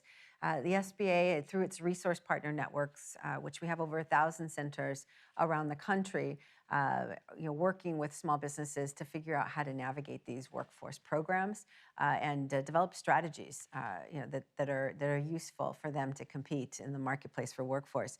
And so we'll continue to try to partner, with the Department of Labor as well as with you all, just to make sure that we're supporting small businesses.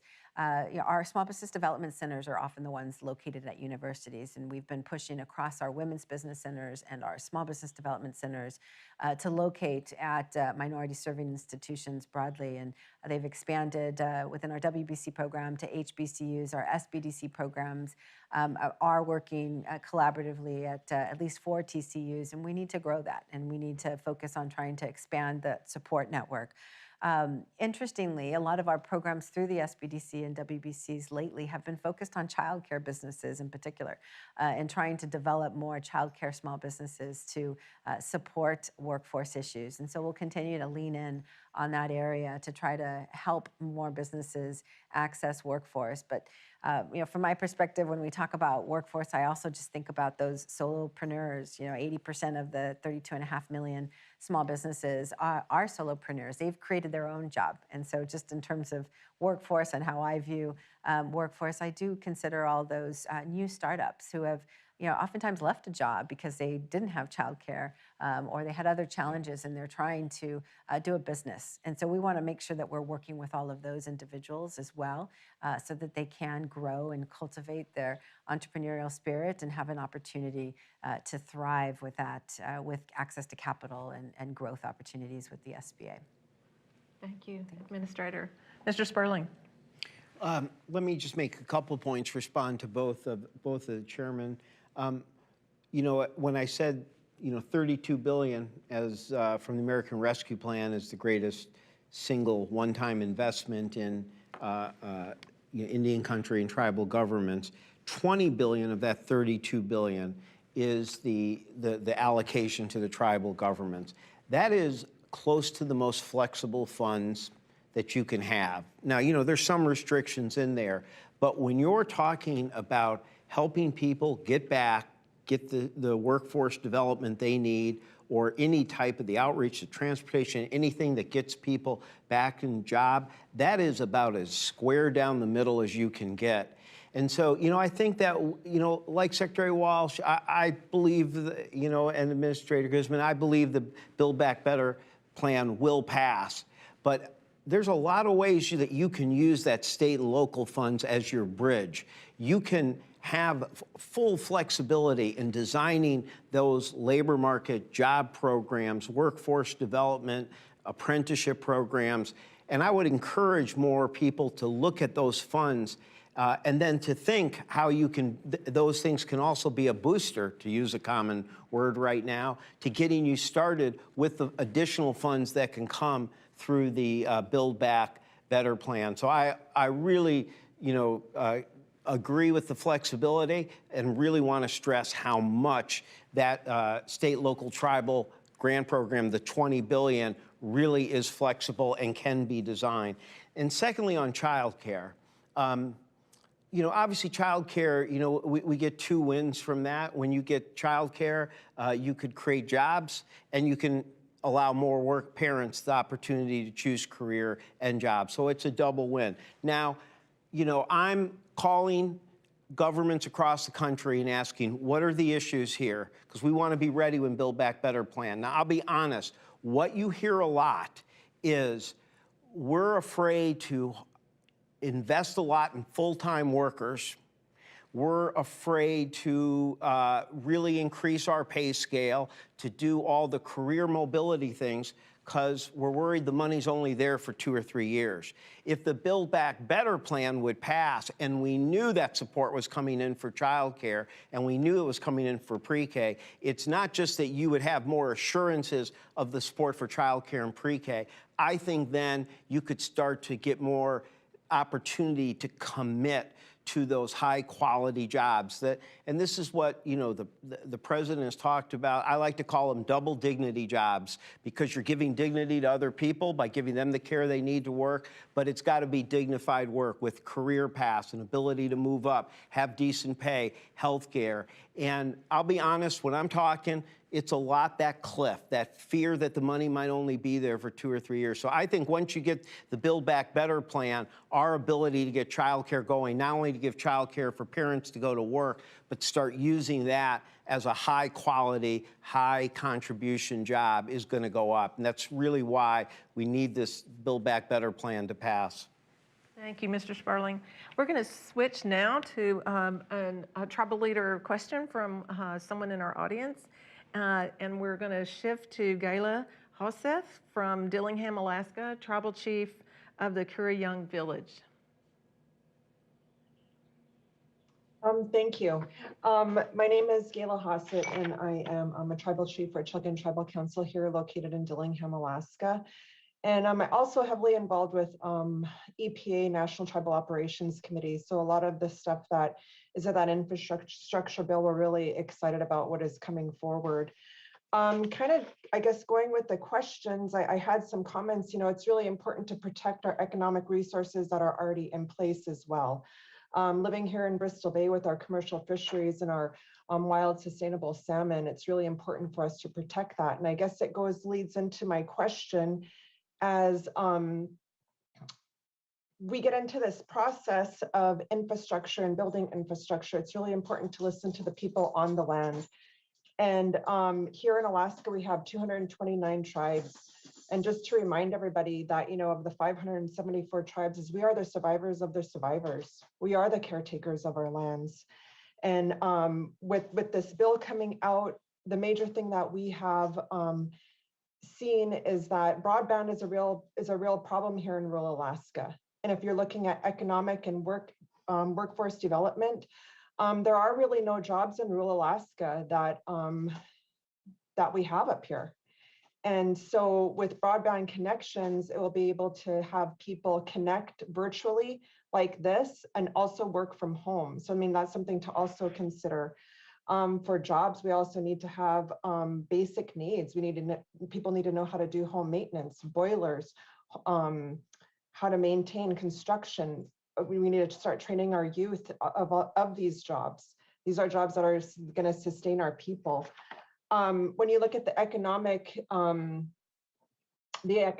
here in Alaska and in rural communities throughout the nation, is our subsistence way of life is a form of economics. We hunt and fish on the lands that you see behind me. So when we have our freezers are full and we have food in our freezer of our lands and the animals that we respect and that return to us each year, that's also an economy that is really important to us. So as it goes forward, I guess my question is, you know, government to government tribal consultation is so important with all this infrastructure that is coming our way. One of the things that I hear over and over is that we don't have enough time for consultation periods, for public comment periods. And so as these start rolling out to us, because it seems like we're drinking from a water fountain right now with all of the things that are coming our way, how are we going to actively engage to where we're going to have maybe extended public comment periods during this time? Secretary Walsh, I'm going to turn to you for a quick response to that question, because I think I heard some construction issues in there, and I'm sure there's some of the other concerns that left out at you, and then we're going to close down. No, first of all, thank you for the question. And I think that one thing that the president was very clear on yesterday when he made the announcement, when he made signed the infrastructure bill into law, he also made an announcement that he brought on former mayor, which I served with when I was mayor of Boston, Mitch Landrieu, former lieutenant governor of Louisiana, to really make sure that these dollars are invested properly and that they're done quickly in some cases. I think that you talked about a couple of things. One is that the broadband access, that's something that has to happen now. I mean, we've seen it in this country for a long time. For the future, innovation for the future, we need to make sure we get the broadband money out the door. We need to make sure we get the fiber optic cables out there. We need to make sure we're connecting people. I was in New Mexico. I was in a reservation in New Mexico. We talked about broadband there. We talked about the importance of investing. That's going to be what Department of Commerce is going to be doing, and that's what Mitch Landry is going to be doing. When it comes to job training, that falls under our shop. I don't think we have to wait.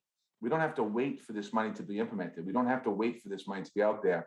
I think it's really important for anyone on the call today to make sure you reach out to the Department of Labor. Make sure you reach out to us, because we want to partner. I want to partner with everybody that we can to think about what are the job training opportunities, and how can we accustom those job training opportunities to the needs of a community and to the needs of a tribal community, and how do we do that? So, I feel good where we're going. Gene Sperling, who's on this call today, who's in the meeting with us, Gene was one of his responsibilities to make sure that the American Rescue Plan was implemented, and working really closely with communities. There's no process where we have to sit down and have a lot of testimony. We already know where the shortfalls are. So now what we need to do is make sure the money gets implemented as quickly as possible. These are investments we need to get out there.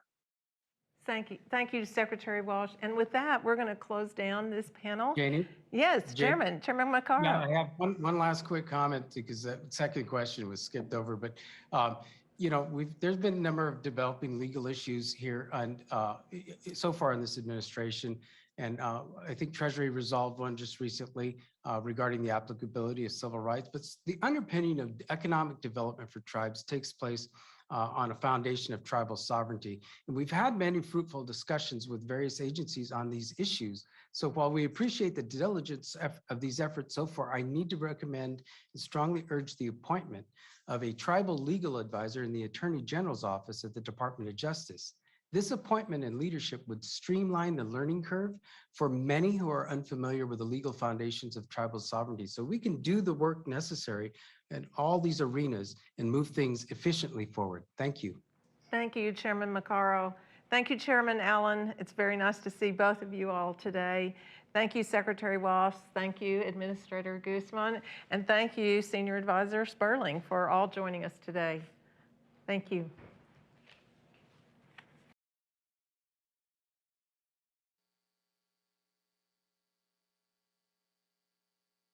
Hi there, this is Jonathan Nez. Whitney Gravel. Rodney Butler. Kat Brigham. Leonard Forsman. Kevin Killer. Julie Roberts Heislip. Bill Anatabi. Amber Torres. Melanie Benjamin. I'm Aaron Payment. Timothy Navong-Yalma. Cheryl Andrews Maltese.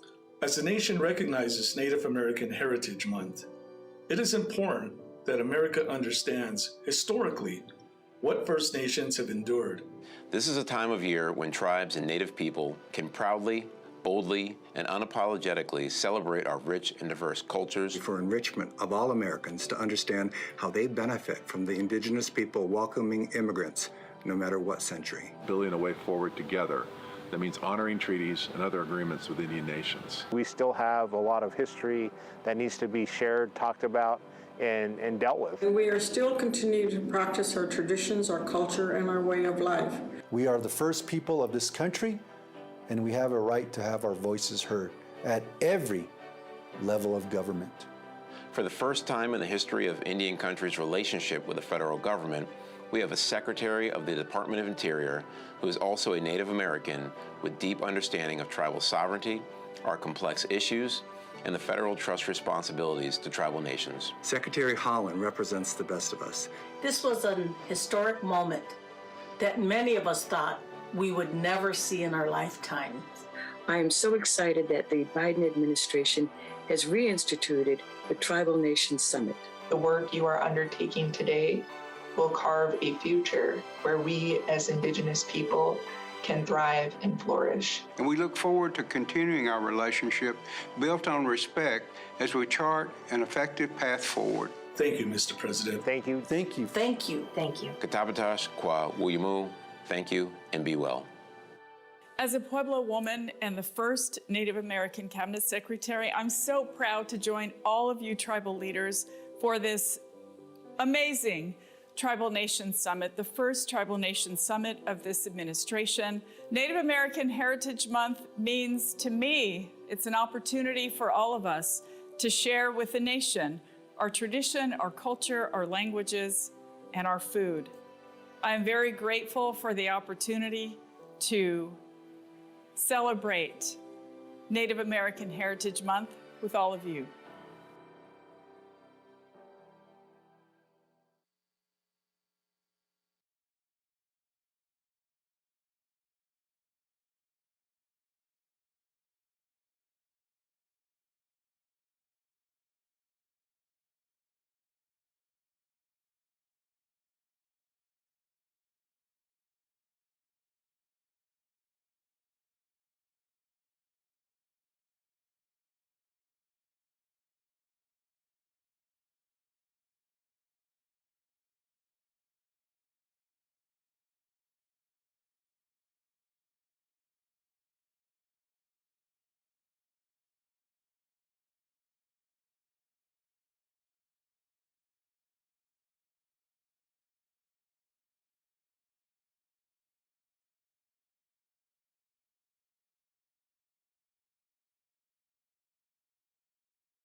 So, greetings. We're very glad that you've joined our panel this afternoon on housing, energy, and infrastructure in Indian country. My name is Janie Hipp. I'm a citizen of the Chickasaw Nation, and I serve as the General Counsel at USDA. But we have some very esteemed guests on our panel today, and I want to quickly introduce them, and then we'll shift immediately into our questions and our responses and dialogue. First of all, I want to welcome Secretary Granholm to the stage here, and thank you so much. She serves as the Secretary of the Department of Energy, and we're very thrilled to have her with us today. Secretary Buttigieg, you're joining us visually, and we would be remiss if we did not actually congratulate you on your new children. And so anyway, we are thrilled that you're working as the Secretary of the Department of Transportation. We also have President Shelly Buck. She's with us today from the Prairie Island Indian Community. Governor Brian Vella from the Pueblo of Acoma in New Mexico, and President Richard Peterson, Tlingit Haida, and we are so thrilled to have you all here with us today. I'm going to shift immediately into the questions because, as you all know, there was some good activity in this area this week, some formalities that occurred earlier yesterday. And I'm going to shift to the immediate first question. And If you don't mind, I would like to ask President Buck and then Governor Valio and then President Peterson to respond to this first question. And then the second question will move to our administration officials. So the first question is, how can the administration best support the infrastructure needs in Indian country? President Buck, can you start us off? Thank you for your question. Good afternoon, everyone. My name is Shelly Buck, President of the Prairie Island Indian Community. I want to start by acknowledging my fellow tribal leaders on this panel and Indigenous leaders around the world. I also want to thank the Biden administration for holding this important summit. It is no small honor to be included on a panel with Secretaries Buttigieg, Fudge, and Granholm. I'm humbled and thankful for the opportunity to speak today. The Prairie Island Indian community appreciates the administration's focus on tribal issues, particularly in the area of environmental justice. Our experience shows that too often impacts on tribes have been ignored in the context of major federal infrastructure projects. Several federal infrastructure projects have caused lasting damage to our tribe and our members. It is vital that this administration be proactive in fixing the damage caused by these infrastructure projects at the same time that it considers new projects. As the administration considers its ambition, forward-thinking infrastructure initiatives, we urge that it also considers how these initiatives could be used to help address the damage done by older federal infrastructure projects built and operated without regard to negative impacts on neighboring tribal communities. Much of our ancestral territory was ceded to the United States through the Treaty of 1851, and our remaining reservation lands were forcibly taken from us following the Dakota conflict of 1862. This left our tribe literally landless for many years. Our reservation today is located on the banks of the Mississippi River in southeastern Minnesota. It is small and suffers from damage caused by older federal infrastructure projects that were built and are operated to our detriment. I like to refer to these as our trifecta of issues.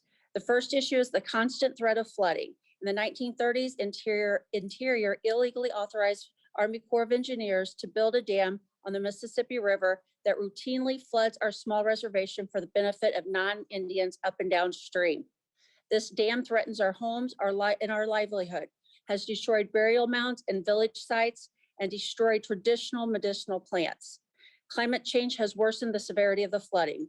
The second federal infrastructure issue we face is the federal government's decision to license the operation of a nuclear power plant literally adjacent to our reservation on the same island. The government also has licensed the storage of over 1,000 tons of spent nuclear fuel on our same island, literally next door to us. No other residential community in the United States is forced to live this close, less than 700 yards from nuclear waste.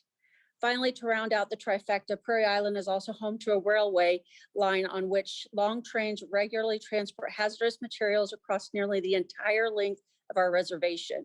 We fear the possibility of a derailment and the spillage of hazardous substances on our reservation. We also fear that passing trains will block the only road on and off our reservation, and that would prevent an evacuation during an emergency. This trifecta of issues has prevented us from being able to provide safe and secure home sites for our tribal citizens. Many of our members do not want to raise their families in the middle of these environmental, health, and safety threats. The federal government created these problems for us, and we need the federal government's help in finding solutions that will ensure we have tribal lands that are protected from these threats. Governor Valio. Good afternoon, everyone. Thank you for the opportunity to participate in the Tribal Summit. The secretaries who are joining us this afternoon, it's good to see all of you. I really appreciate this opportunity, and I want to thank the Biden administration, Secretary Holland, and others who have been instrumental in organizing this two-day summit. And to answer the question, I think the administration can best support infrastructure needs in Indian country through direct, flexible funding provided to tribal governments with streamlined reporting and minimal federal oversight. Pass-through, grant-based funding, and required matching funding should also be avoided. Each tribe and pueblo has distinct capacity, available resources, and geographic conditions that make flexibility in infrastructure funding an absolute necessity. We all need the funds, and we all need them in different ways. My tribe, the Pueblo of Acoma, for example, has pressing infrastructure needs that are exacerbated by our rural location. We have long prioritized the construction of a community business park with its economic and social potential, along with roads maintenance and bridge construction over a very dangerous railroad that bifurcates our community as key areas of need. Moreover, the increasing threat of climate change will dramatically increase our infrastructure needs related to water access and quality. Providing federal resources directly to our tribal government under the broadest infrastructure umbrella, which should include physical infrastructure as well as technical assistance, is the best way to ensure that each dollar is put to the most effective use in the quickest way possible within our communities. Tied closely to this is the need for streamlined reporting, preferably on a single annual basis, with minimal federal oversight. Minimal reporting and oversight respects tribal sovereignty and our inherent right of self-determination in a way that is consistent with federal trust and treaty obligations to protect tribal interests. The administration should also approach the concept of infrastructure as one that includes a tribe's traditional infrastructure needs. This will necessarily vary by tribe. The Pueblos, for instance, have a traditional irrigation network that has been in operation for generations as a conduit for our lifeways and irrigated agricultural practices. We also maintain sacred kivas, spaces for ceremony, ancient homes, and other resources to carry out religious and political practices. These are part of the traditional infrastructure on which our Pueblo depends.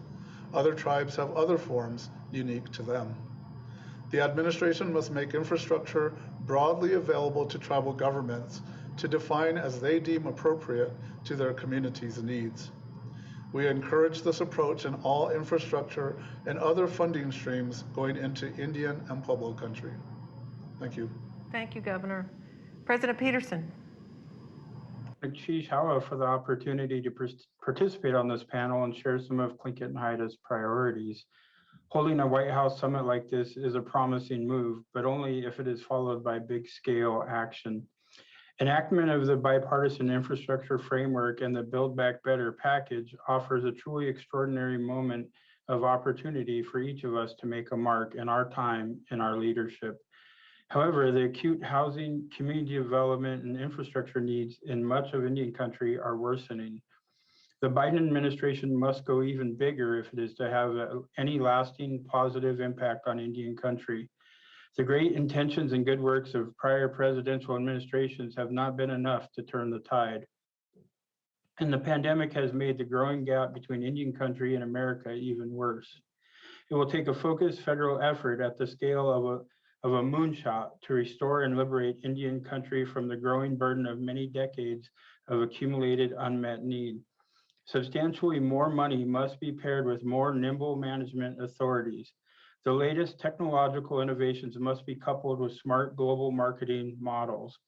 The vastness and remoteness of much of Indian country, including much of Alaska, begs for the best of 21st century infrastructure and housing, construction, and design technologies. Because of its unmet needs, Indian country should be at the front of the line for the application of the latest solutions. In Southeast Alaska, for example, why won't America's Silicon Valley produce high-speed broadband technologies that work to connect our many roadless village communities isolated by water and mountains? Why won't America's personal mobility gurus produce high-speed, all-weather watercraft and aircraft public transit that ferry our villagers, supplies, and products where roads cannot? Why won't America's housing industry produce decent, safe, energy efficient, uncrowded, affordable, and culturally fitting homes in our remote homelands? Secretary Buttigieg, innovation in urban and mass transportation markets is truly exciting, but with the DOT under your forward-thinking leadership, will it bend its funding and authority in ways that reach into the far corners of rural America where much of Indian country lives and works? Conceptually, I know you understand that our relatively small population scattered across vast areas means that our per mile cost will be incomparable to metropolitan projects. But will DOT funding and policy under your watch continue to mean that increasingly our only choice is to abandon our tribal communities for the big cities, or to stay in our villages with unmet needs and fall even further behind the rest of America? Thank you, sir.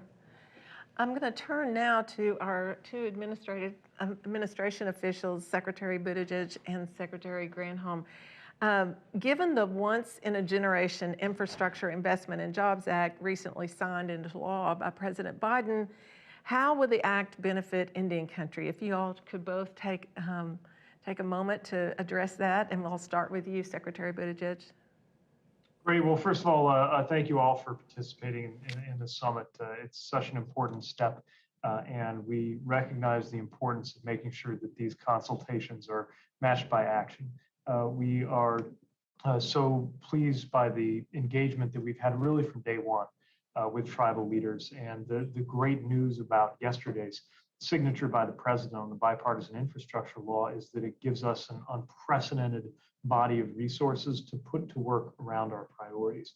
When I speak about the priorities of this department, they're priorities that I know rhyme with so many of the things that you and your members focus on: safety, equity, climate, economic development, preparing for the future. And we've seen in so many ways how each of those issues and priorities is especially acute in Indian country. Let me point to a few things within that bipartisan infrastructure deal that I think deserve particular attention from a transportation perspective when it comes to Indian country.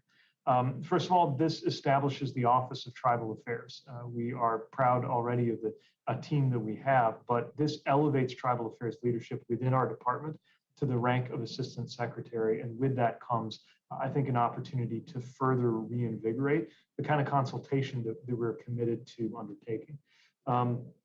We also are seeing $3 billion introduced to the Tribal Transportation Program through federal highways, as well as over $1 billion in dedicated bridge investments on tribal lands, also through federal highways. And I mention this because not only are tribes eligible to participate in a number of the discretionary programs that have grown thanks to this bill, but to President Peterson's point, we need to make sure that there is dedicated attention to the needs of Indian country rather than asking projects to scale or to compete on a side-by-side basis with something that's being proposed in, for example, a dense metropolitan area in terms of cost per mile, when it's just not an apples to apples comparison. It's one of the reasons why I think that those dedicated funds are appropriate.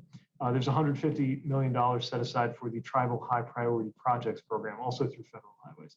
And then $229 million for tribal transit projects. You know, I think the idea of transit often evokes that image of the subway going through some of the biggest cities in the US. But we know it's often in tribal and rural areas that people are most reliant on transit. And I also want to point to the $6 billion Safe Streets and Roads for All competitive grant program, where we will pay particular attention to the needs of tribal citizens of Indian country, because we know from the statistics the disproportionate harm that has happened. I saw it for myself when we were visiting the Gila River community and saw some of the specific places where there had been tragic loss of life.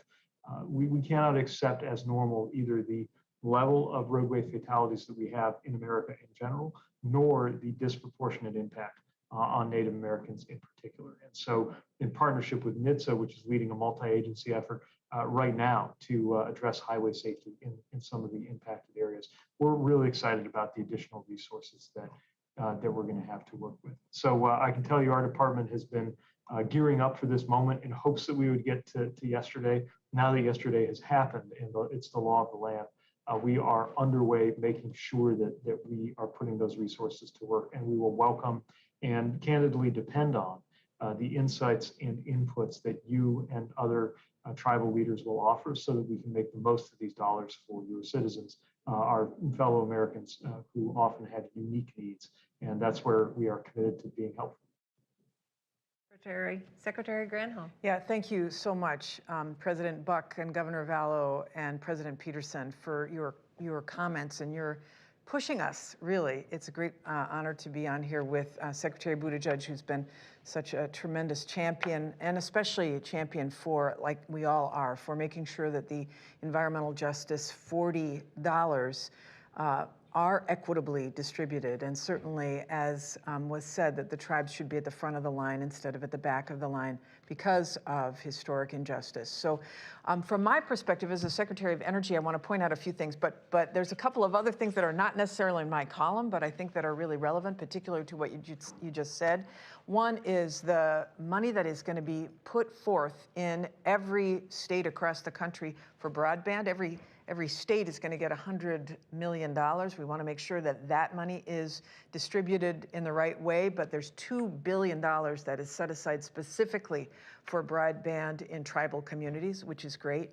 The money that is in this bill, $55 billion to remove old pipes, lead pipes that might cause children to have lead poisoning, that's fantastic.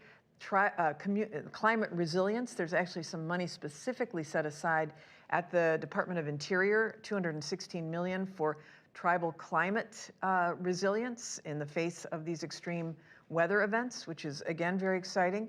That there's going to be money, and this, again, is in Secretary Buttigieg's lane as well, which is money that is set aside for electrification of transportation. And that means electric school buses so that kids are not breathing diesel fumes. And it also means electrifying our nation's highways, both in rural areas and poorer areas, and areas where the private sector has not installed these electric charging stations so that people can uptake on electric vehicles. There's a fear of range anxiety, et cetera, if there's no place to charge. And so the president has put $7.5 billion in making sure that that all of our lands are covered by the ability to charge with electric charging stations, up to 500,000 of them across the country. Again, we want to make sure that that Indian country has what it needs to be able to electrify as well.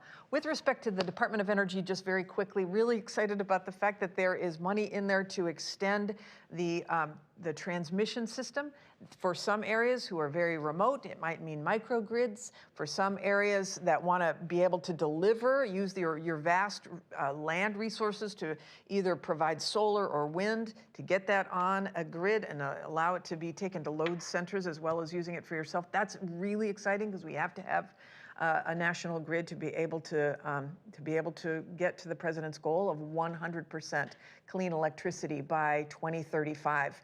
And then finally, inside of the investment in the transmission grid is investment for next generation technologies, some of which are really appropriate for tribes that have historically been engaged in fossil fuel extraction. So for example, there's an $8 billion slug of money for hydrogen. That means clean hydrogen, whether it's attached to natural gas or renewable energy. That's very exciting. There will be hydrogen hubs, and we want to make sure that that tribal communities have the ability to compete for these funds. And I know we'll probably be talking a little bit about that technical assistance in a minute. And that's true with carbon capture and sequestration, another kind of technology that we want to be able to put onto particularly the extraction of natural gas so that there is not carbon emissions, and that we also tighten up the pipes so that there's not methane leakage. So the bottom line is we see this clean energy sector as a jobs opportunity, and the tribes are in the best position to, in my view, to be able to lead in creating jobs in this very forward-looking clean energy sector. Thank you, Secretary Granholm. And I'm going to move to our last question, and I'm going to ask everyone to give us some very brief remarks because apparently we have a very special guest waiting in the wings, and we don't want to slow her down at all. So I want to turn very quickly to just a very brief response on the types of technical assistance that you all believe would be helpful for tribes to take full advantage of the new law. President Buck. The Infrastructure Investment and Jobs Act is truly historic legislation and will provide critical funding for a variety of vital infrastructure projects in Indian country. We're grateful for the Biden administration's leadership on this. First, our tribe has been combing through the legislation, and there appear to be a great number of opportunities here, but so far very little published guidance about how the administration plans to distribute these funds. It would be extremely helpful if the administration could quickly publish user-friendly guidance on what the opportunities are and how to assess them. Second, in terms of specific areas where technical assistance would be helpful, one area of this legislation that is of particular interest to our tribe is clean energy funding.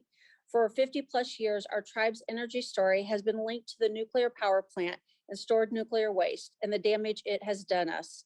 We are working to change that narrative and utilize energy production as a positive force for the tribe today and for the next 7 generations. Prairie Island is currently in the process of a transformational energy project known as our Net Zero Project. This project will allow us to achieve energy sovereignty while honoring nature and Inamaka, Mother Earth. Through our Net Zero Project, we will create an energy system that eliminates or offsets all greenhouse gas emissions from our energy use by 2023. The team we have selected to manage our Net Zero Project is led by 2 Native-owned and operated consultant firms. We are proud to partner with them and proud of what we are creating. Thank you. Thank you, President. Governor Vallejo. Yeah, thank you for the question. Technical assistance is all too often neglected or even omitted from federal initiatives serving Indian country, yet it has the power to make or break the success of a project or program, particularly during its launching phase, as we are now excited to embark upon with the Infrastructure Investment and Jobs Act. You'll recall that during some recent consultations, tribal leaders have identified the need for technical assistance as part of these new fund stream initiatives. Because this act covers such a significant array of public works, broadband, and transportation provisions, it would be very beneficial for tribes to access technical assistance on the ways to leverage this new funding to advance a single project or related projects.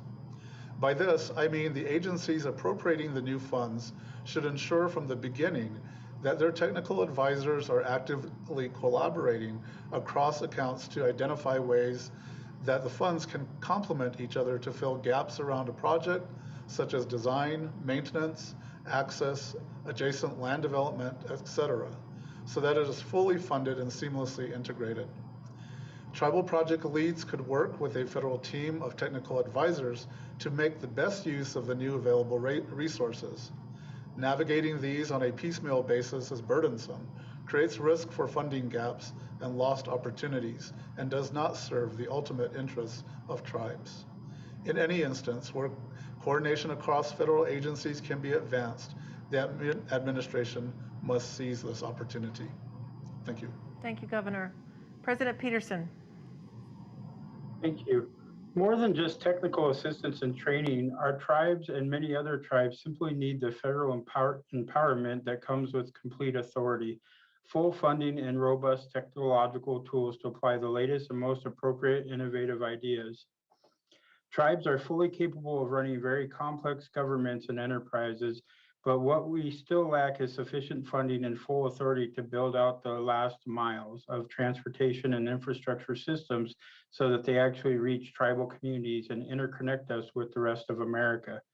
What works in one place may not in another, because as they say, there are many different cookie cutters in the Indian country kitchen. But what always does work everywhere in Indian country is well-funded tribal self-governance authority that is unfettered by federal interference.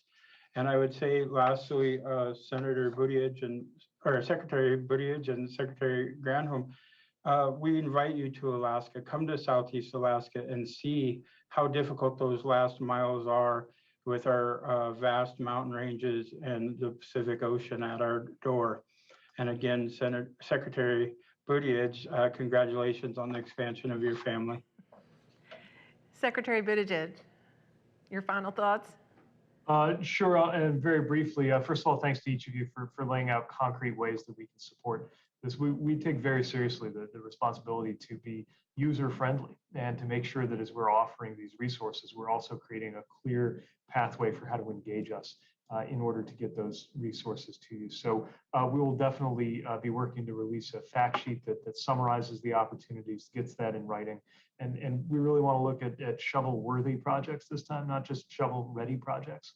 This is more about making sure we're laying a great foundation than doing everything overnight.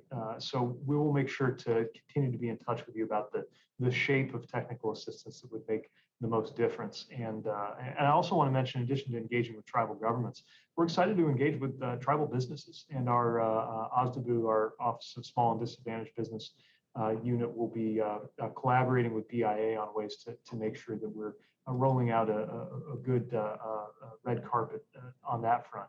So that it's clear how to approach us and take advantage of those opportunities. So we hear you loud and clear on the need for the right kind of technical assistance, and we look forward to working with you on that. Thank you, Secretary. Secretary Granholm. Yep. Thank you again for your thoughts, and I wish we could address every one of the points that you made. But on this technical assistance thing, know that we have an office in the Department of Energy called the Office of Indian Energy. That office is headed by the great Wahala Johns, who's here in the audience, and I know is taking notes on everything that you have said. We agree 1,000% that it has to be made easy and accessible, and we want to make sure that that happens. And then we also have just started something called Communities Leap, which is a program to specifically embed folks to be able to do technical assistance in the community, from the community. We've hired a bunch of people to go out and do this, and we want to make sure that, again, we are partners in determining what the best program in the very diverse Indian nation that exists, the best programs for you given your own diversity and diverse needs as well in that drawer of many cookie cutters. So it's a pleasure to have been able to be here. I know we've got a really important guest coming up, and we look forward to working together. Thank you, Secretary Granholm, and thank you, everyone. It's been a pleasure to be with you all today. For our tribal leaders that had questions that came in, we will circle back and get back with you for a full response. Thank you all so much. What are they saying?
Please welcome U.S. Poet Laureate Joy Harjo.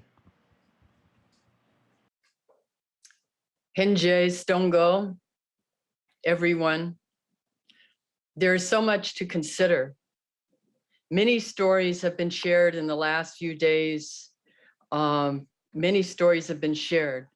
Many of these stories have roots that are much longer than the founding of this country. They give us a sense of timeless place and meaning. Others are shorter rooted stories born of urgent need, fed by the spark of connections, ideas, and ears that hear. You will need time and silence to carefully step forward in a time that urges us to move faster and faster. Remember, as you return to your home circles at the end of this gathering, to call yourself back. Sit by the fire, listen, ask for help from those who bring inspiration and wisdom. We will find the right way to help in the search for truth, for solutions to navigate the challenges we face of a changing earth. We must garner the foresight in all local and national policymaking to do what is right for all of us who share this home of Iganajaga, or Mother Earth. And so I'm going to read this poem, Eagle Poem. I was thinking about it because this is a summit, is one meaning of the word, and summit is also a highest peak. And we go to those peaks in our imagination, in real time, so that we can get a sense of context to see farther than we can usually see. And of course, the eagle, who birds are messengers, and the eagle is the kind of messenger that brings that kind of context. So I offer this poem to you and for this gathering at a summit in a time when we need our wisest leaders to work together.